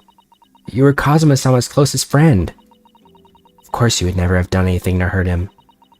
That should have been obvious to me from the start. But I allowed suspicion to get the better of me. And no matter how upset I was feeling, it was completely unforgivable behavior. No, you were in shock. You just found out about me stowing away, and the cabin door was locked from the No, I won't let you make excuses for me. Whatever the circumstances, I should never have thrown you, and not just once, but 5 times. That number keeps creeping up, doesn't it? Please, you must. If you don't do it, then I'm going to do it to you again, and then there's going to be an even bigger disparity. Just take hold of me and throw me, do it, don't even think about it. That's definitely going to look great for the optics.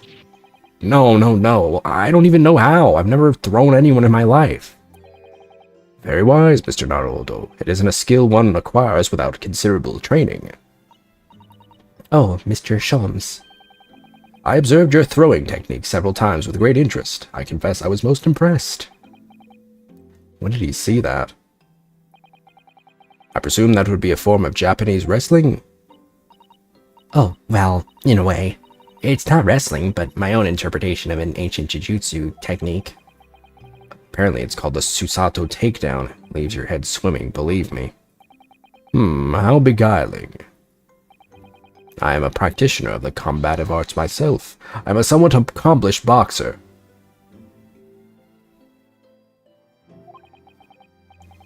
There he goes, dancing around again. If you'd be so kind as to instruct me on the technique of your arresting throw. Yes, I'd be honored. Then let us not dally. Demonstrate, my dear madam. Oh, of course. Are you ready, Mr. Naruhodo? Sorry? Hi-ya! What's up, Moon? You have a question? What's your question?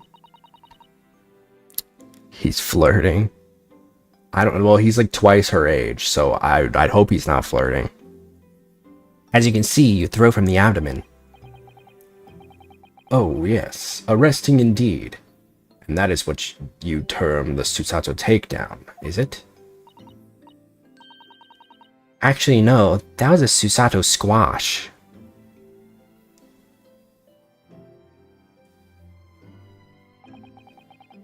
In my groggy state of consciousness, a scene from an evening recently spent with Cosma flickered into my mind.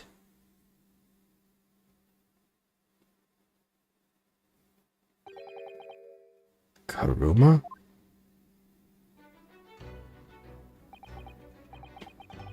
That's right, it's a prized sword that's been passed down through generations of the Asogi clan. I can't believe you managed to get permission to bring it with you. I mean, taking a katana on a study tour is more than a little irregular, surely.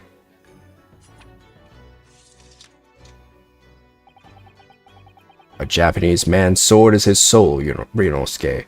I can't be parted from my katana. Karuma guides me. I truly believe that.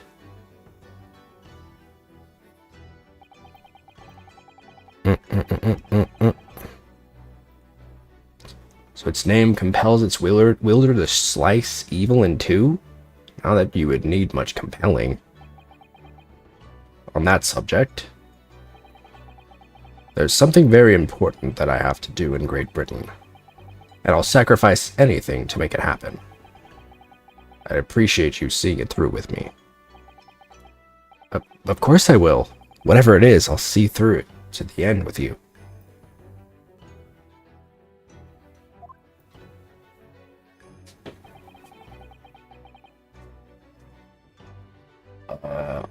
I knew you wouldn't let me down. If I move to a different state to escape a bad situation, doesn't have any proof of residency because she's staying at a friend's house. Her money situation is not the best, and she's going to try and go to a food bank today. Do you think mail addressed to her will work? Yes, it can, but also there are, in my experience, most food banks don't ask you for that information. They just, no questions asked. I mean, it depends. If I don't know if is she staying in like a city, or is she staying like in like a rural area? Because I guess that kind of depends, right? I do think mail can work. Usually if you go on like a food bank's website, they will tell you exactly what you need. Website specifically mentions bringing a utility bill. Interesting.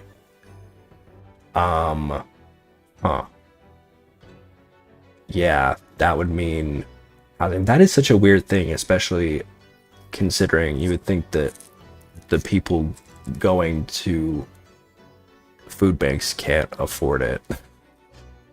No worries, Luce. Yeah, you can try. I mean, yeah, the website, it is risky. I think you could try it, but it's risky. They might turn you down.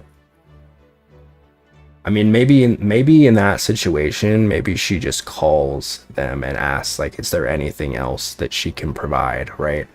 You know, if that's the only food bank. But all of the food banks that I've gone to 3 now at this point, in my life, and none of them, to my knowledge, have asked me for any like information like that. They've just, like, no questions asked, just given me food.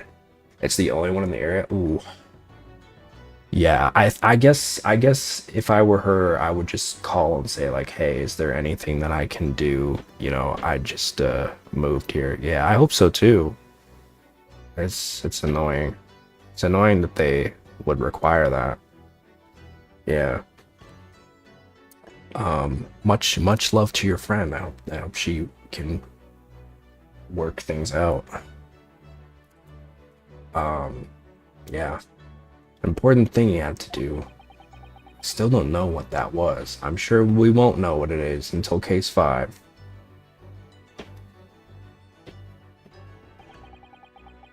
I gotta say this case kind of like, you know, I'm gonna wait. I'm gonna wait until until I know that it's done, because I don't want to like say it and then it ends up being like, but something crazy happened and it's not the end of the case. I'm gonna see the place for myself and work it out. In Great Britain's capital, London.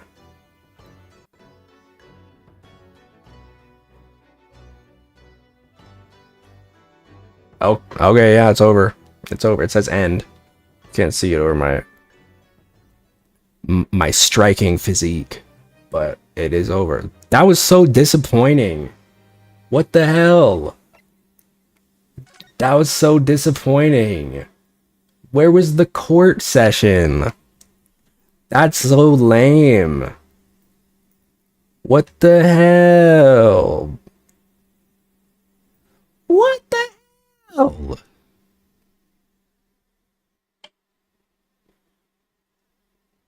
Where's the court?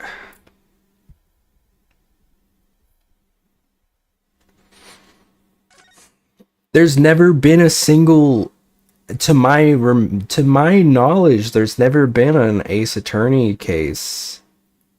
We didn't get the Yowie. I know. There's never been a case in which, outside of investigations, where there was just like not like, you know, usually there's always been like a court section. I didn't like that. I hope that that's not like gonna be a common occurrence. I guess I can excuse it happening once, but I hope that the next 3 have it, or else I'm gonna be a very salty Sandra. The Adventure of the Runaway Room. Alright.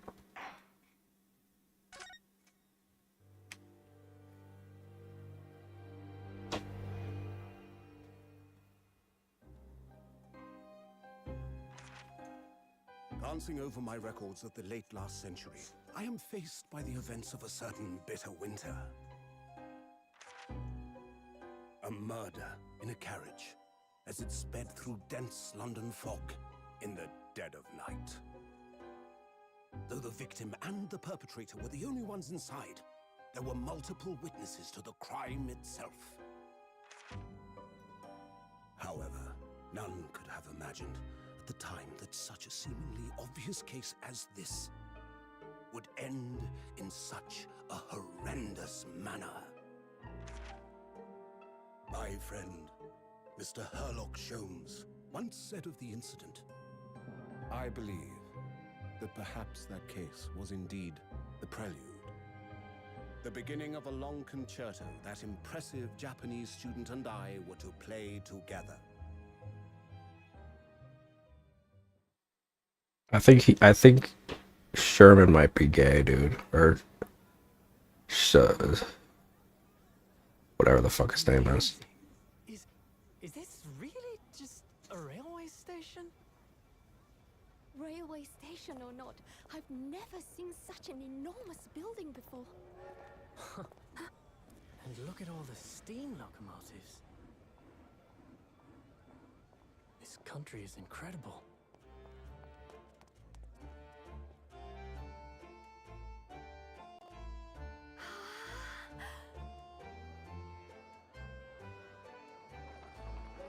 The animation, yeah, it's very pretty. I don't know who does it, but it's nice. Like I'm dreaming. So this is the capital of Great Britain. So, where to? Oh, hello. Climb aboard. I'll take you wherever you want to go. In that case, the Supreme Court in Whitehall. Oh, except that place. I don't go there. I was banned for public indecency. Don't ask. Visiting students from abroad, eh? Yes. Thought so. Well then, I hope you enjoy your stay.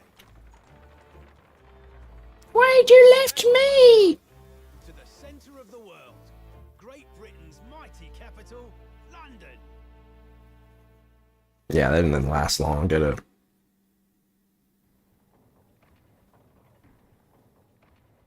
Bro, is Queen Elizabeth gonna be in this game? Queen Elizabeth the whatever? Were they always named Queen Elizabeth? Were there other names? Really late for me, so I go wrong, but I really enjoy this stream. And hell yeah. Thanks for hanging out, Nils. 18th of February, 9:21 a.m. British Supreme Court, Lord Chief Justice's office.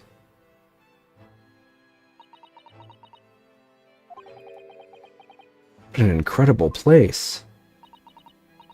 It's so imposing. It's almost suffocating. This place is breathtaking. Looks like a fortress.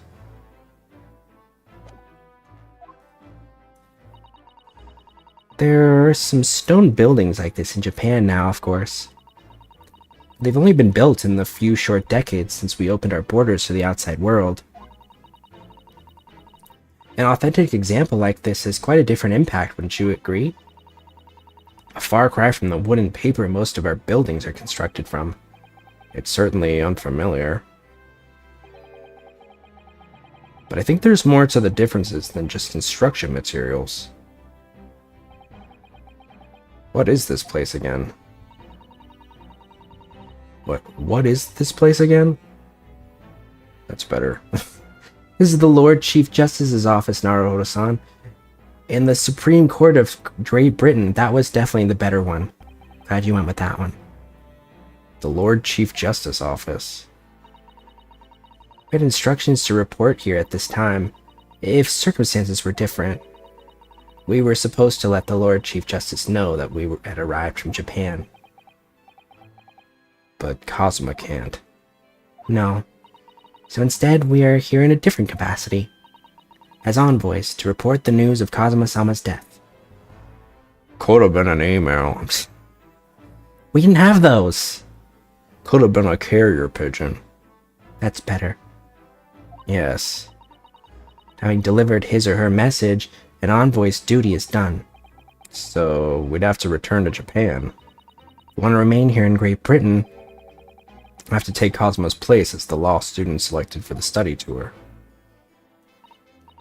Yes, which means you need the requisite qualifications as a lawyer. Which is what I've been studying for.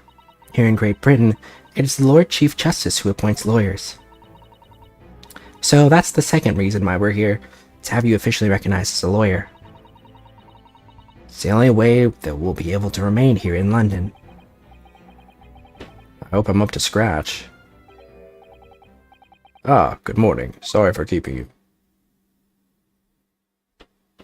Whoa. Daddy. Oh. I trust you aren't too exhausted after your long voyage from Japan. It seems I'm 1 hour, 12 minutes, and 47 seconds late. My apologies. For a guy to have a pocket watch, that is a really substantial amount of time to be late. I feel like usually guy with pocket watch is usually like, oh, I'm late by like 36 seconds, not an hour. Oh, no, don't mention it. We're never happier than when we're standing around with nothing much to do. How fortunate. So, introductions. I am Male Strongheart, Lord Chief Justice of the British Empire. I feel like a little mouse under an elephant's foot. Come on, Mr. Naruhodo. Don't be a mouse. Oh, It's an honor to meet you, Lord Chief Justice Strongheart. I'm Ryunosuke Naruhodo from the Empire of Japan. Well, Mr. Naruhodo. Welcome to London, the capital of our glorious British Empire. Yes, thank you.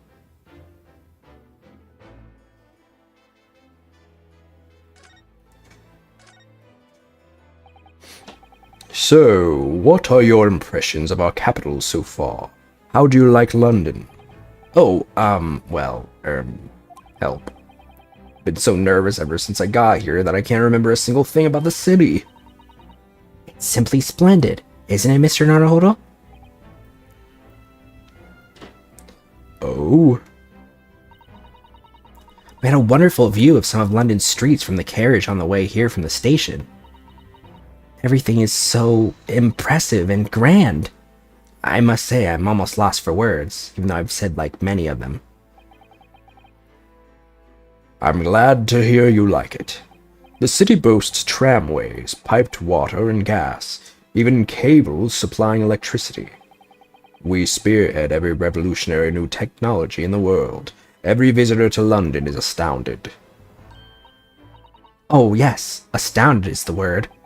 Thanks for saving me there, Susato-san. And everyone seems so jolly and full of vigor. With a U, because we're in the UK. Yes. Nice U inclusion there. We do that here. There's much excitement about the upcoming great exhibition we will be hosting here in London. Great exhibition? Cultural and technological achievements from around the globe are to be exhibited here in our great city. I will be the greatest spectacle. It will be I might be too, but it will be the greatest spectacle of its kind in history, and will make Paris's World Fair look like a toy shop. Did I mention I hate France? That's kind of my thing. Gosh, can hardly imagine how magnificent it's going to be. Great Britain's capital city is nothing but magnificent.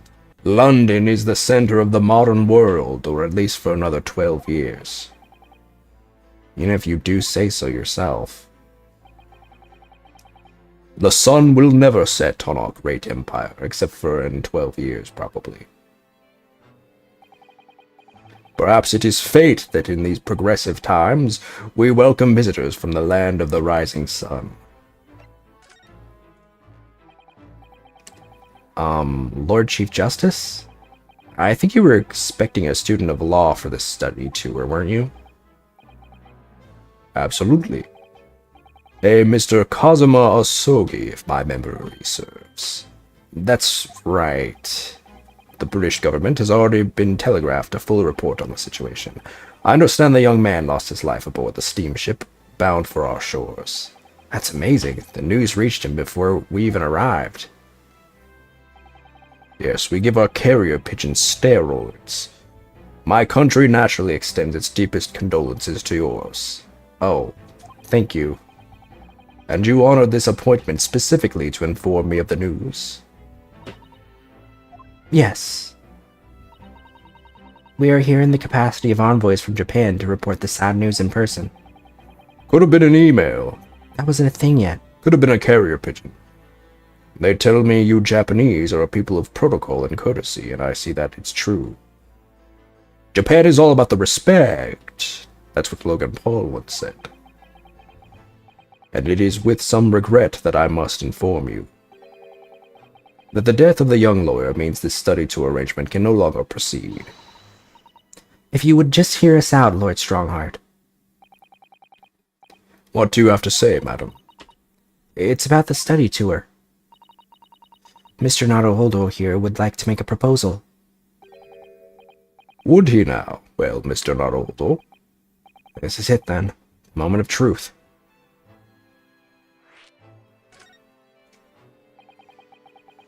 The thing is, Lord Justice, Lord Strongheart, I was wondering if perhaps you would consider allowing the study tour to go on ahead? Don't misunderstand me. Britain would ideally like to see the tour to go ahead. But without a lawyer from your country, there's nothing to be done. Well, in that case, what if there was someone else? Another lawyer from Japan, I mean. Is there something I don't know? Only a single lawyer was invited to Great Britain from your country, and that was Mr. Asogi. At least, that is what I've been led to understand. Well, the thing is, this really isn't going well at all. I just can't seem to find the right words to say to this man. Mr. Naruhodo, I could ruin things here if I'm not careful. What am I going to say? there is someone else here from Japan who could be described as a lawyer. It's me. It's me. I can do it. Is that so? I mean, I don't actually have any qualifications as such, but... No qualifications, you say, and yet you still claim to be a lawyer. I have acted as a lawyer in court before. Only once, as it happens. And I had Cosmo to help me, and I was the accused. But glossing over the details. I've been spending every spare moment on the journey here to Great Britain studying. You should have just said that he was your mentor then. Well, I guess that would be kind of weird since you're both the same age, but... I've learned all about British law and court proceedings while I was on board the SS Burya.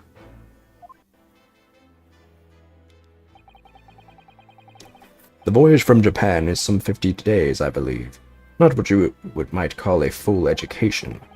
To become a qualified lawyer here in Britain, not only do you need to have a university degree in law, you must also complete several years of training.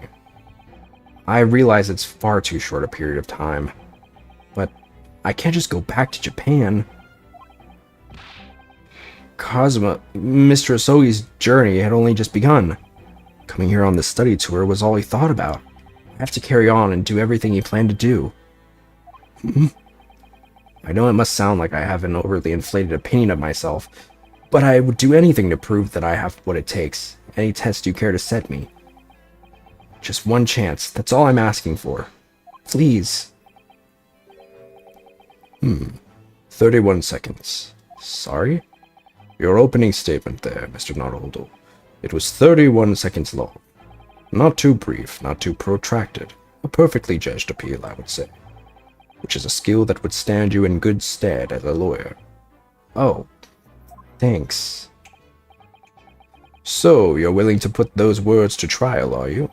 Well, I'm all for entertainment. Huh? But let me ask you one thing first, sir. Yes? You say you intend to do everything Mr. Asogi planned to do. Are you firmly set on that path? Well, yes, that's my intention. I see. Am I imagining things, or did his expression just alter a fraction there all of a sudden? Very well. You have your wish. I'll give you a chance. A test to become a specially certified lawyer. Whether you pass or fail is entirely down to you. Really?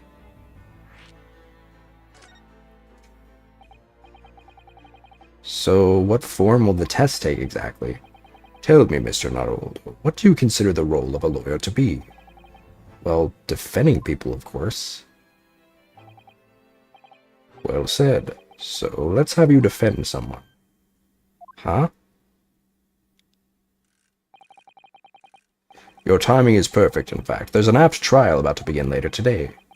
No advocate has been appointed for the defense as yet, so this will be welcome news. Today? Straight away? If you manage to secure a verdict, if not guilty, you'll have passed my test. What could be simpler? How do I get myself into these situations? Well, could I ask, what sort of trial is it, Lord Strongheart? Yes, good question. I remember. Murder. It's a murder trial. What else would it be? Ace Attorney. Murder? An extremely simple case, I understand. You really can't lose. It's easy to say. But I should mention, just in case, the defendant is found guilty, he will of course be sentenced to capital punishment. Ooh. Capital punishment? He'll be put to death? Yeah, that's a thing. That's a thing here. Here in Great Britain, murderers are sent to the gallows without exception. Presumably you read that much in your short sea-based introduction to British law. We can't possibly agree to such a test. We would be toying with a man's life. I am the Lord Chief Justice, and I've decided it's acceptable. But you can't do that, can you? Bitch, I'm me. There's no need to overcomplicate. Sorry, I just hit my mic. I need to like get a sound muffler for whenever I hit my mic, or maybe just stop hitting it. There's no need to overcomplicate this. All you have to do is ensure that you don't lose. So the defendant may live or die depending on how well I perform in court? Lose. He'll be hanged. Mr. Naruto, you've come to me claiming to be a lawyer. If you want me to take you seriously, you need to prove you're willing to do a lawyer's job. And you say you intend to see through the will of your compatriot, Mr. Asogi. I would like to understand just how far you're willing to go in order to make that happen. It's testing my resolve. What's the matter? You've fallen silent. I'm sorry, but time is pressing. The trial begins shortly. I need an answer from you now. What's it to be? What do I say? Do I agree to this absurd test? I'll do it. Alright then, if I have to give you a decision now, my answer is... Can't do it, I can't get the words out. 15 seconds. Your decision-making skill... decision-making needs work if you want to be a lawyer.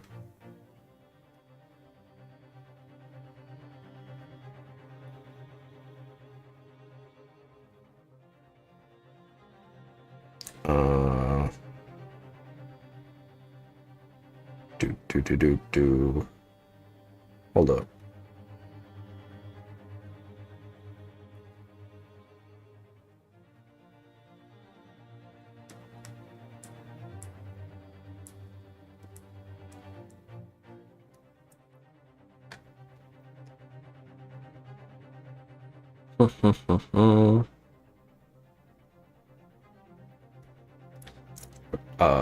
Your decision making needs work if you want to be a lawyer. That was too slow.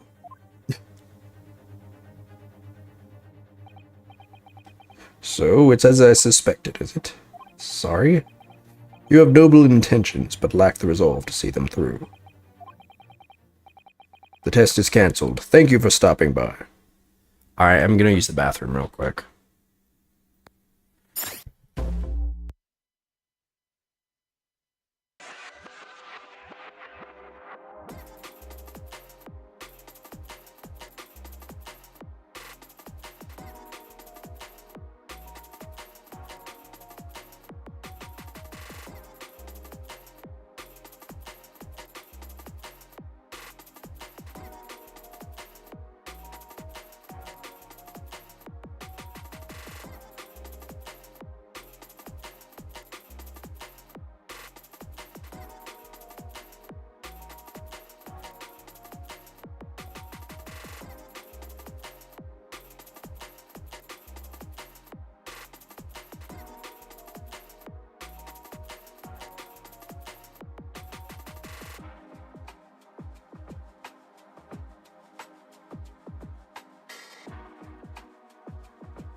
What's so much fun about driving on the mountain? What you think, doofus? You drive as fast as you can, challenging the corners. The corners, huh? That's really the kind of thing you do for fun? I wouldn't be doing it if it was boring. Look, you're a dude, right? And you're telling me you don't feel the unquenchable desire to tackle those raging hairpins? No.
hairpins? I don't know.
Before your master.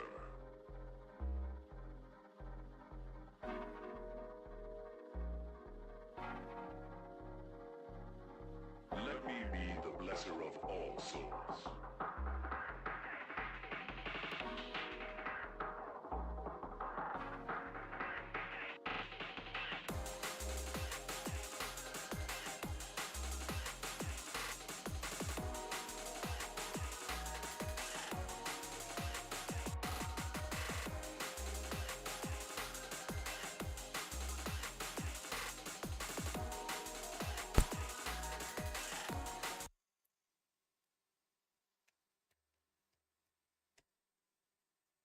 Okie doke.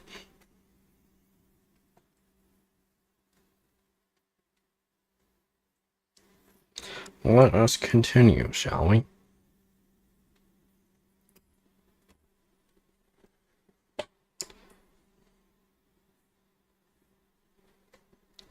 The test is cancelled. Thank you for stopping by. Go and acquire your ticket for passage back to the east tomorrow. This conversation is over. Yes, Lord Strongheart. Thank you for offering me a chance. Mr. Naruhodo. I'm sorry, Mr. Sato, but what could I do? It's alright. I understand. You do? It's not an easy decision to choose whether to defend a man in these circumstances. But resolve has absolutely nothing to do with it. What are you trying to say, madam? I think what Miss Susato means... We haven't even met the defendant. How can we know if we can defend them? So no matter how badly I like to be recognized as a lawyer and stay here in Great Britain, to risk another man's life by treating his one and only chance at a trial so trivially would be utterly forgivable, and I feel exactly the same way. I'm sure the defendant won't see this trial as a test, as some kind of experiment. A lawyer may fight for his clients in court day after day, but for each one of those clients, the particular day they stand in the dock may be the only chance they have to fight to prove their innocence. No, I was wrong. I'm not qualified to do that job yet. I'm sorry for wasting your precious time, Lord Chief Justice. Wait, Mr. Naruhodo. Oh, was there something else? It's approximately 20 minutes by carriage to the Old Bailey from here. If you leave immediately, you should still be there in time. But I just said that I was quite serious in what I told you. The defendant in this case has literally no one to advocate for him. What? At this point, he can't hope to find someone to represent him. The trial will begin without a defense. Oh yeah, I guess they don't have right to an attorney yet. And if that happens, there's only one possible outcome. He will receive the most severe sentence the judge can pass down. But that's awful. But that is the truth. Why does it have to be like this? Please don't expect an answer to every question. The cold, hard truth of the matter is that there is only one person now with a chance to save this man from a very miserable end. And that is you. Really his only hope? So, what do you say now, madam? Me? What do you mean, Lord Strongheart? I thought you were representing him. No, it's this guy. Oh. You said it wasn't an easy decision to choose whether to defend a man in these circumstances. And I agree. But in my estimation, it is purely and simply a matter of resolve. Oh. Our time is up here. I have a meeting to attend. I must leave in 2 minutes and 16 seconds, despite the fact that I was a minute late, or an hour and some minutes late to this meeting. So that's weird. I will proceed to be 2 hours late to this meeting, so venture into our great city and enjoy yourself.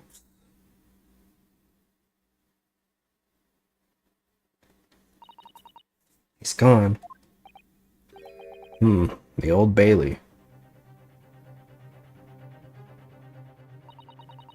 We're going to do this, Mr. Naruhodo. We must leave at once.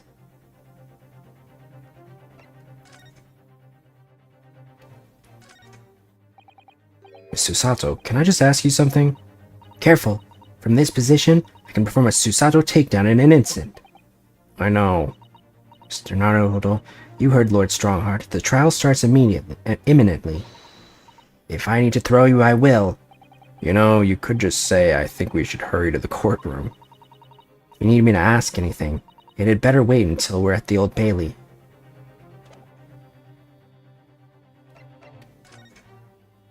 The Old Bailey.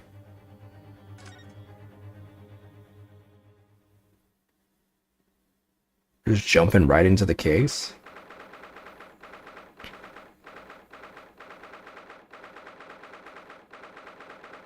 "18th of February, 9:45 a.m., the Old Bailey, defendant's antechamber." Oh, thank goodness, we're in time. There's still 15 minutes until the trial begins. Never knew a horse-drawn carriage could go so fast. I think they put the horses on steroids, too. I thought my teeth were going to rattle loose. Did you hear what I said to the driver when we climbed aboard? Get us to our destination in 5 minutes, driver, and there's a guinea in it for you. It's one of my favorite lines from the Herlock Sholmes stories, and it's worked quite perfectly. I'm not sure why you're so pleased. I thought we were going to die, and we had to pay gold for the privilege. Well, at least we arrived here before the trial started. Yes, I suppose there's that. Anyway, I don't understand it. The court clerk said the defendant should be here, but there's no sign of him at all.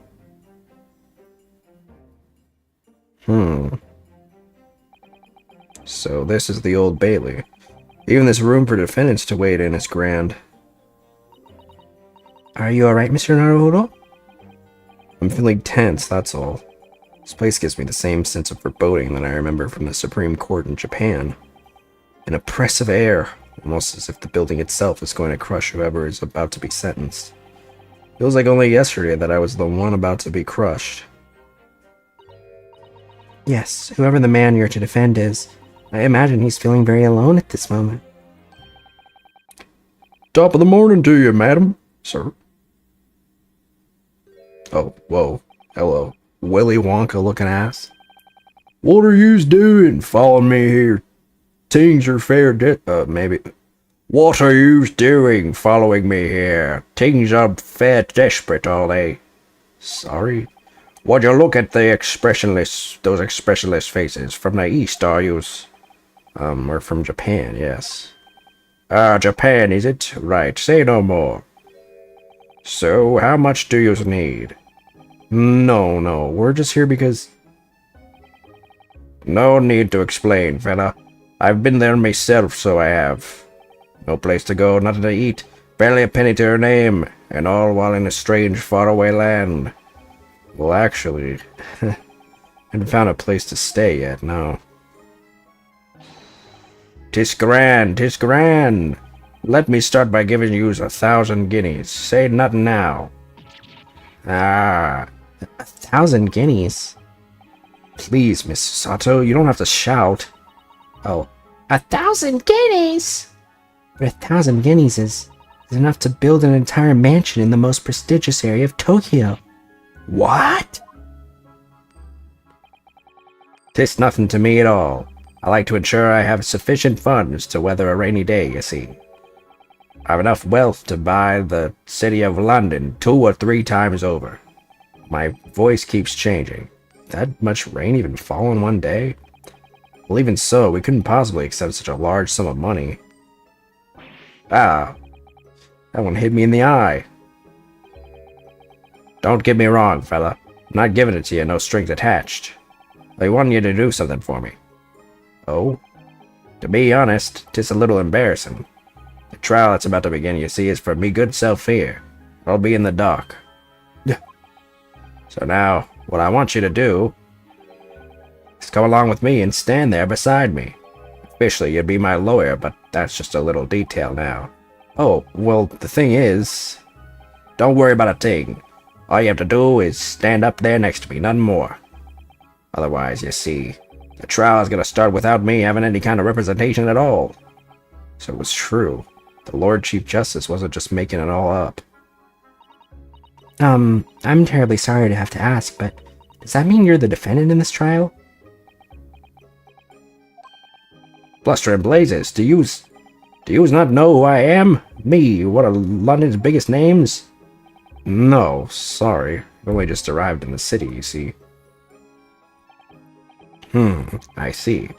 I suppose it isn't altogether impossible. Well, just next to Hyde Park, in the center of London is another beautiful park. Sorry, a park? What? It's called McGilded Park. Full of blossoming flowers in the spring and singing birds and whatnot. I donated it to the city, so I did. An entire park? In central London? A city of smile, that's my vision for London. There's nothing Magnus McGilded wouldn't do for the city and its square old people. That's amazing. I mean, really extraordinary. Ah, but now they have the gall to say I'm a good-for-nothing criminal. Me, Magnus McGilded. What is the matter with the London police, I ask you?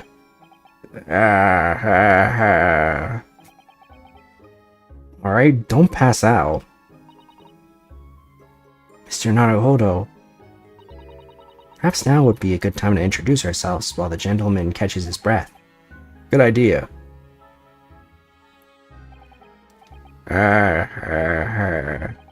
Mr. McGilded, the thing is, we're actually here in London to study British law. We're law students on a study tour from Japan, you see. So if you don't have a lawyer for the trial yet, and you'd be happy to put yourself in our hands, we'd do our best. What was I after saying, you daft Egypt? You what? Oh, Egypt? I've given you 1,000 guineas to stand up there next to me, haven't I? Well, yes, but I wasn't really offering to just stand up there next to you. Oh, I think I see what's going on here. Sorry? I know what you're thinking. This Chancellor fella claims to have more money than the Queen. But if that's true, why in the blazes can't he hire the finest lawyer in all of England? Because he did it, that's the only explanation. Well, no, not at all. Not at all, although it is a little strange, to be honest. Why you don't have a lawyer, I mean. That would be the fault of the Reaper. Sorry, did he just say Reaper? Aye, the Grim Reaper of the Bailey, Lord Barrack Van Zeeks. He's the prosecutor. The prosecutor is the Grim Reaper? When Van Zeek stands for the prosecution, they call the accused his sacrificial lambs. Huh? And to this day, in every single trial in which he's been the prosecutor, the accused has been damned. What? So it's reached the desperate situation, where there's no one willing to stand in defense against the fella at all. I'd say he's a living legend of the Old Bailey. Goodness, Lord Beric Van Zeeks. He must be an exceptionally talented prosecutor then. Talented isn't the word you're looking for, madam. It's cursed. Cursed? What on earth? The defendant is summoned, and his counsel. Make your way into the courtroom. The trial is about to begin. His counsel? That would be me. Oh, 'tis time. Well then, fella, don't let me down. But I don't know anything about the case. You haven't told me what happened. Till you showed your face here, I'd made up me mind, so I had. Huh? I decided I'd have to defend myself in there. Huh? How would that have worked? But then you made an appearance, a student of law, wouldn't you know? 'Tis no accident, I can assure you that. 'Tis fate. So don't get cold feet now, please. I don't know, he's a bit sketchy. I literally know nothing about the case or about this man who stands accused. In fact, the only thing I do know is that I can't just turn my back on him. I guess he deserves a fair shot. Especially against this Barack Hussein Zeeks. Mr. Naruhodo, the man has no one. He'll have to stand alone in that courtroom armed with nothing to defend himself. Yes, something that Cosmo would never have allowed to happen. Counsel for the defense, what are you doing? If you're late for the start of the trial, you will lose your right to stand. I'll be right there.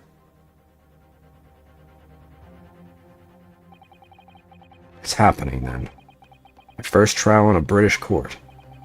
Hope you're watching over me, Cosmo. Because I have no idea how I'm going to manage this.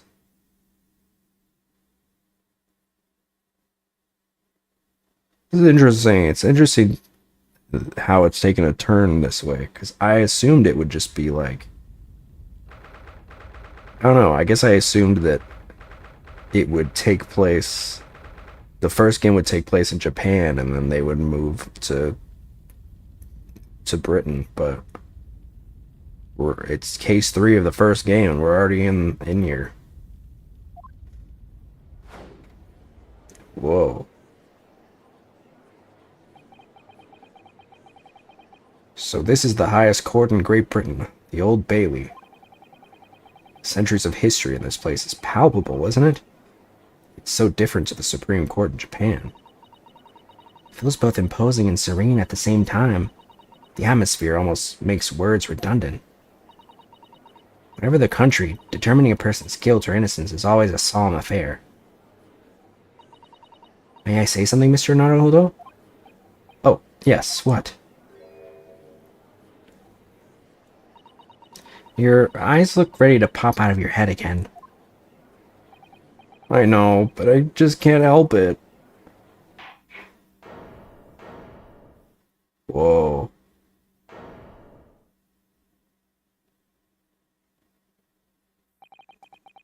In the name of Her Majesty the Queen, I hereby declare this court to be in session. We are here today to determine the guilt or innocence of Mr. Magnus McGilded. I now call upon the counsels for the prosecution and defense to declare their willingness to proceed. The prosecution is fully prepared. That must be the Reaper of the Bailey. He really does look fully prepared to dispatch his next poor victim to the underworld. Counsel for the defense, you appear to be Eastern. Do you speak English? Huh? Oh, yes, of course, sorry. But he asked if the defense was ready. I couldn't be further from ready if I tried. Those eyes please me. Nipponese. Huh? They shroud your fear, your doubt, your trepidation. They run wild, clinging to some phantom notion of courage. The quintessential look of a sacrificial lamb. Cold shiver just ran down my spine all the way to the tips of my toes. and also the tip of something else. Now, Mr. McGilded. Yes, my lord. You stand accused of murder, capital offense. You could be sent to the gallows if found guilty. Are you quite sure you wish to entrust your defense to this foreigner? As I've always said, my lord, 'tis a grand thing to give opportunities to the young, even if the fellow is a student from some little island off the Far East. Is it not the British way to ignore the dangers of yourself and give those less fortunate a fair chance? I'd like to think that acts of chivalry do the great British Empire proud. Listen to the Mr. McGilded. What a fine gentleman London has in him. Did you hear that he donated £5,000 to the government the other day? Mother, please, may we go and play in McGilded Park? Seems as though everybody in the public gallery is firmly behind Mr. McGilded. That's definitely welcome news, and he certainly has a way with words. I'm surprised he couldn't convince anyone to defend him. Eloquently put, Mr. McGilded, and most laudable sentiments. Now, ladies and gentlemen of the jury, I'm sure I need to hardly remind you that you 6 members of the public have been selected for your impartiality. Are you ready to proceed? Interesting, we have jury now. Yes, my lord. If the task is to send rotters to the gallows where they belong, I'm more than ready. At the manor, his lordship always says we should dispose of rubbish promptly. Naturally, I agree. Ha! Any criminals here would soon be wishing they never set eyes on me.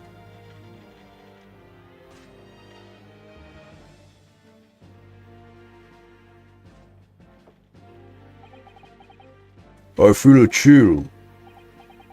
Oh, don't mind me, my dears. I'll just be getting on with my knitting.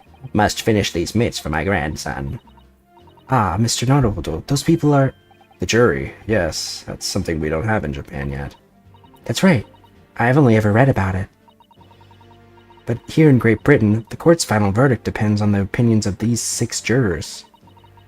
The judge passes sentence according to the law, but the jurors determine guilt based on common sense. So the defendant is ultimately judged from 2 completely different points of view. But how exactly do the jurors give their verdict? That I don't know, but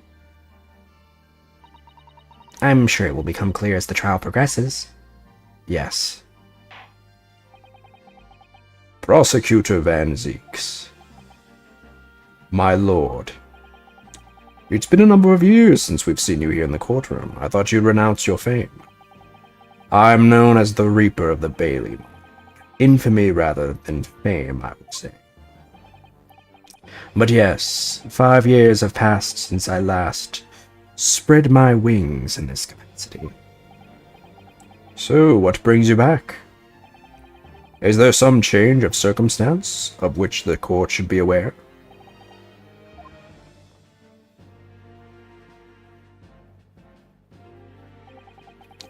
I leave that to your imagination, my lord.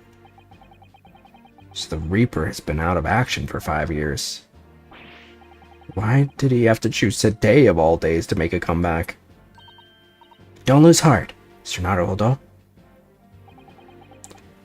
As you wish, sir. The court nevertheless welcomes your return. Now then, opening statements, I think. A summary of the case, if you please. Certainly, my lord. As your lordship is aware, there is a case of overwhelming simplicity. We must be the only ones in here who aren't aware. The incident took place in the late evening. 3 days passed. The hour was some minutes after 10. The victim was a maker of building bricks known as in the community as Thrice Fired Mason. Sorry? Thrice? It means 3 times. He was a very accomplished craftsman. The bricks he fired were said to be almost indestructible. The victim's corpse was discovered in an omnibus in service on the streets of London at the time. A dagger that had been thrust into the victim's abdomen is believed to be the ultimate cause of death. Seems to be missing a button. Not sure if that's going to be relevant, but... Here is the autopsy report from the investigating medical officer at Scotland Yard.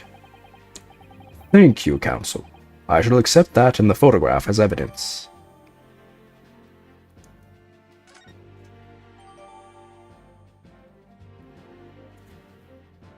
Back in the courtroom, baby. And on one further item of evidence. The prosecution wishes to submit these as well. And these are... Good lord! Is that blood, Counsel? Yes, my lord. Seized by a policeman who arrived at the scene. These gore-soaked gloves were taken from the hands of the accused when he was arrested. What? Mr. McGilded's gloves had blood on them?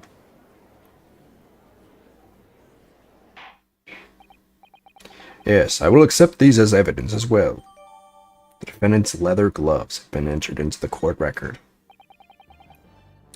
How did I get into this? I'm backed into a corner before I even started.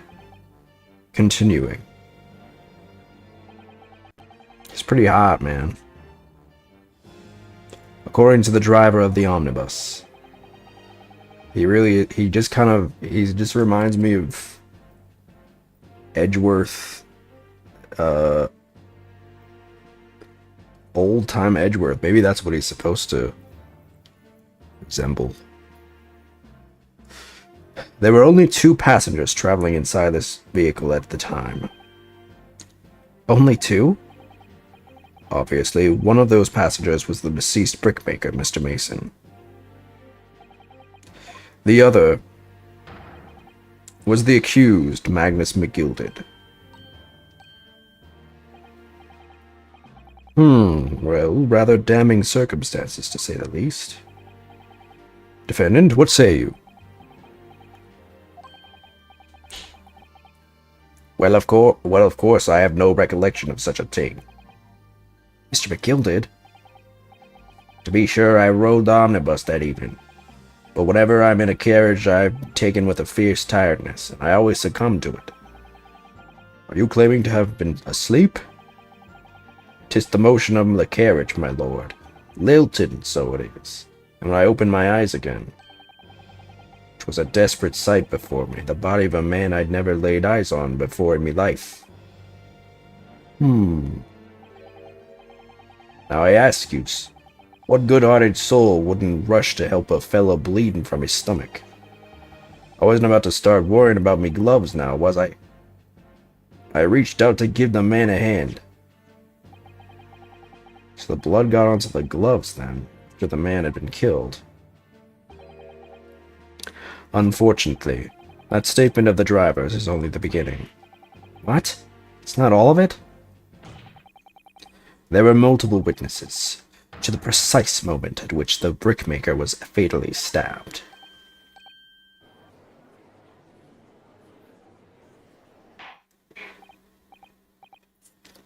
Order! Order! Order! When the killing took place, only the victim and the accused were inside the carriage, and there were witnesses to the crime. This is not just a case of compelling evidence. It's the nail in the coffin for the accused.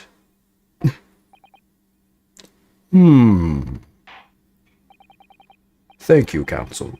The circumstances of the crime have been made quite clear. I think we will hear testimony from these witnesses first of all. Your wish is my command. Bailiff, bring the witnesses in at once. Alright, before we do that, let's see what we got so far. An armband I inherited from Cosmo identifies the wearer as a defense lawyer throughout the Empire of Japan. These are the scales of justice. They're a symbol of the defense, aren't they? Yes, that's right. The scale, I really hope you know that. The scales are a symbol of fairness, to show that all are treated equally in the eyes of the law. And they're a warning to those who enter the courtroom without an impartial mind. But if they're the mark of the defense, it would be more auspicious if they were weighing more heavily on the not guilty side, I think.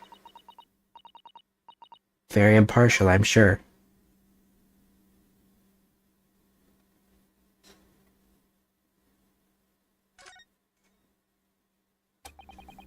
The lawyer's name's embroidered on the inside here, look. Kazuma Asogi. That was his band, of course. He had his heart set on this study tour in Great Britain. I'm sure he would have found the truth he longed for here. But he lost his life before he even had the chance to see the place. There's such a strong sense of his hopes and dreams when I look at that armband, though. Oh.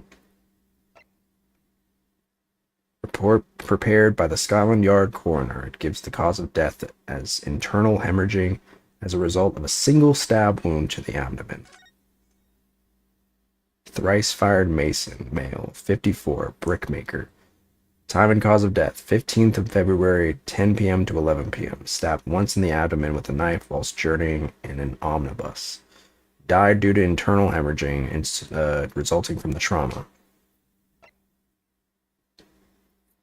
Photograph of the victim taken on the omnibus. The knife in his abdomen is clearly visible, but his face is partially obscured from view by an old crooked hat.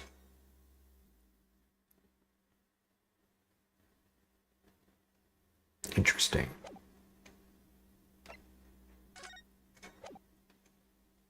The leather gloves the defendant was wearing at the time of the incident. There's a blood stain on the right glove. This is definitely blood, isn't it? Not the most pleasant sight to be confronted with on our first day in London. Well, nothing will come of grumbling now. No. By the way, is Mr. McGilded right-handed? Yes, I believe so. He was toying with a coin in his right hand a little earlier. Pity. If only he had been left-handed. Is that a reference to one of the first cases? I think blood on either glove would be fairly incriminating, really.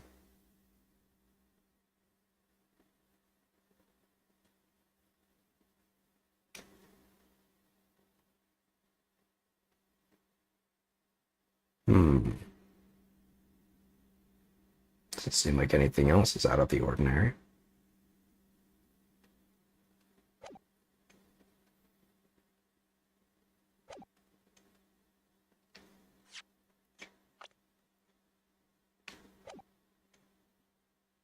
Bailiff, bring the witnesses in at once.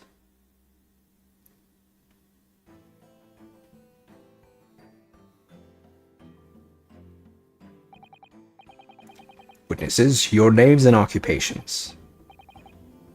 My name is, well, everyone calls me Beppo. I drive an omnibus in the East End. Bruce Fairplay. I'm a banker in the city. My name's First. Lady First. Okay.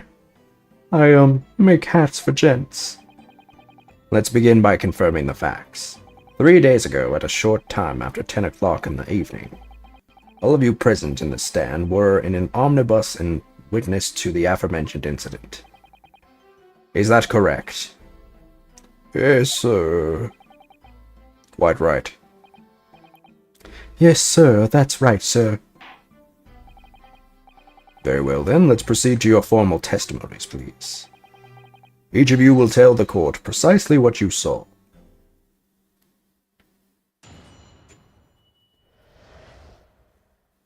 What the witnesses saw.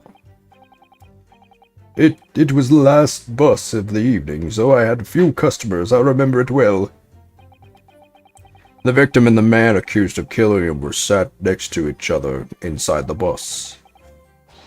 And then, out of the blue, the accused just reached over and plunged a knife right into his guts. That's right. He stabbed him. I screamed, I did. I couldn't help it.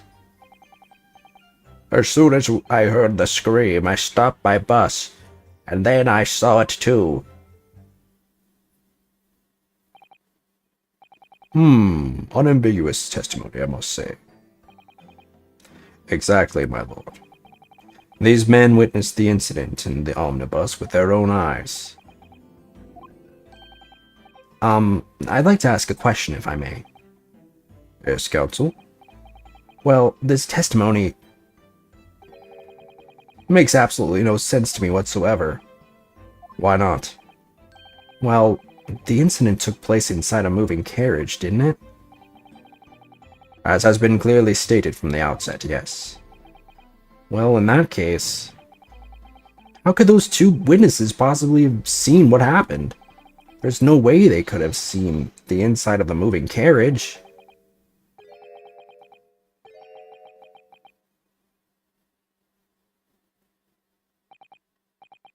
How quaint.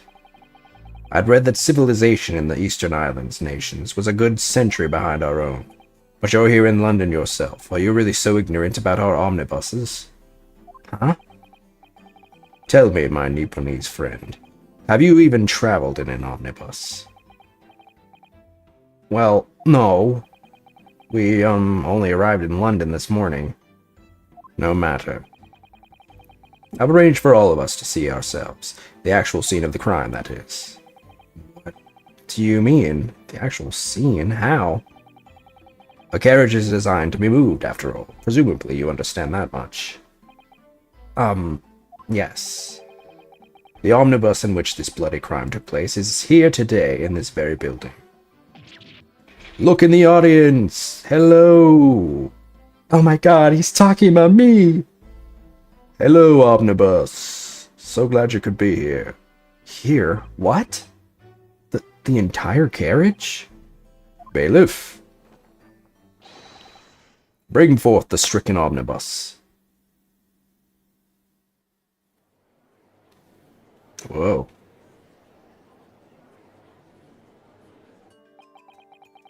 So that's an omnibus. The omnibus. Can't believe they could bring something so enormous in here. Great Britain's courtrooms are amazing. As you can see, the omnibus is pulled by 2 horses, and can carry up to 8 passengers. 4 passengers seated inside in the enclosed cabin, and another 4 on the rooftop deck above. Every Londoner knows that the best views of the city's architecture and sights are to be had from atop of an omnibus.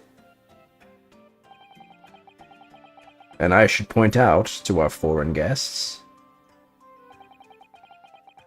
that there is a skylight in the roof, allowing a view of the interior from the seats above. Ah, a skylight. Oh. The penny drops at last, I see. These 2 gentlemen were occupying the rooftop seats on the omnibus when the murder took place. That is how they came to witness the grim incident. Through the skylight. That makes perfect sense. Well, counsel, this is a first. In all my years behind the bench, I've never experienced the crime scene itself being brought into the courtroom. There are a number of important clues remaining inside the carriage, my lord. I would like to submit the omnibus itself as evidence.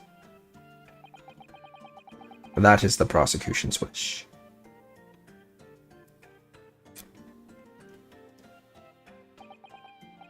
Very well. I see no reason why not. This omnibus is hereby formally accepted as evidence. The omnibus has been entered into the court record. I can't believe it. The entire crime scene entered as evidence? Yes, Great Britain is simply extraordinary. I could help myself a lot by giving that omnibus a thorough examination, seeing as it's here. Let us continue with proceedings, then. Your cross-examination, counsel. Pray don't expect this Nipponese stray to understand the intricacies of a British court's cross-examination rights.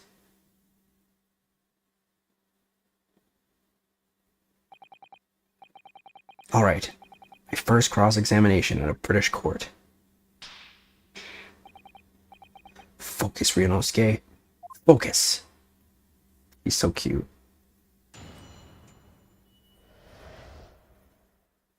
What the witnesses saw was the last bus of the evening, so I had few customers. I remember it well. The victim and the The victim and the man, I already read this. The victim and the man accused of killing him were sat next to each other inside the bus. And out of the blue, the accused just reached over and plunged a knife right into his guts. That's right, he stabbed him. I screamed, I did, couldn't help it. As I heard the scream, I stopped my bus, and then I saw it too.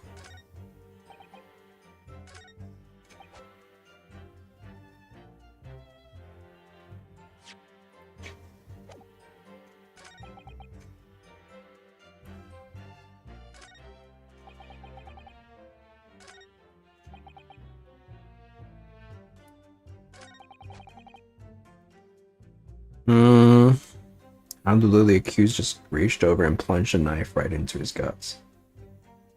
Let's start with this one. You actually saw the exact moment it happened? Didn't I already testify to that?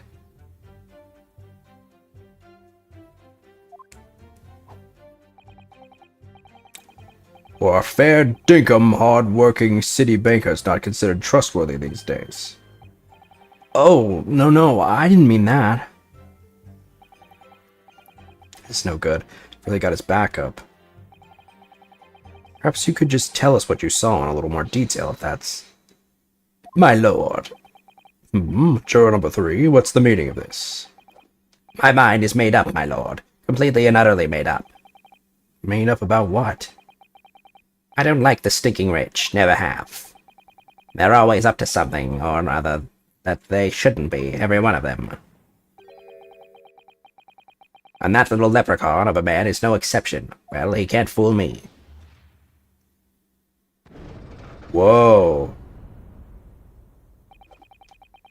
There's no point wasting time listening to any more of this. That's my opinion on the matter, anyway. Whoa. That is precisely what I was about to say.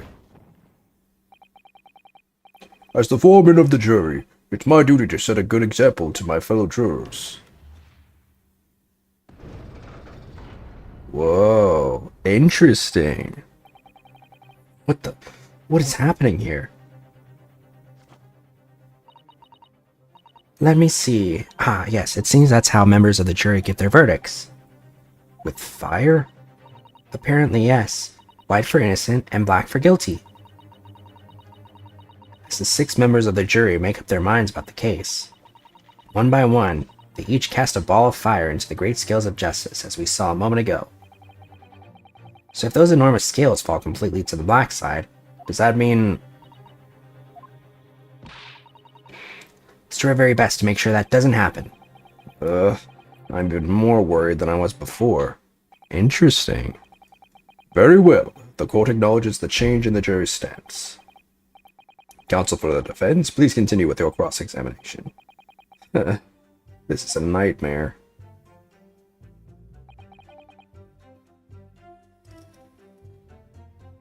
So what, is there like punishment for pressing now?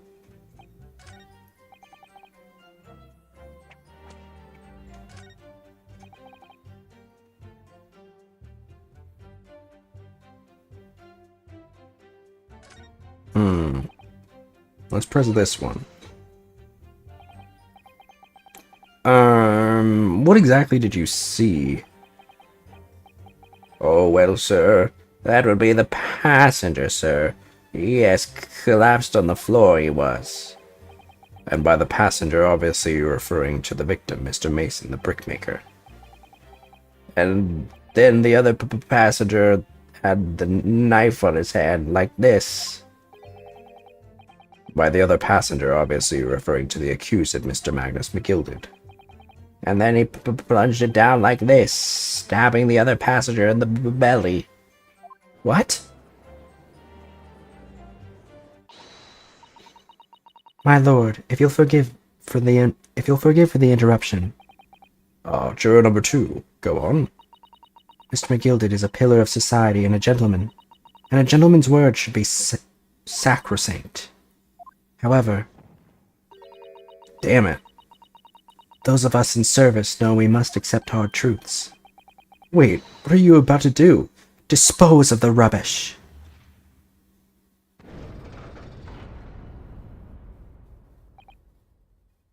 No! I don't wish to cause offense, but I do like to eradicate all traces of filth and grime.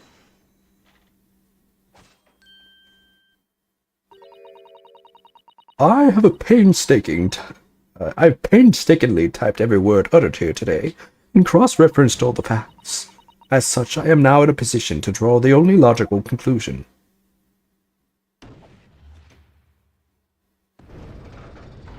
Uh-oh.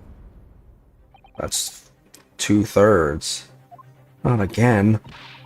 That's 4 out of 6 jury members who proposed a guilty verdict. There are only 2 left. We've had it. Every time I press these witnesses for more information, I just make the situation worse. Nevertheless, what we need more than anything at the moment is more information. We're still very much in the dark. Suppose I'll just have to keep pressing the witnesses, knowing that more sparks may well fly. You mustn't give up hope that we'll uncover something that will give us a way up to fight back. But... alright, I'll keep trying. This is interesting. Can't give up. Just need to keep calm and listen to the witnesses' statements again. Alright, so when it happened, the only 2 people in the closed cabin area were the victim and the defendant. And so help me, 3 whole people witnessed the man I'm trying to defend do the deed. I don't like to be pessimistic, but we do seem to be in a rather difficult situation here. What am I supposed to think here? Is Mr. McGilded really innocent? Or could it be... Before we jump to conclusions, our first task should be to gather information. We need to understand the case much better than we do at the moment. Yes, you're absolutely right. Let's listen to those witness statements again, a little more carefully this time.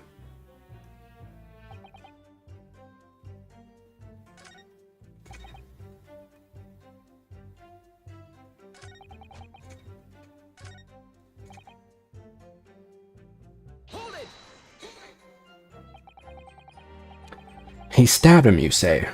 And you were sitting up on the roof deck, were you?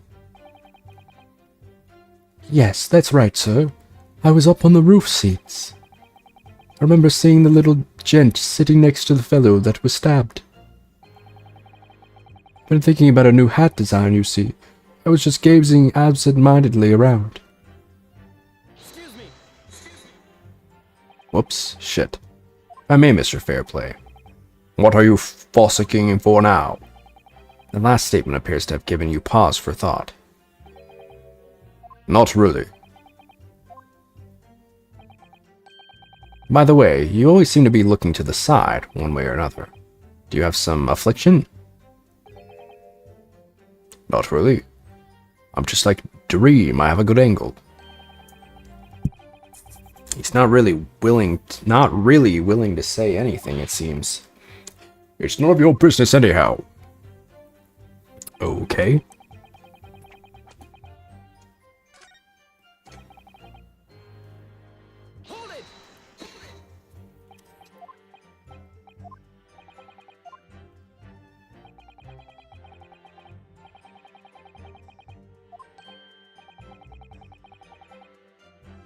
But then I happened to look down through the skylight.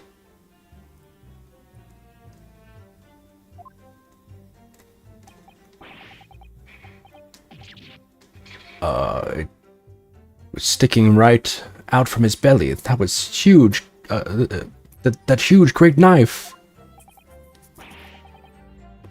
A grim sight indeed. Hello, Stella.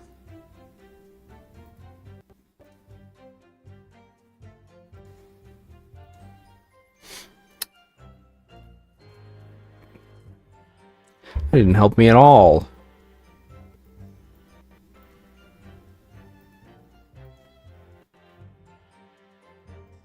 How you doing? I'm doing fine. How are you? That didn't help me at all. The jury looked like they're even more convinced my client did it than they were before. That appears to have made everyone even more dubious that Mr. McGilden is telling the truth. If only we had some evidence to counter their suspicions. Mr. First, Oh, yes. Yes, sir? is this the knife you saw? Oh, good grief. Yes, that's it. The very one, sir. Is that? Yes, Counsel. This is the blade that was driven into the victim's belly like a stake through the heart. That is a blade of considerable size, Counsel. It is, and furthermore, the scabbard is emblazoned prominently with a certain initial. The letter M, which seems oddly familiar. I've seen it in the alphabet. Please, no. M for Magnus, perhaps? Or McGilded, possibly. Take your pick. It seems this particular big name in London made a magnificent mistake. But there are M's everywhere. Like yes, like in Mason. Or murderer. This blade is far too extravagant for a poor brickmaker to have owned. No, this weapon of murder almost certainly belongs to the accused. Not conclusive. I'm Stella from USA and 21. What about you? I'm sure.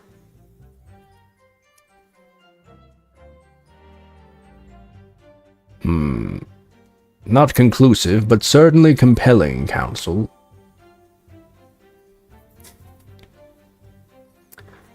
The largest knife that was found lodged in the victim's abdomen. Its quality and fancy ornamentation suggest it must be quite valuable. Okay, well, we got something from that. Oh, can I look inside of the... This might be useful.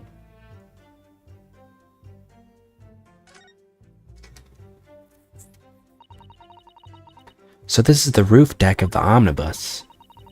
Oh, you must have a wonderful view of London streets from up here. So people sit all the way up here on bitter winter nights with the cold air rushing past them? They have to pay money to do so? Brr, I can't imagine how cold it must feel. That just made me think of something horrible. Can you imagine being dragged around the city in the freezing cold as a punishment? Perhaps that is the real price you pay to stay out late.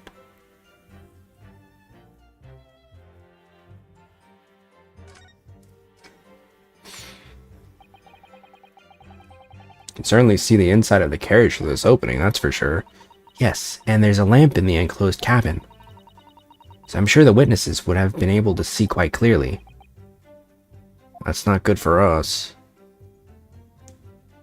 What games do you play the most? Just shoot your shot, girl.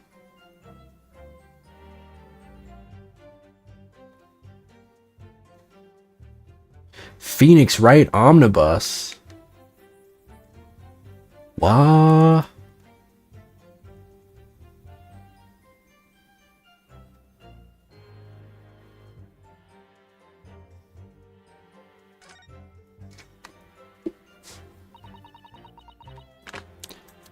So this is the roof deck of... Okay, we're in it. Yeah.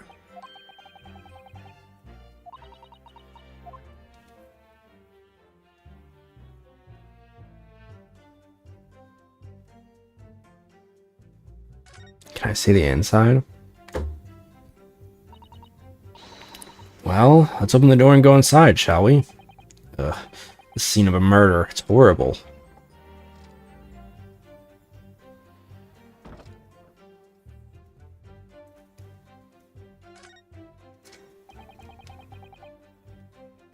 Girl, if you're gonna ask, just ask me. Just what do you want? What do you want? Go ahead and ask the questions. Like, I'm not doing the whole thing. There's too many of you annoying ass art scammers. Just ask the question and get the fuck out. The seat has a handle, it seems.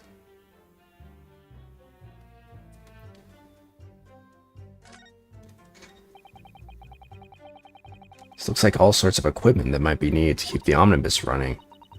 Feeding tubs? Tools to repair wheels, blankets, horseshoeing tools. There's a storage compartment for the coachman to keep his things, it seems. Doesn't seem to be any space for passengers to stow their luggage, that's for sure. Well, I don't imagine it would be very convenient for that purpose anyway.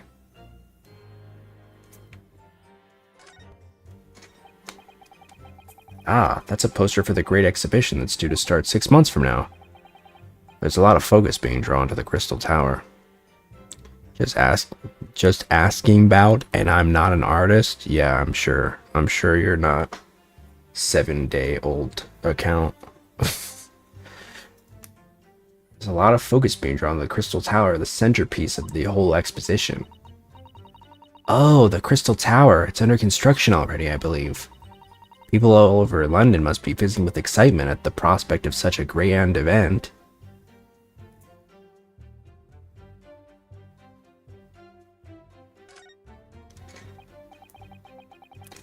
Ah, that's a poster for the great okay, yeah.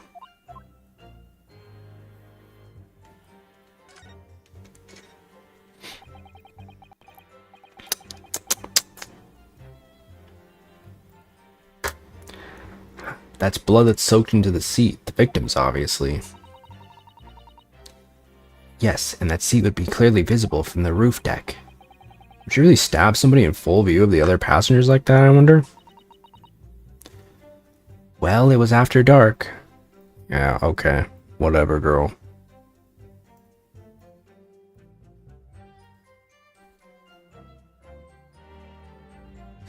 That conversation would have gone very differently if I didn't call her out on her bullshit. Well, it was after dark. There was a lamp on in here, so perhaps the culprit couldn't see anything outside through the skylight. Whichever way you look at it, it doesn't seem like it was a planned attack.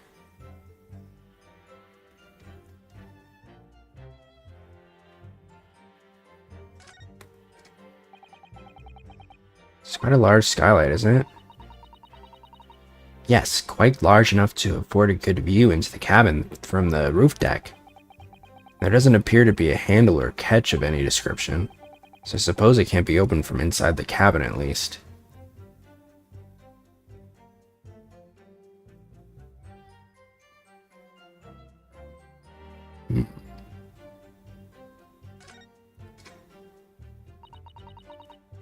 You seen enough? Let's step back outside then. I don't know if there's anything else left to see.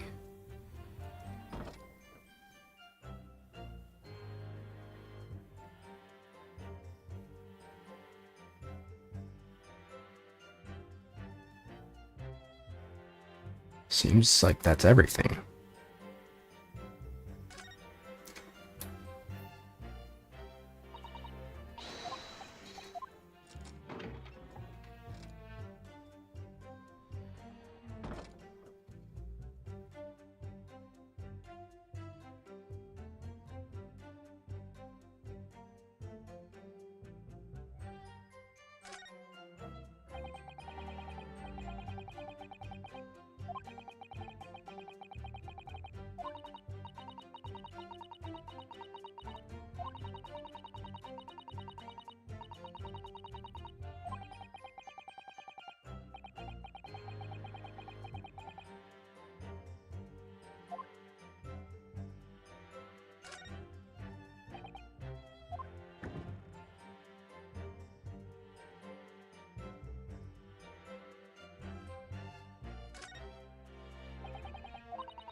Alright.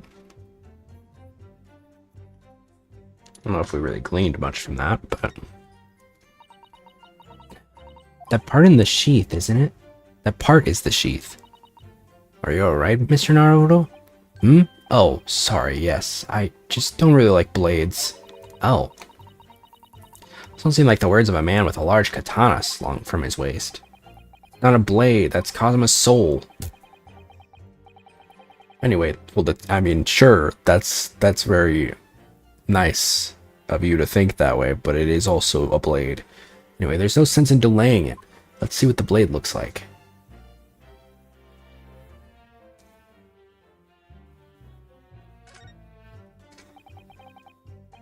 Alright, letter M. Undeniably Mr. Magnus McGilda's initial.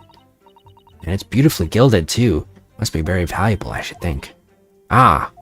What is it? Look at this M. If you turn it upside down, it becomes a W. This could change everything. A W? Yes, this is one of those, you know, turnabout cases. I'm sure of it. I'm afraid I don't know at all. But what I am sure of is that this is an M. Oh, well, that idea was quickly quashed.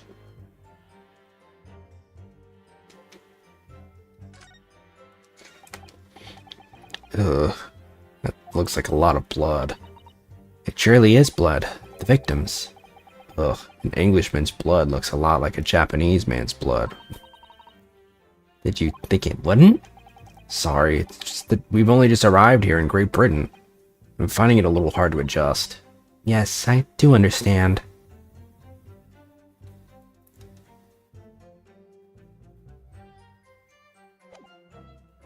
Alright.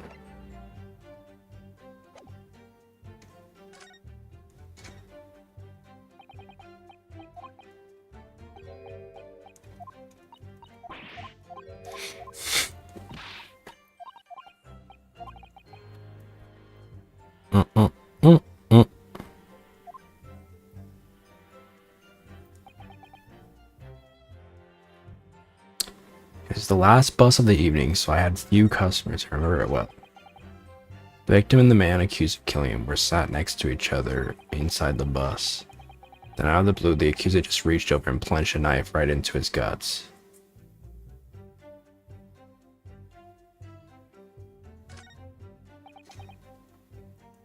Stabbed and I screamed, but I couldn't help it. Because I heard the scream, I stopped my bus, and then I saw it too.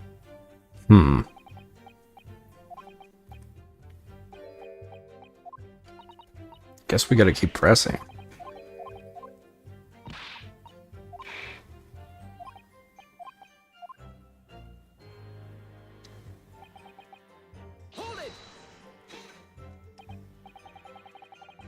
Yes, I think it was some time after 10, wasn't it? Oh, yes, sir. That's right, sir. Yes, ever so cold it was, sir. Freezing, in fact.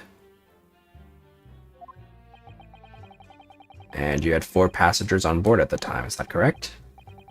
Yes, that's right, sir. Not all traveling in the same parts of the bus. Of course, though, no. And there were no other passengers when the incident took place? Not one alighted, for example? You're quite right with that, sir. No other passengers like that, no, none. So nobody fled the scene of the crime, then? To say the boss insists on it running, he does. Every evening. That last bus of the day. But I do wonder sometimes if it's altogether worthwhile. Yes, sorry to say. What do you mean by that? Well, what with it being so cold and everything, and only making 20 pence on the run, you see. Yes, I spend that much at the pub on the way home, just trying to warm up again. I just can't believe it, sir. Can't believe it. A murderer on my own bus. It's too awful to think about. I haven't been able to shake this cold ever since it happened. My lord, I wish to speak. Yes, juror number 5, do I take it that you too? As the master of the London Guild of Coachmen, the idea of a murder being committed in one of them city's carriages is utterly abhorrent to me. It wouldn't be right to make a decision before hearing all the facts, though, I said to myself. God damn. But I've heard enough now. The horse has bolted, as they say. No, please, just keep an eye open. Your mind open. Gee up now, Silver Blaze. The finish is in sight. Yikes. Beppo is a long-standing member of the guild, and I trust what the man says. Oh, thank you, sir. You're too kind, sir. This is too unkind, sir. Which now means that 5 jurors agree to condemn this man.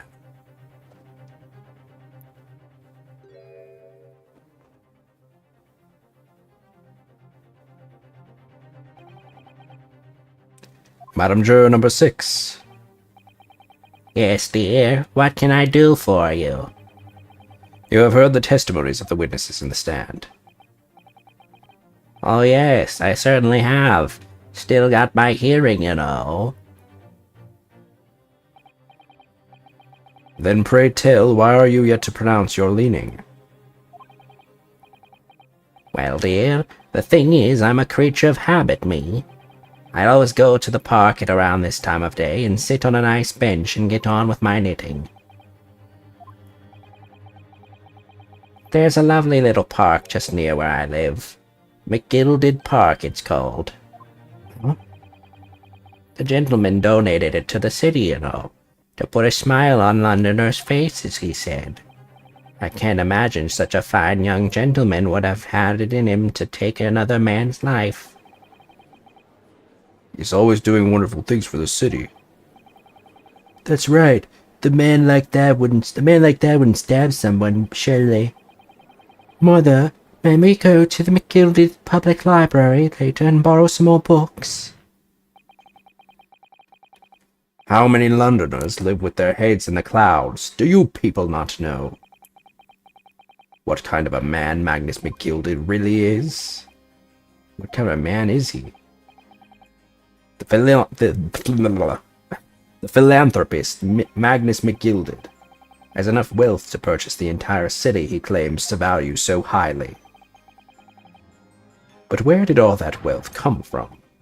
Your client is a Shylock, sir, and one with the very darkest of souls. What? Stone the crows! McGilded lends money at extortionate rates of interest so his victims have no hope of repaying him. When they default, he takes possession of everything they own. He's a vulture that preys on the weak. I've never heard any mention of that before. Your faculties haven't deserted you, I'm sure, madam. So, has this thought not crossed your mind? Would a man wealthy enough to buy London in its entirety not have a carriage of his own? What possible reason could this man have had to make use of a public omnibus service? Ooh. You're not saying that the victim, a poor brickmaker, had next to nothing to his name save considerable financial liability. It will come as no surprise that his creditor was the accused Magnus McGilded. But let it also be known that the very day Mr. Mason was killed, the final repayment date for his death was the final repayment debt for his debts. Good gracious! The brickmaker was destitute. He had lost his house. He had not a shilling with which to repay his debts. And in the end, this pitiful soul had the very last thing he owned taken from him, his life. What if Miles Edgeworth was a vampire? Yeah, for real. By the merciless philanthropist pretender Magnus McGilded. I don't believe it. If I might add something briefly. Miss Susato? You claim that the victim had been lent money for Mr. McGilded. But where is the evidence to support your claim?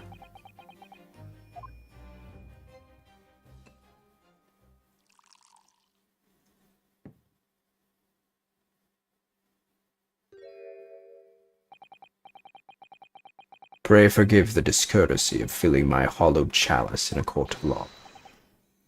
Ha! There it is, Lord Manzeek's hollowed chalice. How can this be considered acceptable? But I find myself in unexpectedly good humor.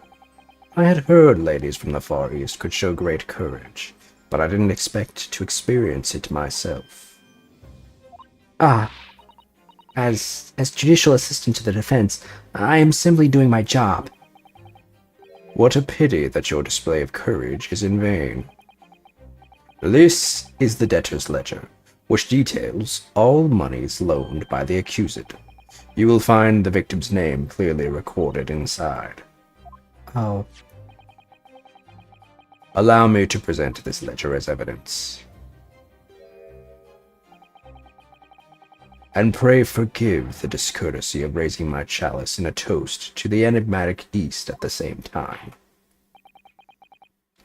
A marvelous toast, Counsel. I will gladly accept this new evidence.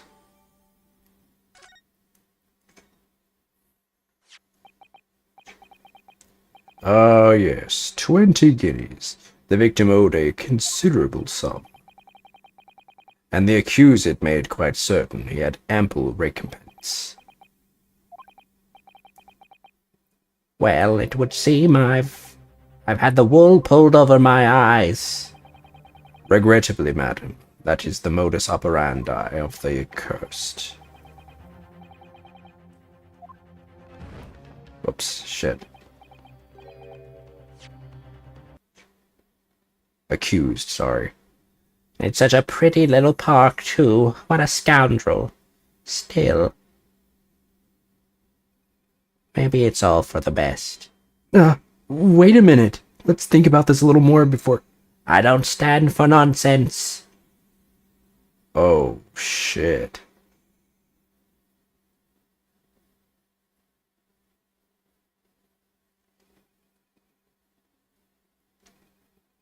That was it. The last juror's decision. Well, that was fast.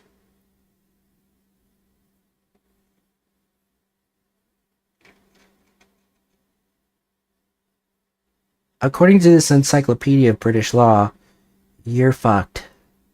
When all members of the jury have concluded that the defendant is guilty, court proceedings are suspended, and the presiding judge will deliver the final verdict and sentence. That's what it says here. The final verdict. It's over then. Oh. There's a footnote, though. A footnote? However, the defense... All 6 members of the jury are now in agreement in this case.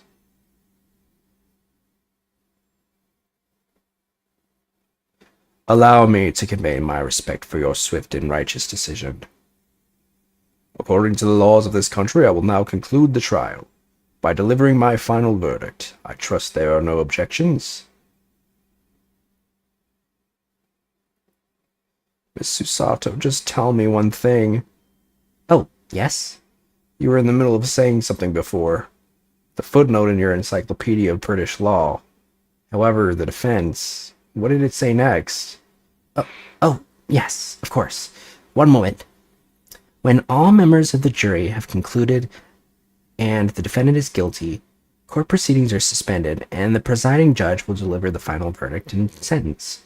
Then the footnote says, however, the defense has the right to demand a summation examination of the jurors at this point.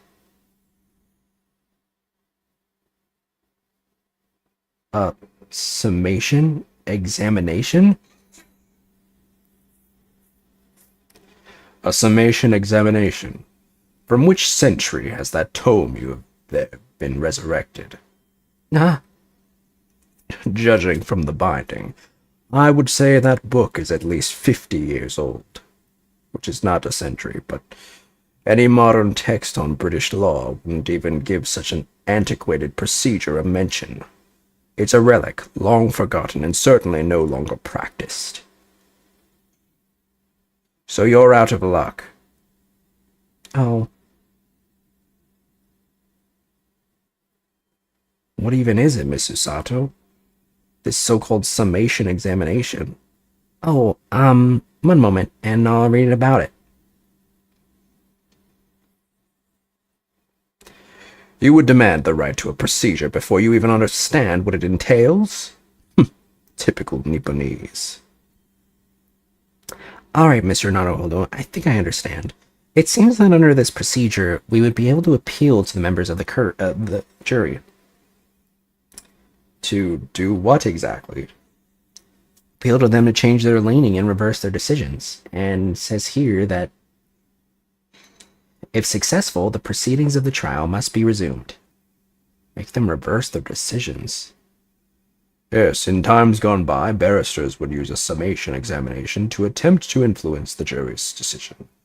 But that procedure became something of a formality with no practical benefit, really, so it rather fell out of use. I wonder why.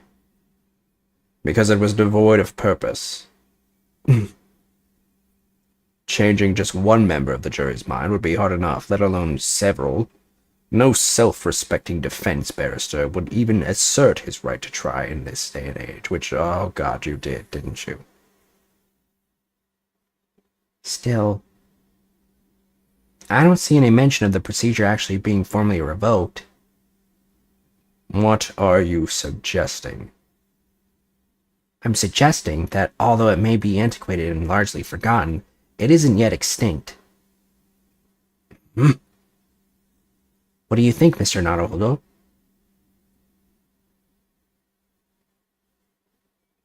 A summation examination. Our last possible option. Do we assert our right to carry it out or admit defeat? Assert our right! The defense wishes to assert its right to a summation examination, my lord. London is the capital city of the most powerful nation on earth. We have a duty to the world to exemplify the very highest standards of judicial procedure. Summation examinations are an embarrassment that should remain buried. But if it's our right, it's our right. I believe it could prove vital in this trial. The defense's petition is perfectly valid.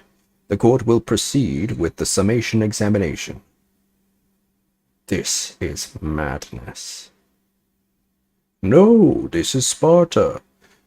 Forbes, I always wanted to do that. Foreman, are you and the remainder of the jury ready? Well, I'm not, there was no mention of this in the letter I received, you see, so all members of the jury will be asked to explain on what grounds they have reached their decision. On what grounds? You must all justify your decisions and explain why you believe the defendant to be guilty. Well, my lord, you're rather putting us on the spot. This is most irregular. No mention was made of this before. I don't really hold with all this justifying lark. That seems to have thrown the jurors off. Seems none of them have experienced this before. Alright then, the summation examination. A defense procedure no practicing lawyer has attempted for years, is it? Well, just maybe. Might be the opportunity we've been looking for, to turn this trial around. So be it then. Ladies and gentlemen of the jury, the court hereby calls upon you to state the grounds on which you find the defendant Magnus McGilded guilty of this most serious crime.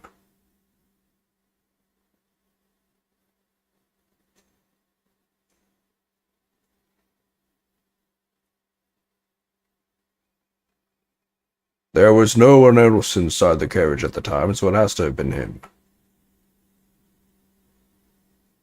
I trust the driver. He has an excellent memory, it seems. 4 passengers with fares totaling 20 pence. He struck the chap next to him. Whoa, why do I have this? He struck the chap next to him just like this. Brazen, I must say. Absolutely brazen. I have simply typed and collated all the statements made thus far and drawn the logical conclusion. You can't trust the guild. Fair fares is our motto. We haven't raised prices above 4 pence for years. The scoundrel stabbing that poor man on the floor. It beggars belief. Starting to wish I hadn't pushed for this now. Some of the jurors don't seem to have wonderfully formed arguments, though, do they? Well, let's see what we can do. We need to get these 6 people to change their minds. To throw everything I can at them and use some very persuasive language. Just a moment, Mr. Naruhodo.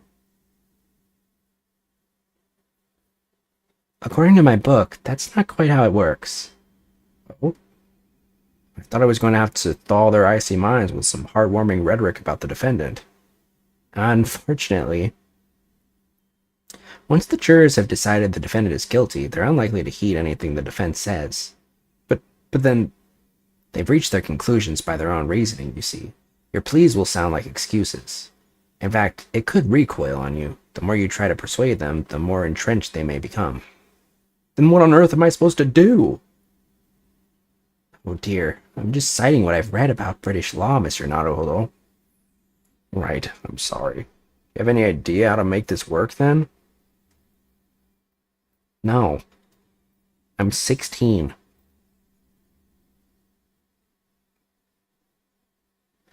Well, from what I can understand, the key to this procedure is using the jurors' own words to make your arguments. What do you mean? Well, the 6 members of the jury are randomly selected members of the public. They may appear to present a united front, but the truth is, they're complete strangers who just happen to find themselves here in the courtroom together. And that's the way to break them down, you mean? Yes, exactly. We must listen very carefully to what each member of the jury says, and see if we can identify any contradictory statements. If we can, we then contrast the statements and pit the corresponding jurors against each other. I see, so it's contradictions in what 2 or more jurors say that we're looking for. In a way, then, this is similar to a regular cross-examination. Oh, yes, I suppose you're right. Find contradictions in their statements and pit the jurors against one another to break them down. Alright, I might be able to pull this off. No, it's not right. I have to pull this off. Can we start proceedings, counsel? I would ask you to take the stand for this. I'm expecting a clear and concise rebuttal. Yes, my lord.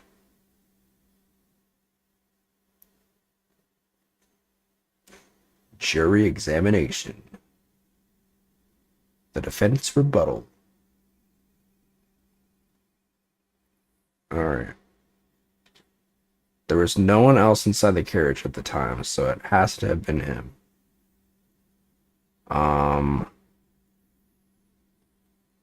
Right, so, okay. So, I'm pitting 2 people with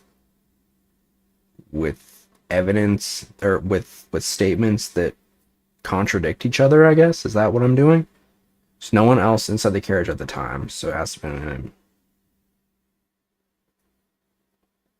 4 passengers. But there were 2 passengers inside and 2 on top, right? 4 passengers with fares totaling 20 pence. Stuck the chap next to him just like this. Brazen, I must say, absolutely brazen. Simply typed and collated all the statements made thus far and drawn the logical conclusion.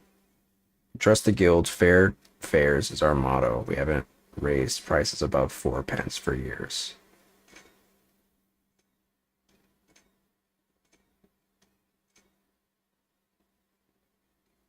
With fares totaling 20 pence. The math ain't mathin'. Oh, this is interesting.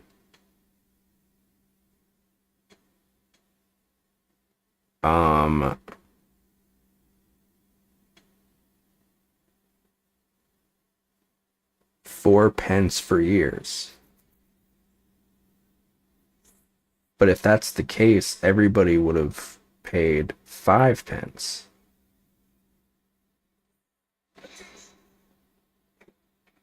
Those 2 statements clearly contradict each other. They do? Explain yourself, counsel. Me? Oh dear, what have I said? I swear on Silver Blaze's maiden's name, I haven't the faintest idea what you're talking about.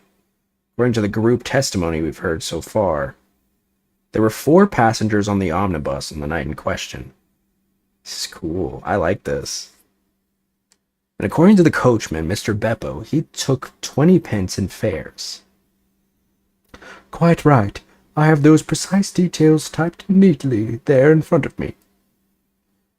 And juror number 5 also told us the following. The fare for the omnibus is always 4 pence. That it is. A fair and convenient single price, just the way London's carriages should be operated. But that doesn't add up at all.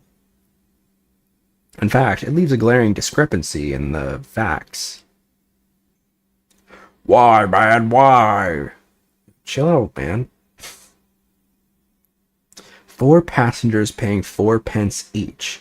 If you do the multiplication, it would be 16 pence. Exactly. As I said, it doesn't add up. The figures are different. By 4 pence, in fact.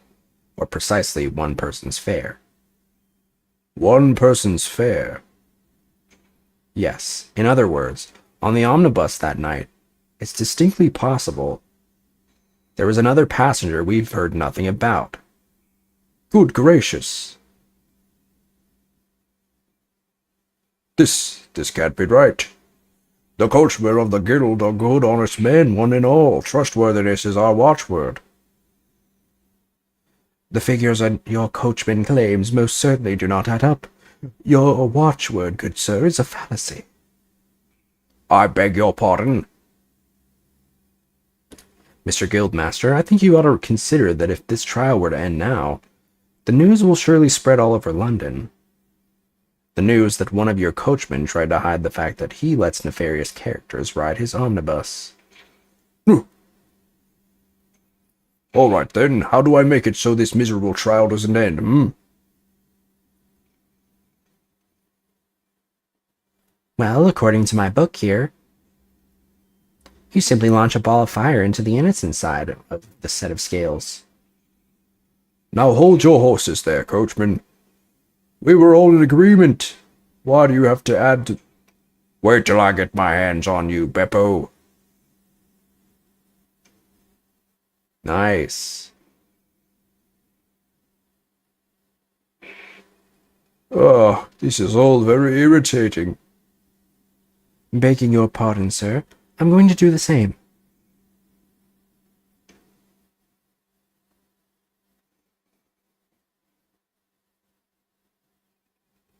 For the love of Mike, not you as well. A penny can be the difference between a smile and a tear, after all. I certainly can't put my trust in someone who doesn't follow my exacting standards in financial matters. Oh, really? I, for one, think it's only proper that we hear from the witnesses again. Oh, well done, Mr. Naruhodo, you did it! We can manage to change 2 more jurors' minds and force the trial to continue. 2 more, actually. There is something else that's bothering me about a couple of their assertions. And that's where you must strike next. We need to pit 2 more jurors against each other and show there's another contradiction in their assertions. Exactly. You can do it. Well, the scales of justice have shifted, but they still weigh heavy on the side of guilt. Counsel, you have the floor again. Continue with your summation examination.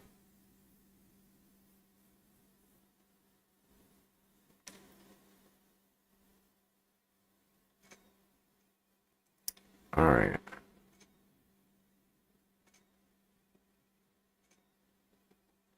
Slamming that poor man on the floor.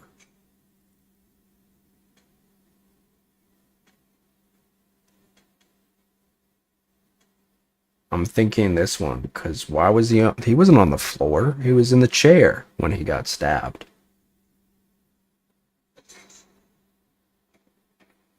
These 2 statements are completely contradictory. What? Explain, counsel, post haste. Oh, dearie me. I was only knitting a jumper for my other half. What is all this claptrap? What does contradictory even mean, I ask you? We've heard from more than one witness. They allegedly saw the actual moment when the defendant stabbed the victim.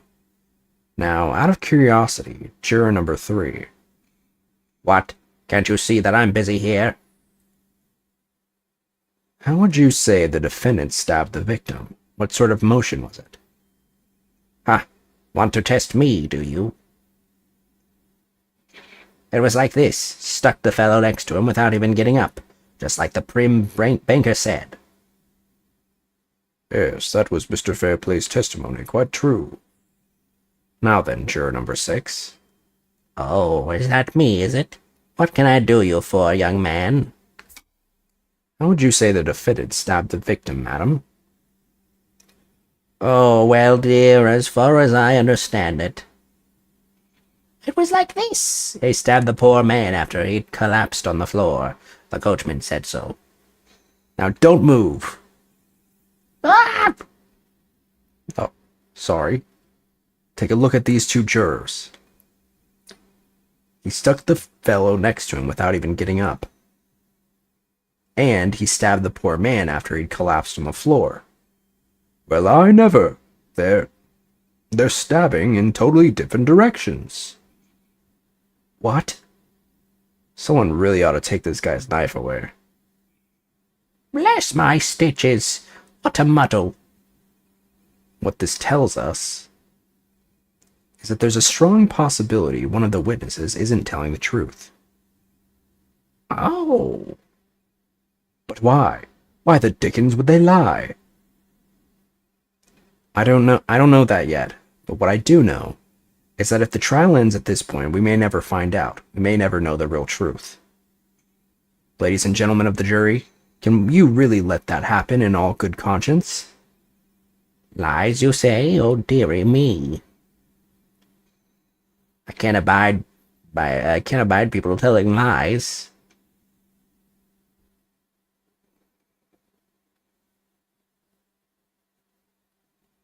The scales. I don't believe it.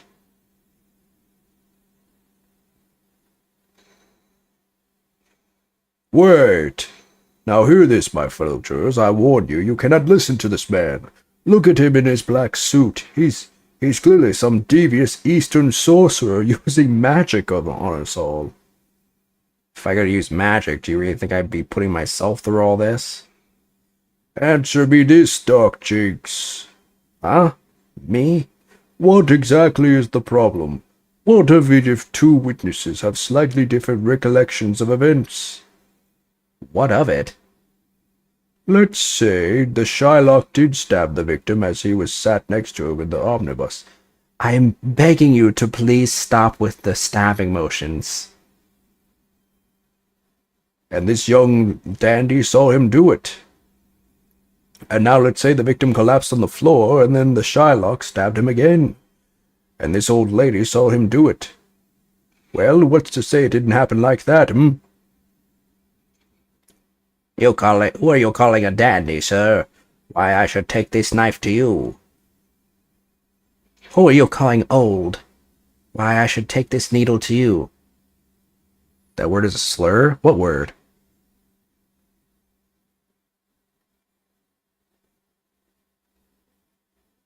What's it? What word?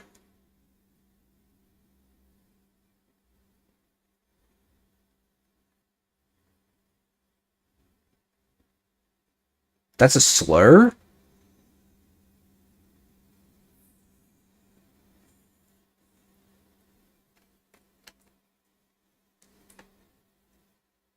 Hold up.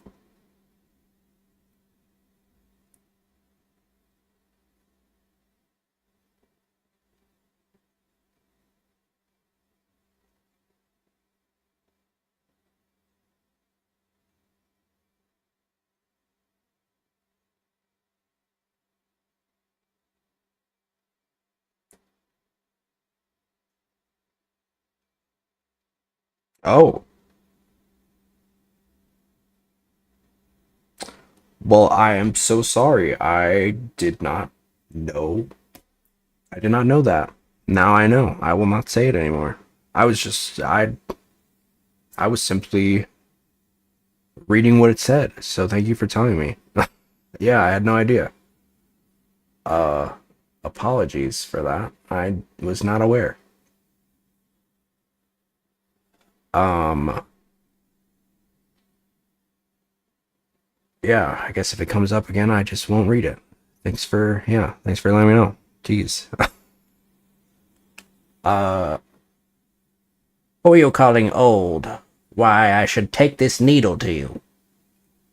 Ugh, they're ready to kill each other now.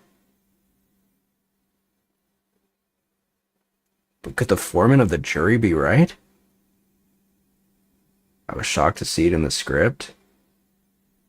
Yeah, I didn't even know that was I didn't even know what that means. The two witnesses see two different moments. Are there other words I should be worried about in this game? So I don't show up on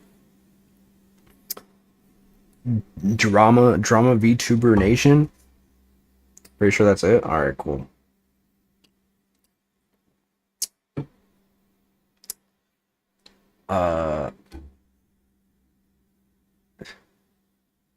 You cracker! It's okay, I can say that one. There is a joke that is pretty tasteless. Oh, okay.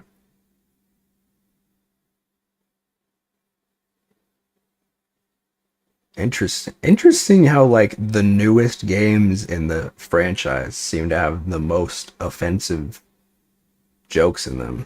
That's weird. The two witnesses see two different moments of the same crime? It's out of the question. Unfortunately, Mr. Foreman. What is it? Is that also a bad word? Well, that's a Pokemon. It can't be, right? Now I'm scared to say any words I don't know.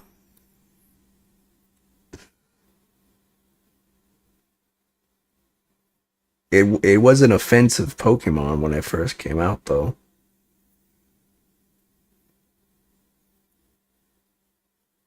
What is it, you dark jinx? Come on, out with it. What you're suggesting is impossible. It's out of the question.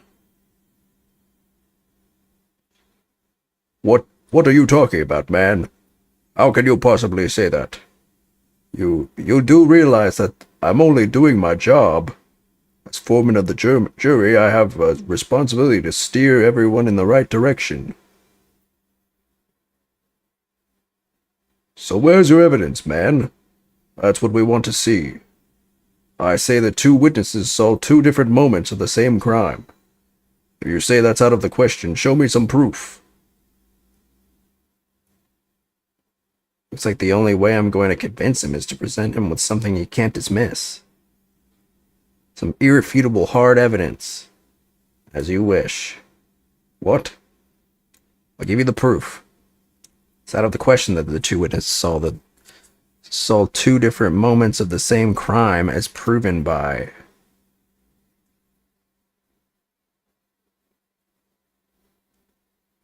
The knife in his abdomen is clearly visible.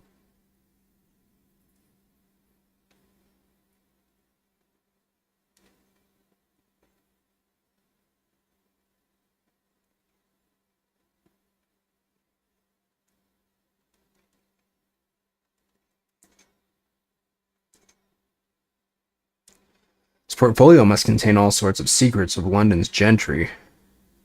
Oh dear, do you really think we ought to look inside? Well, it's not as though we know any of London's gentry personally, is it? Apart from our great detective friend, perhaps. Actually, I wonder. I assure you, you will not find Mr. Sholm's name inside. Well, let's see what we find.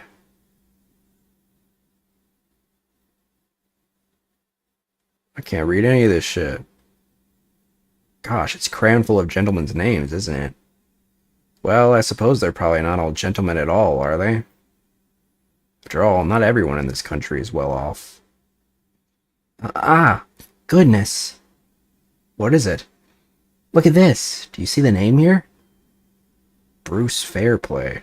Should that mean something to me? It does sound strangely familiar, actually. Bruce Fairplay? The witness testifying at this very moment.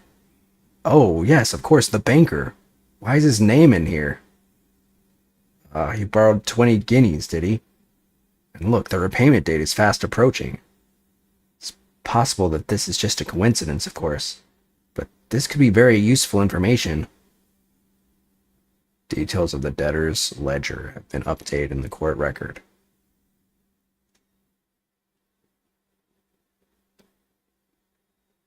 Okay.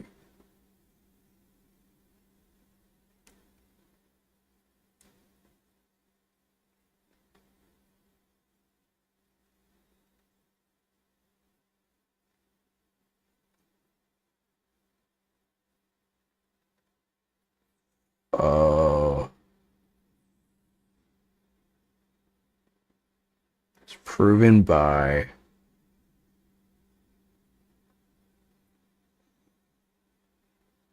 well, they're claiming they saw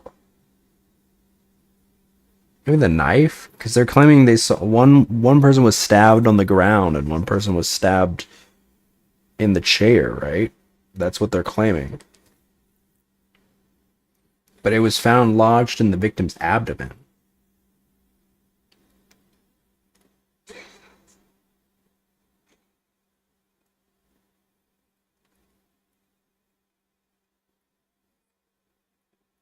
Maybe not.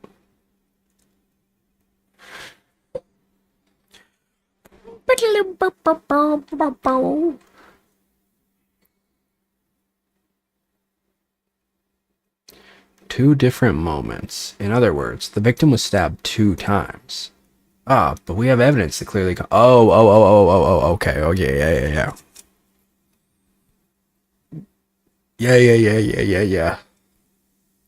Yeah. A single stab wound to the abdomen. I was overthinking it. This is the victim's autopsy report. According to what's written here, Mr. Mason was stabbed in the abdomen. Only once. Only once?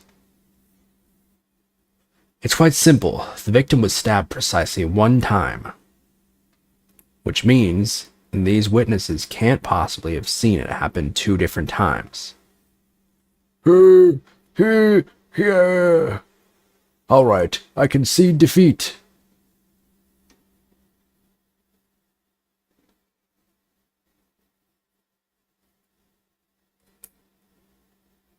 Wait, that means 4 jurors are now leaning to not guilty. We've done it, Mr. Naruhodo. We've won. Well, not really. We just haven't lost officially now. What are you playing at, you dandy fool? Shut your trap, sir. No one deceives me.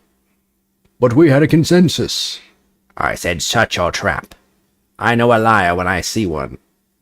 You really gotta put that knife away, man. If the chap ever dares to cross the threshold of my shop, I'll take this razor-sharp blade. Oh my god, he's freaky, dude. I'll take this razor-sharp blade and shave every last hair off his head. Bro, what that tongue do? Your wife must be very lucky. Oh, yeah, wife, definitely. Please tell me he's a barber. Well, in a quite remarkable turn of events, the defense's summation examination has flipped the balance of the scales of justice. The jurors now stand at 2 for guilty and 4 for not guilty. Accordingly, there is no longer a large enough majority among the jury for me to adjudicate, and the trial must continue.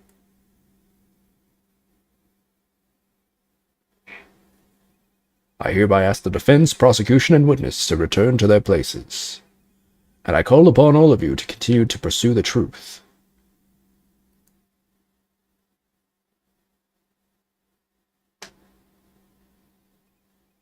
So, Lord Van Zeeks, continue to substantiate the case for the prosecution, if you please.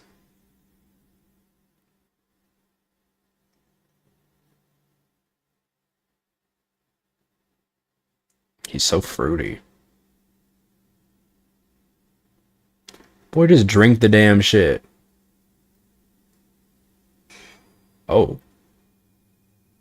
Having savored the rich aroma of the carmine contents of this hollow chalice, it may seem crass to crush it to dust. Pray forgive the discourtesy. Lord Van Zeeks, I'm a little turned on right now. Is it cold in here, or is it just me? As your antiquated tome no doubt says, the prosecution may not speak during a summation examination. So I honored a deathly silence and listened to the charade.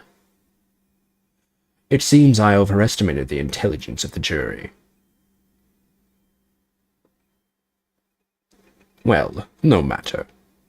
There is nothing so hard to prove as a self-evident truth, it would seem. No, and why else would we grace the courtroom with our presence after all? So, let us proceed to the next round of battle. Oh. Every time you do something to please me, I will strip another piece of clothing from my body. Bring forth the witnesses once more.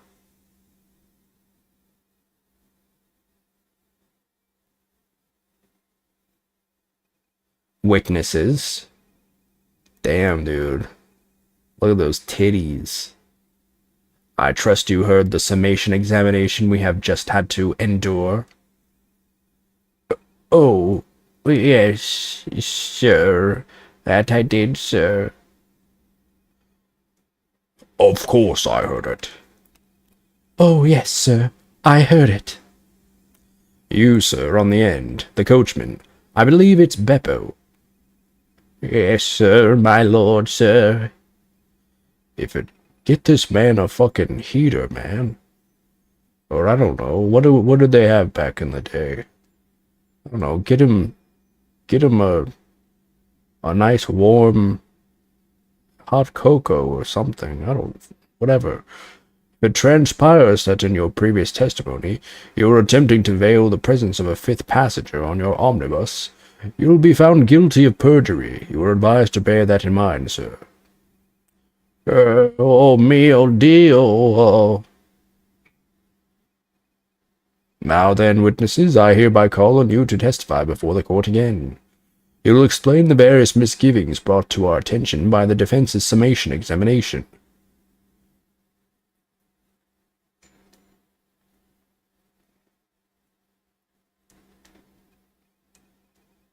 I only carried 4 passengers that night, I swear it. But, Well, I for one was told I had to pay 5 pence for the bus. He fiddled us on the fare, he did. And then I saw that blood-curdling sight as well. It's all too much. I tell you, I saw McGilded stabbing that man. Everything I said before stands. Oh, yes, he stabbed him, yes, he did. I think so, yes. Counsel, make sense of this for me, please. The phantom fifth passenger conjured into existence by my learned Eastern friend never existed. The confusion has arisen from the coachman's sly little cozenage.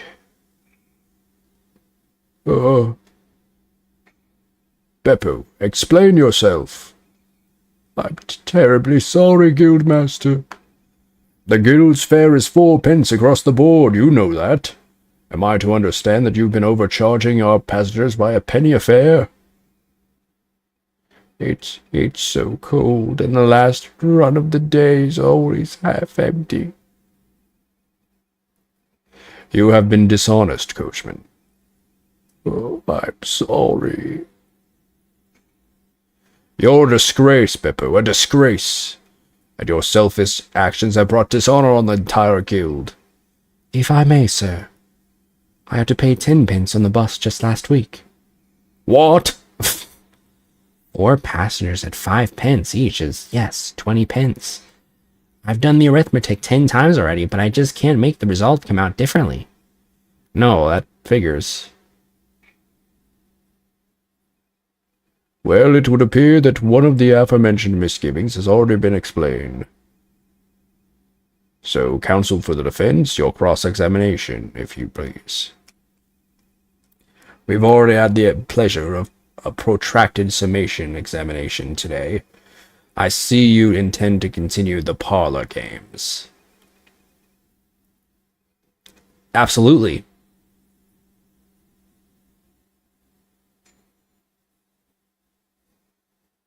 Various misgivings.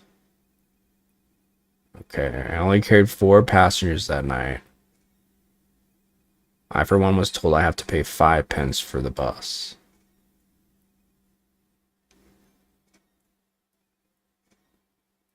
He filled us on the fare, he did, and then I saw that blood-curdling sight as well. It's all too much. I tell you, I saw McGilden stabbing that man. Everything I said before stands.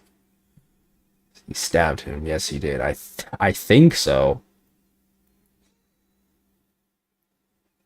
Earlier, you testified that you saw the moment when the defendant allegedly stabbed the victim, didn't you? Oh, yes, that's right. You said that the victim was on the floor and described the assailant holding the knife in an ice pick grip. I suppose I might have, yes, put the cart before the horse, maybe. What's this? What's this? Well, I'm quite sure about most of it. I was driving the horses when I heard a scream from the seats of the roof deck. Oh, I expect that was me, sir. Then when I turned around, yes, I saw it through the skylight. The gentleman was on the floor and the knife was sticking up out of his midriff. His midriff? Well, I guess, yeah, it was his stomach, right? That's right, yes. And the fellow holding the handle was the famous man. Yes. So, in short, you didn't see the moment when the victim was actually stabbed at all?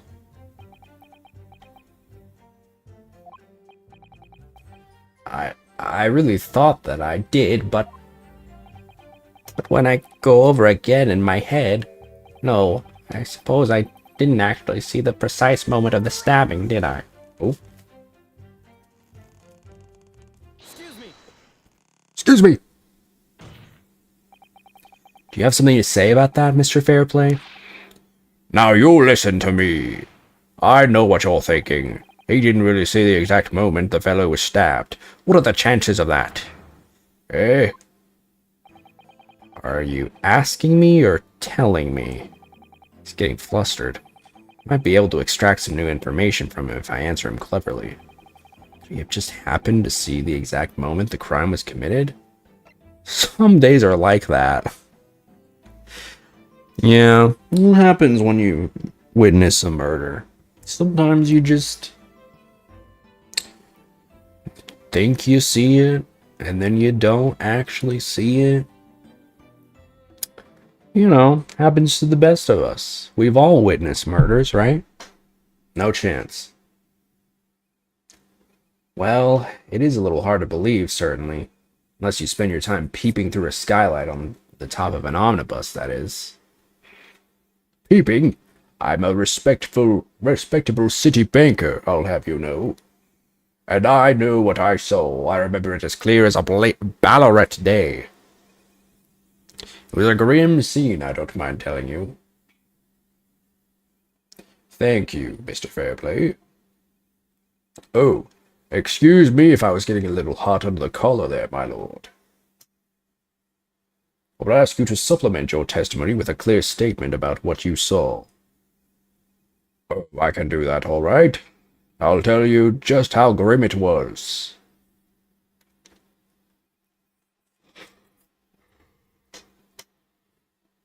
Do you think I'd forgot the sight of those blood-soaked hands after that butcher stabbed the man? No, no, no, no, no.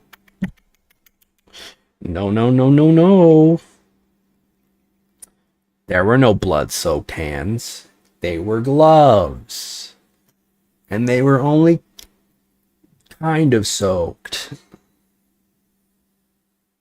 Blood-soaked hands? Well, I admit that soaked might be laying it on a little thick, but That's what I said. But anyway, there was definitely blood all over them. Both of them were covered in it. Both of them, you say? Well, I'm very sorry to disagree, Mr. Fairplay, but that's more than a little peculiar. What? Here are the gloves worn by the defendant, Mr. McGilded, on the night in question. Oh, yes, right. And there certainly does appear to be a sizable dark-colored stain there. But as I'm sure you can clearly see, it's only on the right-hand glove. Oh. In short, Mr. Fairplay, your testimony is inconsistent. Yeah. But no, that can't be right. So you're the liar here, then? Yeah. Gah. That's right. You were quite clear about it. You said, "Here, it was both hands." Grr. Damn. Bro's cane is... What is his cane made of? Licorice?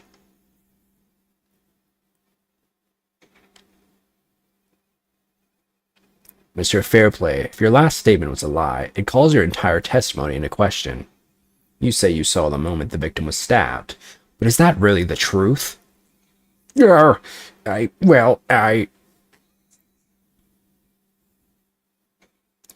was a simple mistake. You can't justify accusing this man of lying. Yes, it wasn't both hands, it was only one. But the fact remains. The victim's blood was on the accused. No, Mr. Fairplay categorically stated that he saw blood all over both hands. Which means there's a strong possibility that the witness was deliberately trying to mislead the court. Grr. Why? I'm a city banker, for pity's sake. My word should be the gold standard. I'm a gentleman, not some gutter snipe. Upstanding members of society don't prevaricate. He's claiming to have no reason to lie. But is that really the case? Mr. Naruhodo, if we had some evidence to explain why Mr. Fairplay might be lying, it could turn the tide in this trial completely. Something to show this man has a compelling reason to lie in his testimony. I have evidence. No, I don't. But I guess we'll flub. My lord. Yes, counsel? The defense is ready to present evidence. By Jove, are you sure? Yes, evidence that will clearly demonstrate why Mr. Fairplay had reason to lie in his testimony. Grr. Very well. I hereby call on the defense to present its evidence. The evidence that demonstrates a motive for the witness's alleged deception of the court. Bruce Fairplay. He's in the ledger.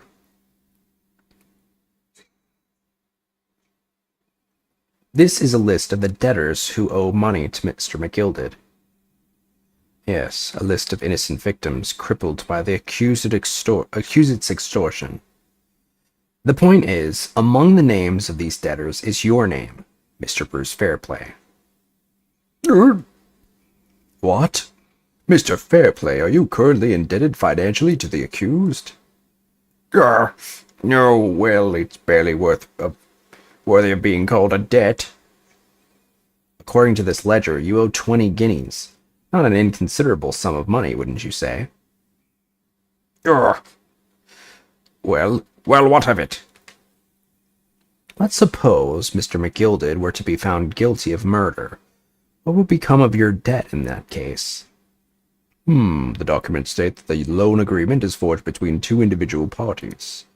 Therefore, were the creditor, the defendant here, to be sentenced to a capital punishment, to all outstanding debtors, which, I don't know why I said two, all outstanding debts which were owed to him would be annulled, they would cease to exist. Cease to exist? Mr. Fairplay, is it not the case that you claimed in your testimony to have seen something you never in fact saw, in a devious attempt to annul your debt of 20 guineas to the defendant? Order,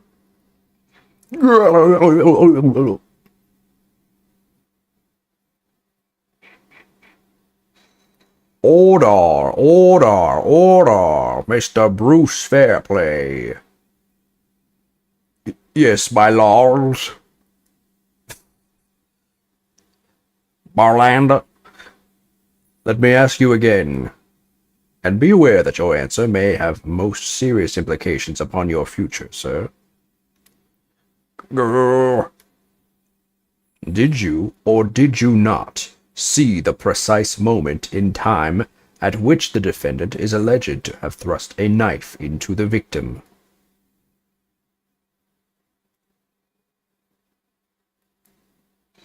Your silence speaks volumes. You did not tell the truth in your testimony. All right, Jesus. Now let's not make a melodrama out of this. Perhaps I did overstate the truth a pinch. A pinch? But it makes no difference. I definitely remember seeing blood on McGilden's hand, both of them. And yet, only one of the defendant's gloves, which we have here as evidence, is stained. So you keep saying. I wonder if I might be allowed to speak, sir. Go ahead, Mr. First. Well, the thing is, I think I remember seeing it myself as it happens. Seeing what? The blood, sir. On the assailant's hands. Man, I really gotta get a new hat. I think... Yes, I'm almost sure that it was on both of his hands, not just one. What? What?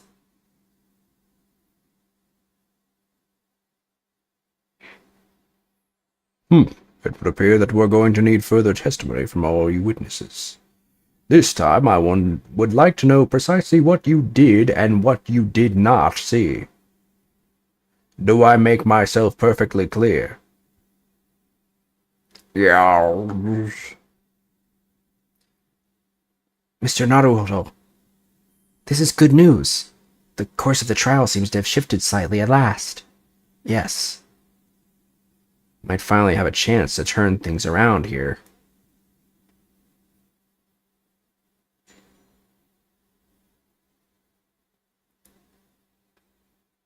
There's blood on both hands of the assailant. I sincerely and distinctively remember that. However, I suppose you might say that I didn't see the exact moment the stabbing transpired, if that matters. 6-3, if it matters. I remember seeing the knife, and I remember seeing both of the attacker's hands with blood on them. I didn't actually see anything myself, no. Not until I heard that scream. Anyway, the fact remains, there can't have been anyone else inside that carriage, or we all would have seen.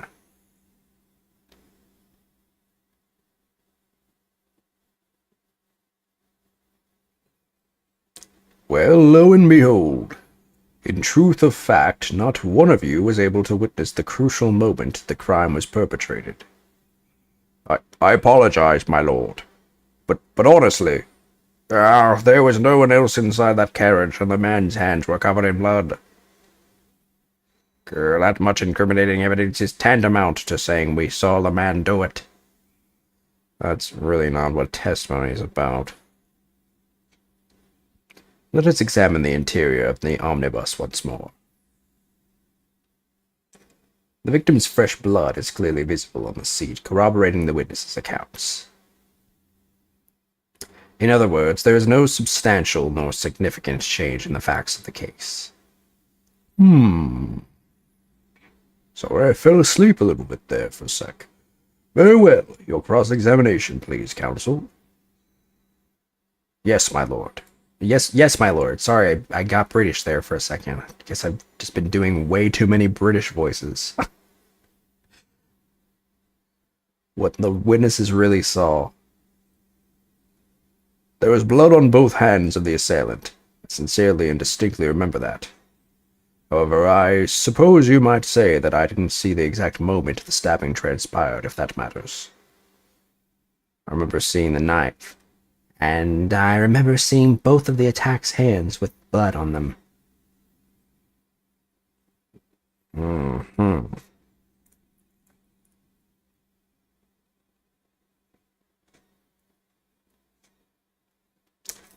I am very curious about this hand thing.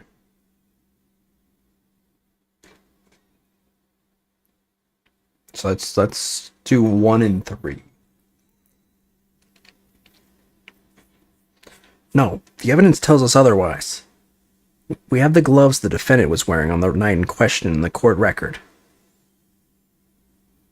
I'm well aware of that, sir, but nevertheless, I know what I saw and I stand by it. The man had blood on both of his hands. He's defiant even in the face of hard evidence.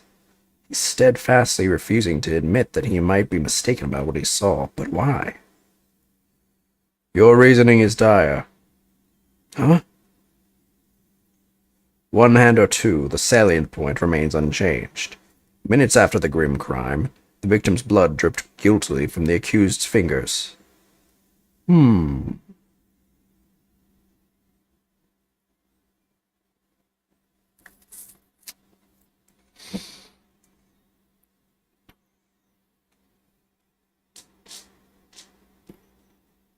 remember seeing the knife. I remember seeing both of the attacker's hands with blood on them.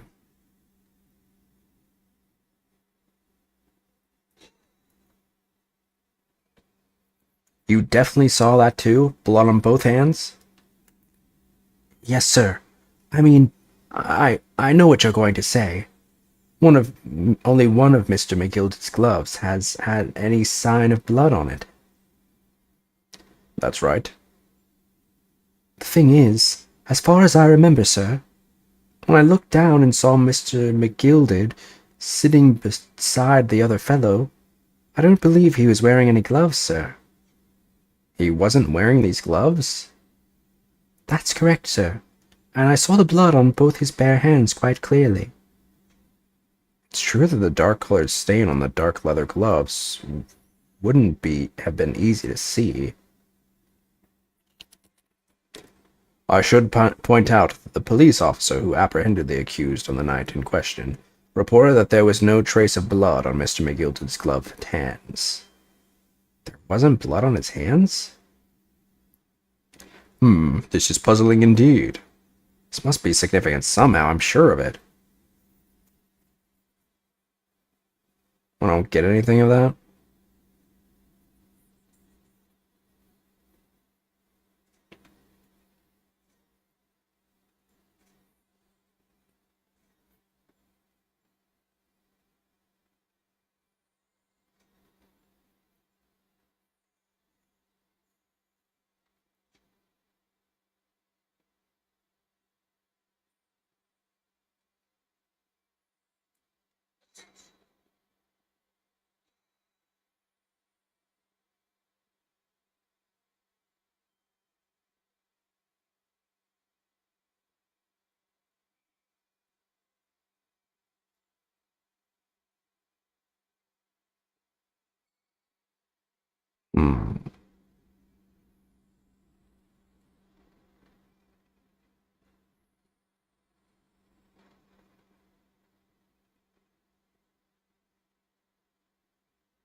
I've seen the knife, and I remember seeing both of the attacker's hands with blood on them.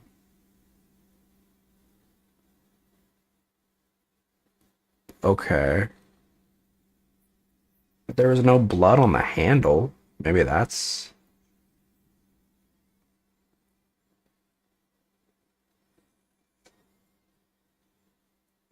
The blood is only on the blade.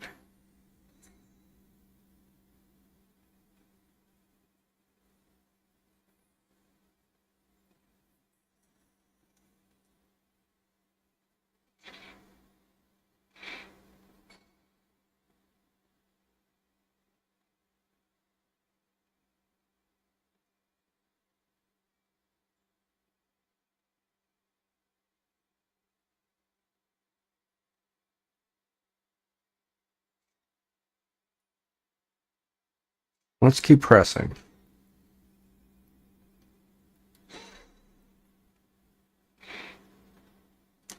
Don't try to downplay this. Whether or not you saw the exact moment of the crime is a matter of fundamental importance, as well you know. But for crying out loud, we all know that no one else could possibly have done it. It was just, trying to save us all some time. You have a loan of 20 guineas outstanding with the defendant, do you not? Had you hoped to release yourself from that financial burden by ensuring the defendant was found guilty? It's not entirely not what I was hoping for. I just lost a little guinea or 10 when I backed the wrong horse in the Derby, that's all. I was going to win it all back. There's a fixture this weekend that's a sure thing. A little guinea or 10. A baker, no one bats an eye if I borrow a little spending money for the weekend. This MF stupid. I think you may have revealed rather more about your character than you bargained for, sir. This witness's scruples are not on trial here. Proceed to the next witness. Is that really how it's supposed to work?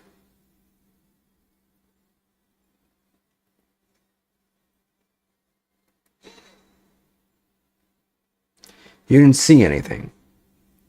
Oh, yes, sir. That is to say, no, sir, I didn't. I'm very sorry about what I said before, sir. Very sorry, yes. It was very wrong of me to make up stories and say I saw him stab the man.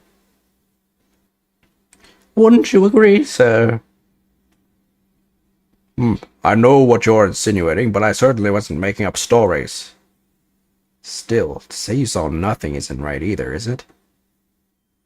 No, sir, I saw nothing at all. Mr. Beppo, you were driving your horses. At the very least, you must have enjoyed a good view of London's streets, no? What?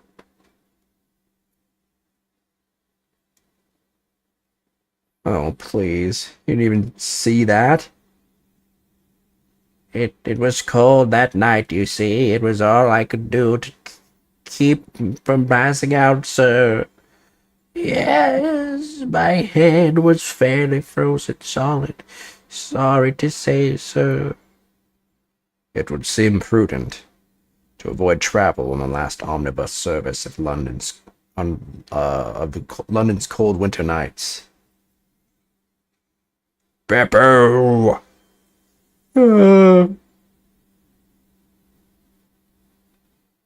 Anyway, the fact remains there can't have been anyone else inside that carriage, or we all would have seen.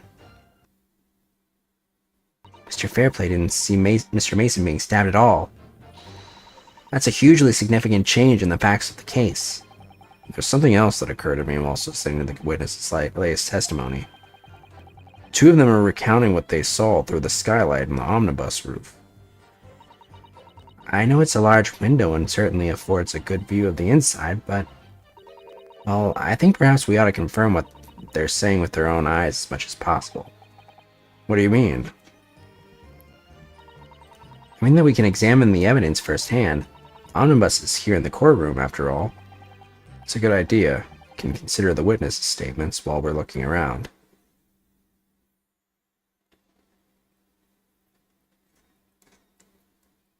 Let me press this last one real quick. Everything you saw in the incident was through the skylight on the roof of the omnibus? That's right. It was fiercely cold that night, but the glass wasn't frosted over. Oh, yes. I remember I was shivering. It was so bitter. Which rather begs the question of why the pair of you was sitting on the roof deck in the first place. Well, I don't know anything about this young fellow, but I couldn't enter the cabin. Oh, why not? It was locked from the inside. I tried knocking, but no one opened the door. It's locked? That's right.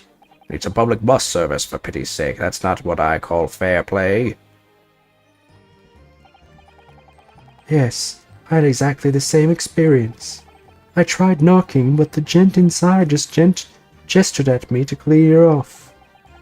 So I had no choice but to climb up to the roof deck and look down longingly into the warm cabin below.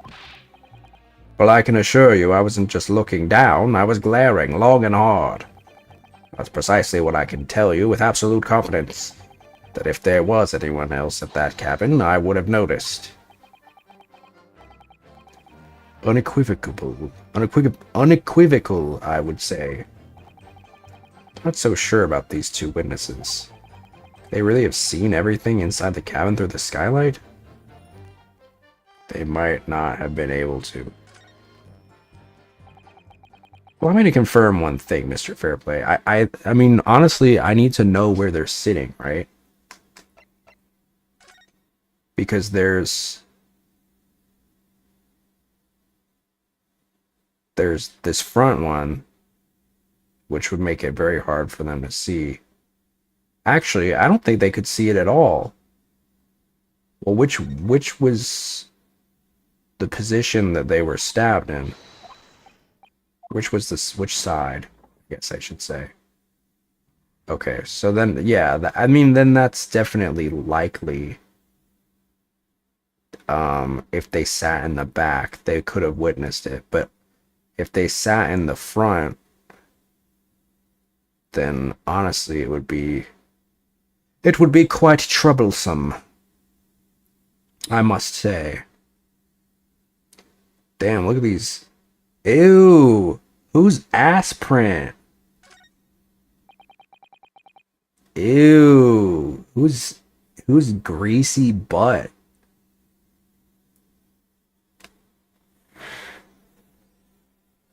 And nasty, dirty ass footprints.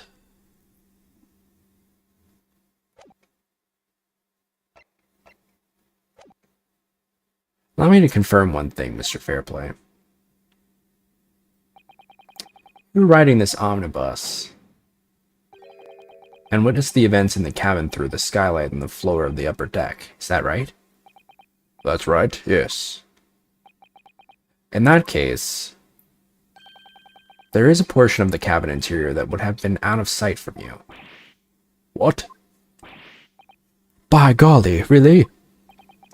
Obviously, at this stage, we can't say for sure.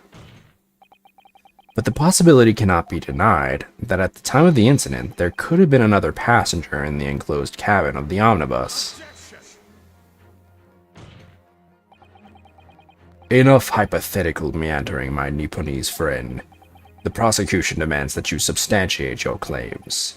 After all, the scene of the crime is here in the flesh. Very well, I will uphold the prosecution's demand. Ow. You will identify the area on this cross-sectional plan of the omnibus. Where exactly in the omnibus are you suggesting that this potential extra passenger could have been situated? Here. Because if they're... well, again, it does kind of depend. You kind of have to be rubbernecking if you're sitting here, but they would be here, likely. If they're sitting here, they would have no vision that would be able to see here. So I'm gonna say here. Take that! Both rows of seats on the roof face the direction of travel, whereas the seats in the enclosed cabin face each other, which means the visible part of the cabin, which passengers on the roof deck can see through the skylight, is as drawn here. I can only draw fancy top hat man. Oh, that's right, my lord. As you can see, The seat opposite the one on which the victim and his attacker were sitting is obscured from view. In other words, if someone had been sitting on that seat, it's quite possible that these witnesses would have been completely unaware of it. Yeah.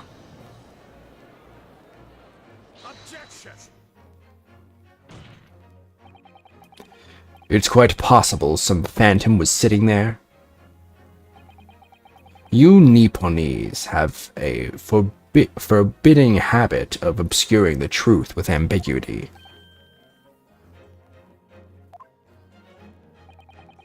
I concur with the prosecution's rejoinder. In a British court of law, evidence is paramount, not the racist part. That part I don't agree with, just so we're clear. I cannot entertain this conjecture, counsel. That is, unless you're able to put a name to this mysterious passenger to whom you allude. Can you, Mr. Naruhodo? I honestly don't know. Who could it have been? Who could have been in the other seat, which was out of sight from the witnesses on this roof deck? I have an inkling. I have no idea. Who could it have been? Maybe the I don't know. I mean, usually the answer is I have an inkling, but I honestly don't. Who else could it have been? A fifth mysterious passenger?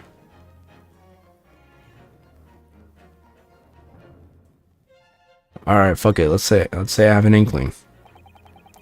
I understand, my lord. The defense would like to put forward a name. You are a fool. That response was a desperate attempt by a man who has no notion of his own limitations. A toast to hard lessons not yet learnt. Let us not delay, counsel. The defense is still to name the passenger in the other seat. This could be it. This could be the chance I've been waiting for to turn this trial in my favor. And that night, the night of the murder, the person occupying the seat in the omnibus cabin that was obscured from view was...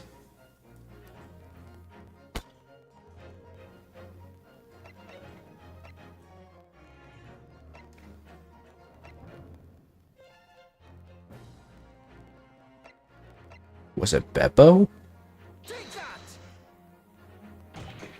Yes, concealed in the blind spot of the cabin that night was none other than this unexpected passenger. No.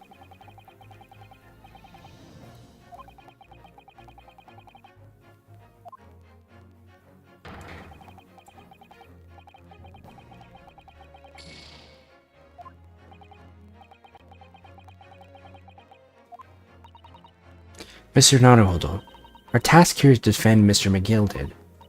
And we are working on the assumption that he is innocent in this crime. Yes, of course. Why? That must mean, then, that there was someone else inside the omnibus with Mr. McGilded, the true culprit. That's right. Exactly what I've been... Oh! Of course. So the two people sitting inside the cabin that the witnesses saw through the skylight that night, they were the victim and the real culprit. It does seem... as though we've all been making a false assumption. The witnesses weren't looking at Mr. Gilded at all, meaning he has to have been sitting somewhere else.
Take that!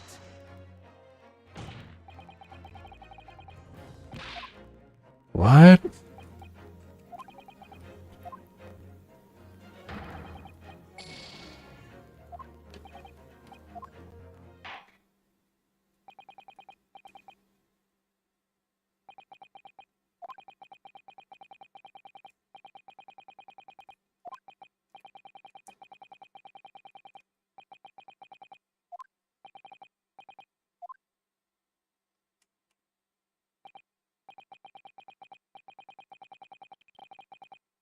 Guilty!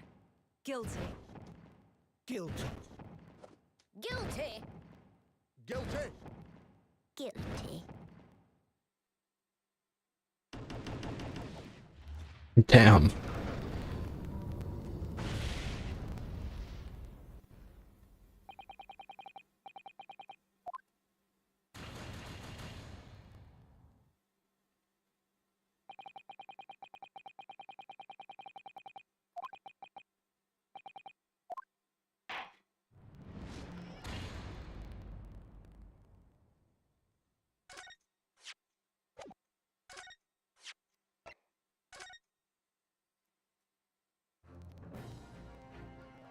Hmm.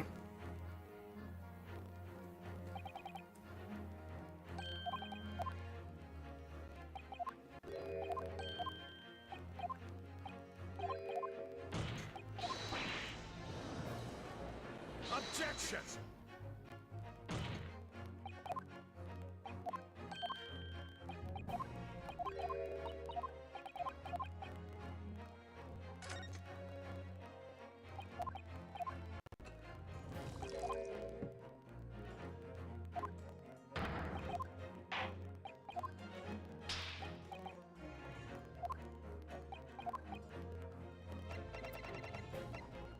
Lady first? What?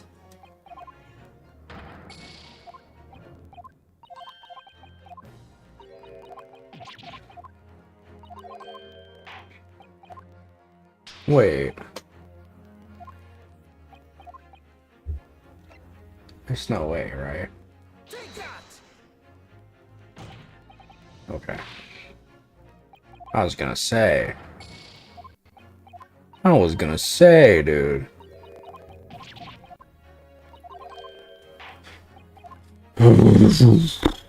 Who the fuck could it be? Oh. Duh. The person that was in the... It was Magnus. It was Magnus, because he wouldn't have killed anybody. So he would have done... Yeah. Yeah, that makes sense.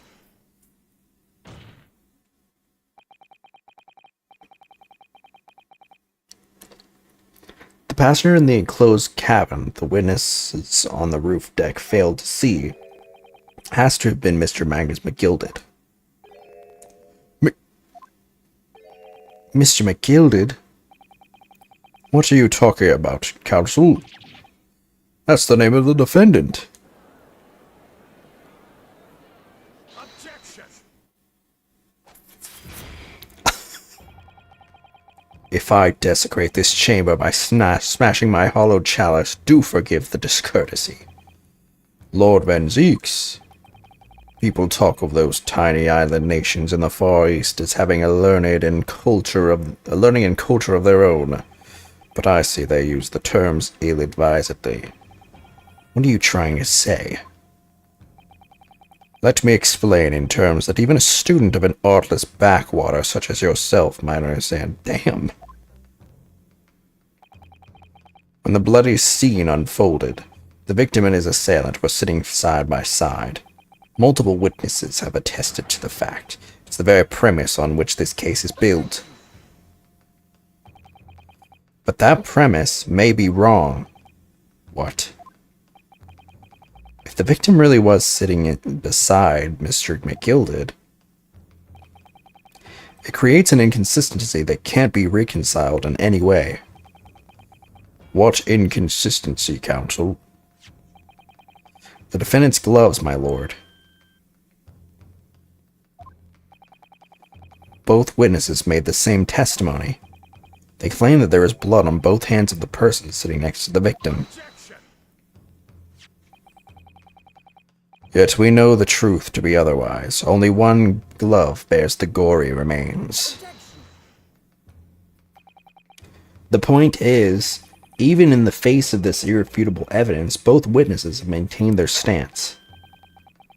Yes, their fates remain unchanged. Exactly. They both adamantly swear that they clearly remember seeing blood on both hands of the assailant. In short, their memory of events is correct, and their testimony reveals the truth. It was somebody else sitting beside the victim that night, a third party we have yet to identify. And the victim's blood was on that passenger's hands, both of them. And who was this third party? Obviously, the true culprit. Extraordinary.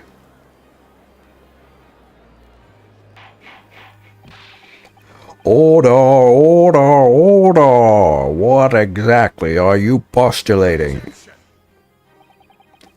The defense's postulation is just that, nothing more than conjecture.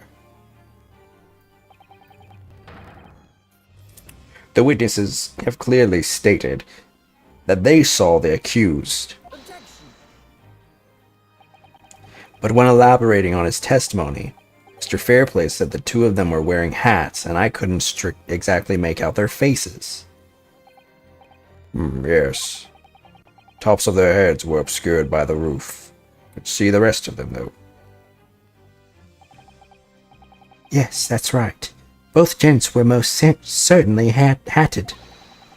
Hatters do tend to notice such things, sir. Spoken by me, a true hatter. And what particular styles of hat did the two gentlemen sport, Mr. First? Afraid I don't remember. You call yourself a hatter? The style of hat makes no difference. There was no third passenger in that cabin. How can you be sure? Because if there had been, the accused, Mr. McGilded, would undoubtedly have offered to depose the fact. Unless, that is, you are proposing an even more preposterous explanation. That the accused failed even to notice the presence of the true culprit in the very cabin in which he traveled.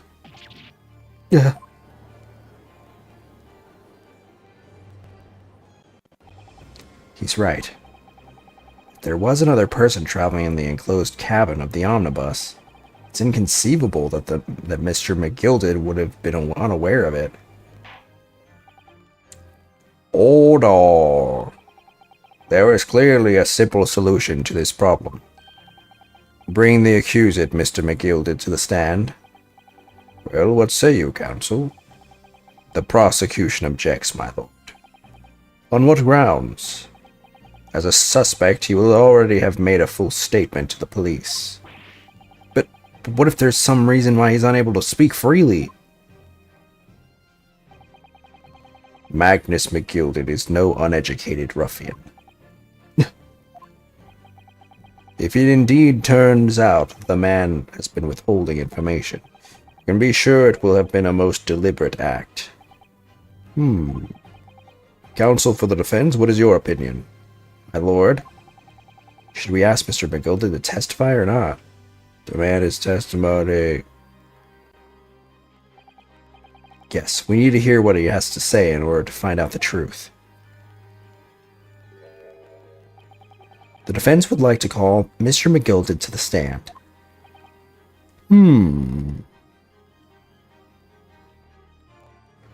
Oh, my wife is not happy in this marriage. In that case, I would like to hear the opinion of the jury. Oh, yes, I need a little time to consider this. If you ask me, I think we should hear what Mr. McGilded has to say. Get the man out here, I say. It would be utterly illogical not to hear his testimony. When something needs doing, get it done. That's how I run things at a guild. Hearing what the patron of my favorite little park has to say, oh yes, that would be lovely. Yes, the jury says the man must be heard. Very well. The court will hear the defendant's testimony. Bailiff, show the defendant to the stand at once.